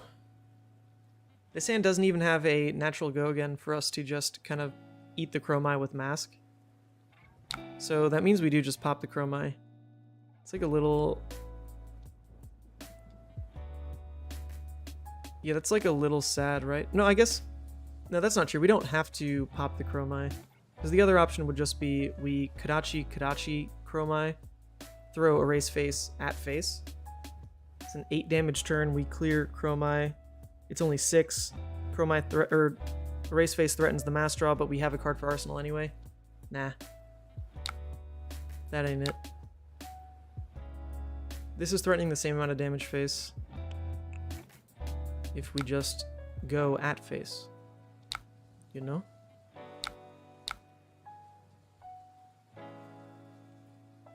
Snaps would have been cool here. Double Levia Blitz CC? Yeah, I mean, that would be the goal, right? Just player in both. What'd be really cool is, like, if Levia really works in one of the formats, CC or Blitz, she's very risky in Blitz. She's very risky in Blitz, but she's fun. She's less risky in CC, but you have more games where you lose to yourself. In Blitz, you don't really tend to lose to yourself because the games are so short that you're just going to get, like, rolled over or you roll them. But, yeah, if there was a format where she actually felt safe to play, I would probably prefer that one format and then just play a good deck in the other format. Just to still bring Levia. I don't know about going like full Send It Levia. Both formats. Although by Worlds, we will know enough about Dynasty spoilers. 26 life in Blitz seems good, except... This is the big problem with Levia and Blitz. Except for the fact that you don't really do anything for 2 turns. 26 life is good. But for the first 2 turns of the game, you tend to kind of just block, swing claw. Block, swing claw. And if that's all you do for 2 turns, almost every other deck in the game outvalues the hell out of you. Like, destroys your value. Oh. So you have to just hope to actually open, like, Swing Big, or open some of your other, like, splashed early attacks. Like, you can run some pulping, but that is also pretty hopeful, because that card sucks on, like, turn 4. It's good turn 1 and 2.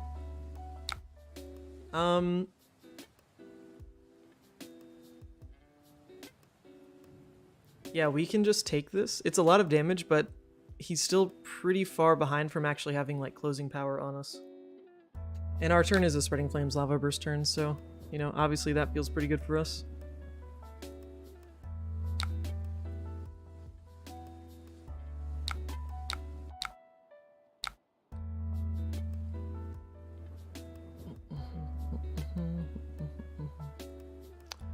So we'll try to make blocking a little bit awkward still. If he lets something through, then the next swing will be Kadachi, and then just like a 2 attack.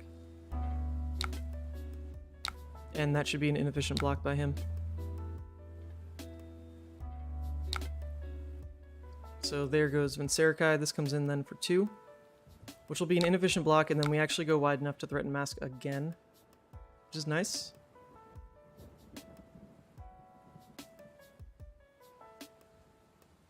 Not good enough. How many poppers are in your list? Any Pursuit of Knowledge? And Pursuit of Knowledge is too spicy?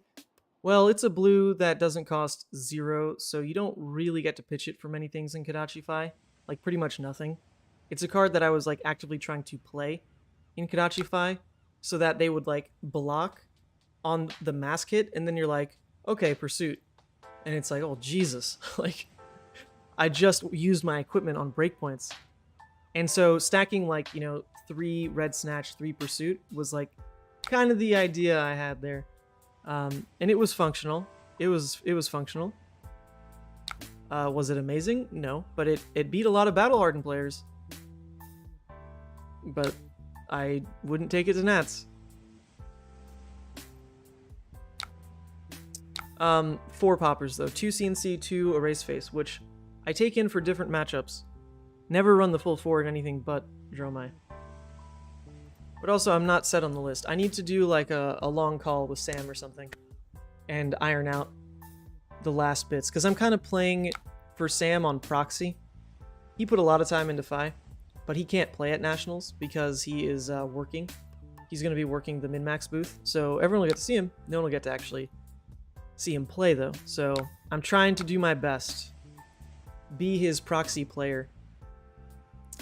And take home that dub.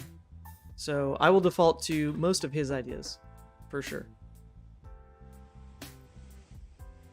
Uh-oh, buddy. Uh-oh, buddy. This ain't right. This just ain't right. Although, good thing he used it now, because he actually couldn't Oasis on the... He couldn't Oasis the Lava Burst.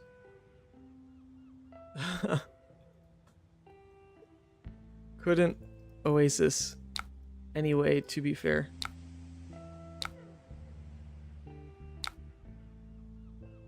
GG's, yeah.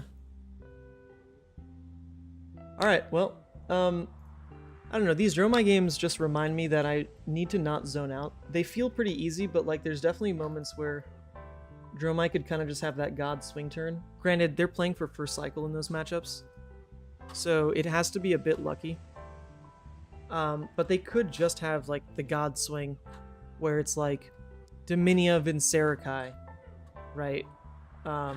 Off of, 1, 2, 3, 4, 5, like a 5-card hand with Arsenal. They can have some disgusting plays. Okay, hold up. Someone's at the door, so let me be right back. I don't know who it is.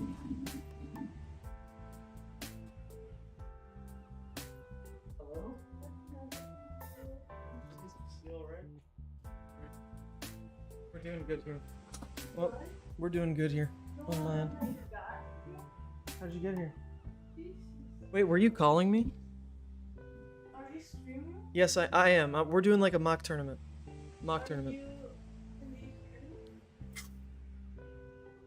Yes, I can hear you.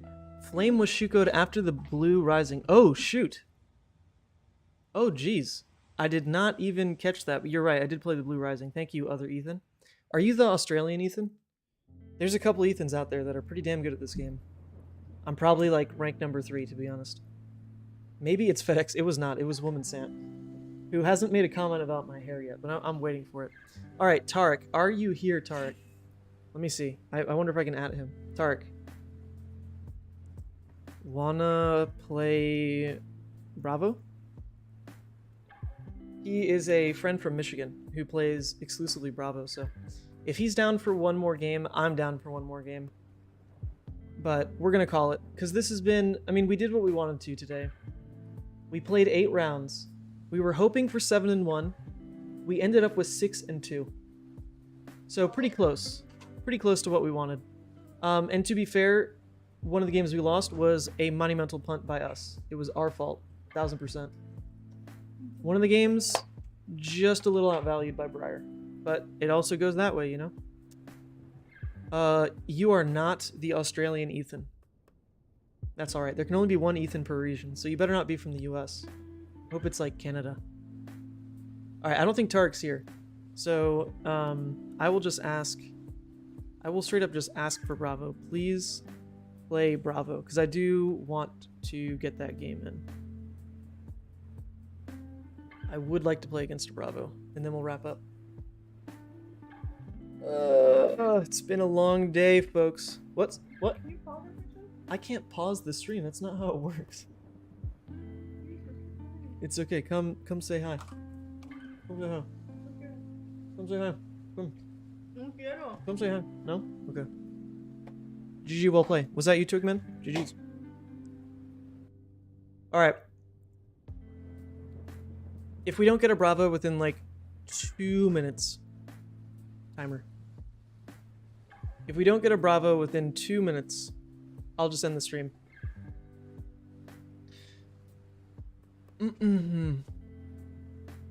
Because it's been a good one. We did what we wanted, right? We did what we wanted. We played 8 rounds. I'd say no quiero, sí, güey. Sandra es de México, yo soy de Puerto Rico, medio argentino, medio chileno también. Not really. I was born in Chile, but I'm not actually Chilean. But I am half Puerto Rican.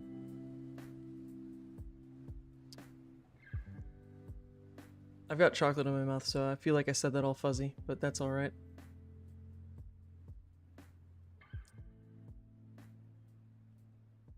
Someone in chat build Bravo and run this kid. Yeah, I would love to get run over by Bravo. That's kind of the point. Bravo should be one of the tougher ones. So I would like to play the game. What the fuck? You're Puerto Rican. De la Boricua. Ah, there we go. Bravo. Thank you. We can close the timer. I love how you say, build Bravo and run this kid. Thank you. I appreciate the vote of confidence.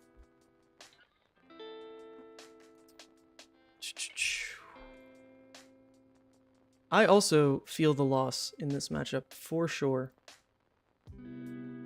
For sure. But that's why we play it. Oh, he disconnected. Oh, well, that's unfortunate.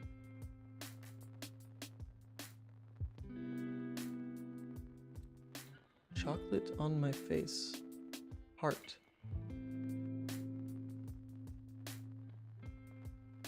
Okay. Interesting. Love you, man. Oh, thank you. Now I'm a man. Thought I was a kid. I was about to have to rebrand to Kid Sant. By the way, the only reason it's Man Sant is because my last name is Van Sant. My last name is spelled Van Sant. So I just think it's kind of funny that I can just add 2 lines. Yo nací en Santiago. Mira. Todavía tengo mi ciudadanía chileno. Mira. Oh, wait. I can't show... I think I just need to cover that. Look at that. See, I'm Chilean. La bandera chileno. Aquí. Mira. Bandera chilena, I think. I'm really only okay at Spanish because I stopped speaking it when I was way too little. Oops, sorry. Hey.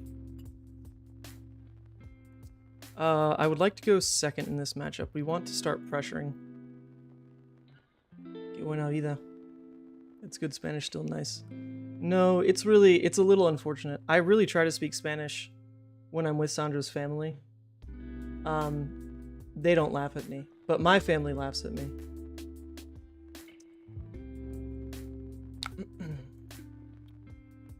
Alright, this is a good going second hand, if we're allowed to keep the Command and Conquer. We don't mind that.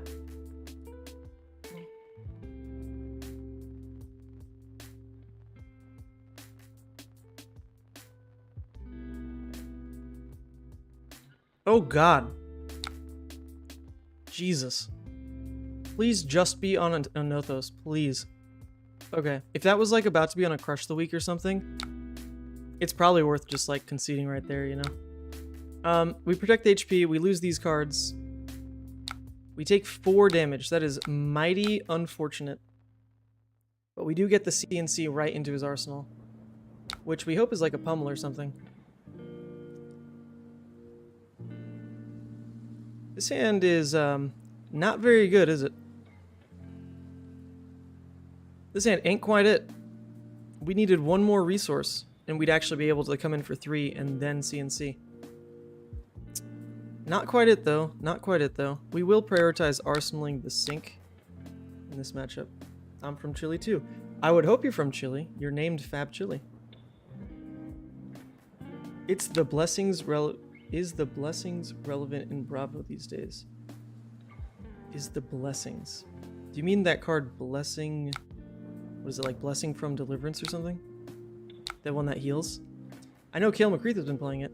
Alright, so we did get a card from them. We got Imposing Visage, which granted is probably not that relevant. They pitch a Command and Conquer, leading into his hero ability. Our hand is actually quite okay. Michael Thompson, hit that subscribe button. Thank you, brother. We really don't mind this. Our hand is okay. It just goes Brand, Blaze, Searing, and then we just Arsenal the Phoenix to try to get Shuko value next turn. That feels pretty okay. So there's no reason to sink any of this, because this hand does what it needs to. Alright, well somehow we're at the same life. The one thing that comes up against Bravo is the rate for his damage is actually not great. So if he's holding his big hands for his big attacks, the damage isn't what's relevant, it's the hit effect. So if you're actually blocking out the hit effect, then all of a sudden you actually do start to outvalue him. But we did just use a sync in Arsenal to do that. I doubt we're really going to get room to Arsenal another sync for probably the next good portion of the game, which is why some people do run the reinforce the line into Bravo. I just don't know if Bravo's going to be relevant enough to really care about that. You have the problem English speakers have with gendered words. Yeah, aware. Oh, Jesus. You're running blue finals? I guess that makes sense, actually. That's a decent Phytech. That is a decent Phytech, sir. We are going to just Arsenal this. It doesn't push anything on this turn. Alright, we really hope we don't get, like, cripplinged or something. This is the kind of turn where we'd love to keep our hand. We would love it. Tunic just for Wizard? Oh well. Oops. Okay, I really thought he was going for, like, Tunic Pummel. Oh my god. If he Tunic Pummels here... If you Tunic Pummel... some tilt will set in. Yeah, that's gonna be rough. That is definitely going to be rough if he pummels this. We don't care about losing this Arsenal, like, just 0%, because we can get it back for free with this hand anyway. So we really hope he just doesn't have Tunic Pummel. Really hope he doesn't have Tunic Pummel. Please, for the love of God, don't have Tunic... Oh! Ah! Gracias a Dios. We got it. We have done it. There was no pummel. We get a great Spreading Flames turn. It is a 1 for 6 on this turn, for pretty low effort, honestly. No, it's a 1 for 7 this turn, actually. It's a 1 for 7. This is really good. That is really good. No, wait. How much is it going to give? Let me recount. Because we are going to pay for it here, because there's no reason not to, because we can't swing sword anyway. So that will actually count for the flame call. So it's going to give 1, 2, 3, 4. It's a 1 for 7 this turn. It's a 1 for 7 this turn.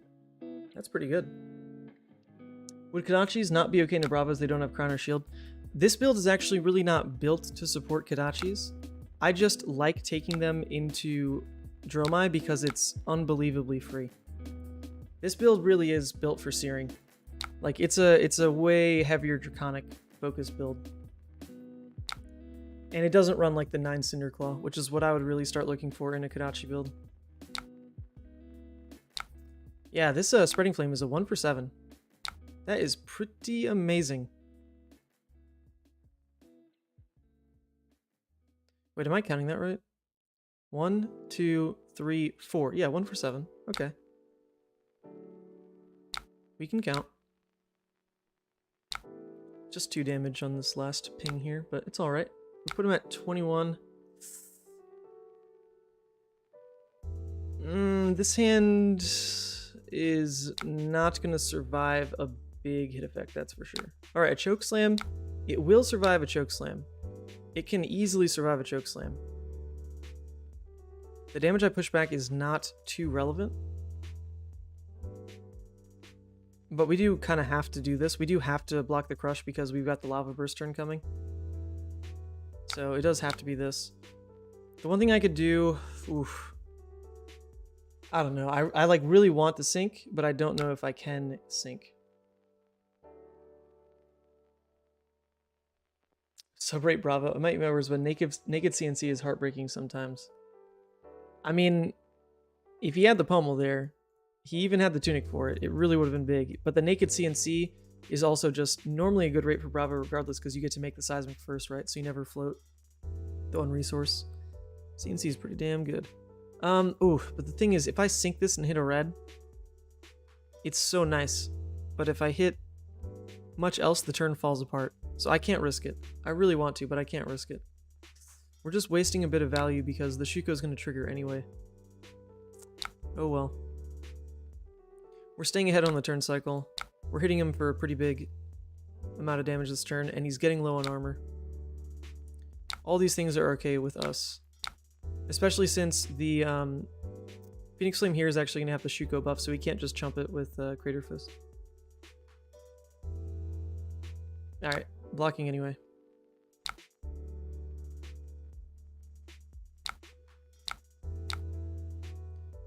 Here comes Phoenix for 2, Lava Burst for just 5. We're putting him on the back foot though. If he goes to 13, that's like 2 good turns away. That's 1 insane turn away from lethal. 2 good turns away from lethal. Those are both our sink belows used now though. It's the most defense we're gonna have. So ideally we look for like 1 more big pivot with armor. Oh, that's it? That's all he does? Oh, it's alright. Yeah, we're actually very happy to take 10 here. It's just a naked 10. And we're going to get to go here, here, here, Phoenix, Arsenal mounting. Yep, we take 10. I'm okay with this.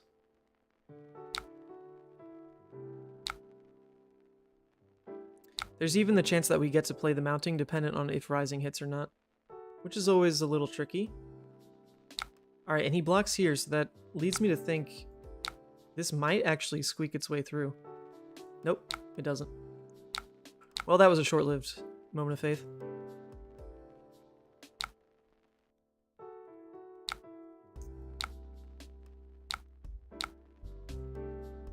Alright, it's just 1. That's definitely not... Okay, so he blocks that way because he thinks there's 1 more attack coming. But actually, we Arsenal here, so we do eat that bit of armor for free. Oh, God. Oh, of course we walk right into the CNC. Tunic MVP. All comes around if it's that pummel, lol. We can lose the mounting and still play a decent hand. It's just really gonna suck if that's a pummel. Holy moly. Yeah. Is it the tunic pummel? Is it, is it? Oh boy, here it comes. It is tunic pummel. That is devastating. That is soul crushing. Ooh, the issue with it being pummel is that it really messes with our capabilities with this hand. Our hand does not scale down well at all. We can kind of YOLO if we just Art of War banish the snatch, leave 2 float, and just see what we draw. That is pretty darn hopeful. But we do need to fish for at least 10.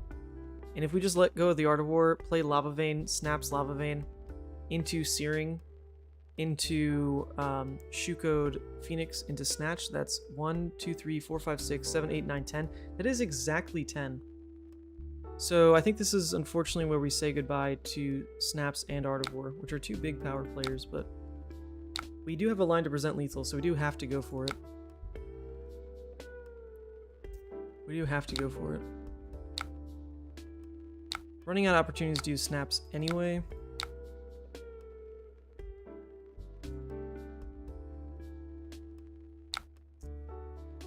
Okay, and once again, he has to block inefficiently here because this is going to require a real card. He can't just use Tunic. So we do take a real card out of him here and then throw Snatch.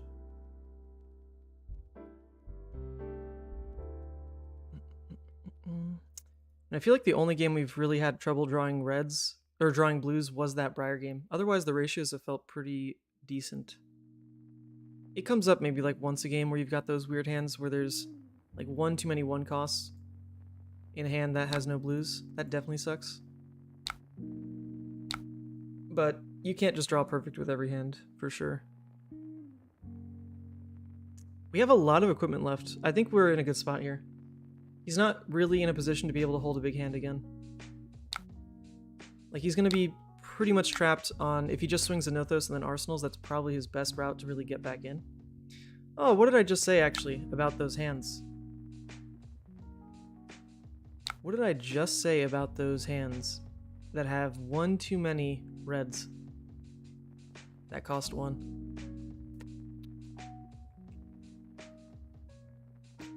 Yeah, well, they don't really do anything with this hand. But we definitely have room to just arsenal one piece of it. Just go for Blaze, or double strike for Shuko into Blaze. Still goes wide enough.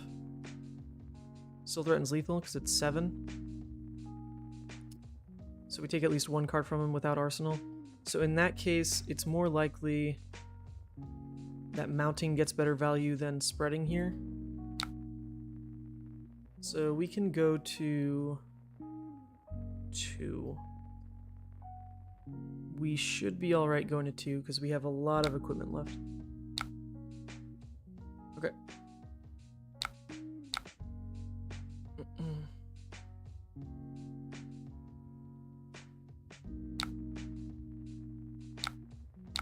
Come on.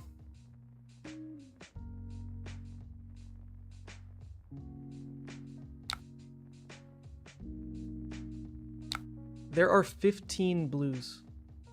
The blue count does not need to go up. There's 15 blues and 5 yellows, so there's 20 resource cards. That is very fine for an aggro deck, and most of the hands don't really need the blue. When it feels the worst is when you have those 1 costs. There are 9 1 costs. And when you draw multiple 1 costs with no blues, that's when it falls apart. But like, even in this situation, it's really not the end of the world. We still have a playable hand. Alright. Nothos for 6. So this is when we get our full pivot. Feels pretty good. We should be fine. We should be fine. We should be fine to win the game. Oh yeah, dude. Let's go. That is everything we could have wanted and more. Alright, well, we played that exactly how we wanted to. We definitely got lucky setting up a sink below and having CNC immediately on... Oh, GG's. We definitely got lucky with our opening hand. We took 4 damage on his turn 1, which is expected, to be fair. Like, that is expected, because he has easy access to dominate. Oh, yep, and here it goes. Goodbye, sir. But then we were pretty lucky to have the CNC immediately going second into sink below. The one issue was we lost 3 damage because we only had 4 reds. But otherwise, that played like exactly how we really wanted it to. I don't feel like... Yeah, that was alright. GG's, sir. Alright, well, with that, I'm going to log off. I was eager to play against Guardian just one more time. I hope that game was okay. That does put us at 7-2 for the night. So one of those wins was maybe like a little too free. One of those losses was like... Oh yeah, oh sorry. Let me hit that button. Wow, Ethan, great moves. Keep it up. Proud of you. Thank you, Michelle. Thank you, Michelle. Thank you, Pepadoman. Because guess what? If I keep this record up, that's top 8, baby. That is top 8. I'm actually interested here because it tracks my win rate. So we've got Fi at an 81.5% win rate. That's pretty freaking good. That's pretty good. And I'd say a solid half of the losses are true just punts. Like we saw today, one of the losses was a huge punt. One of the losses was just the way it goes. So yeah, I'd say like maybe even half of these are like punt games. So hey, that feel pretty good. We'll keep up them moves. We'll keep up the moves and see what happens at Nats. But that was going to be the stream. I am traveling to Nationals, crack it on tomorrow, so I won't be able to stream. There's maybe... No, I'm not even going to make any promises. Never mind. There was like maybe a chance I could get something together, but in all honesty, I'd rather give myself a break. It's been fun, guys. It's been fun. This marks 10 streams. 10 streams, like around, I don't know, 40 hours of streamed gameplay going into Nationals. Hope you all enjoyed. Hope there's a payoff. Hope to see you in top 8. And if not, then at least I play Levia at the Calling. So thanks for being wonderful. Even some of you salty people in the chat. That was fun. You know, those little spits and spats, they come and go. Yeah, thanks for tuning in. I will head off.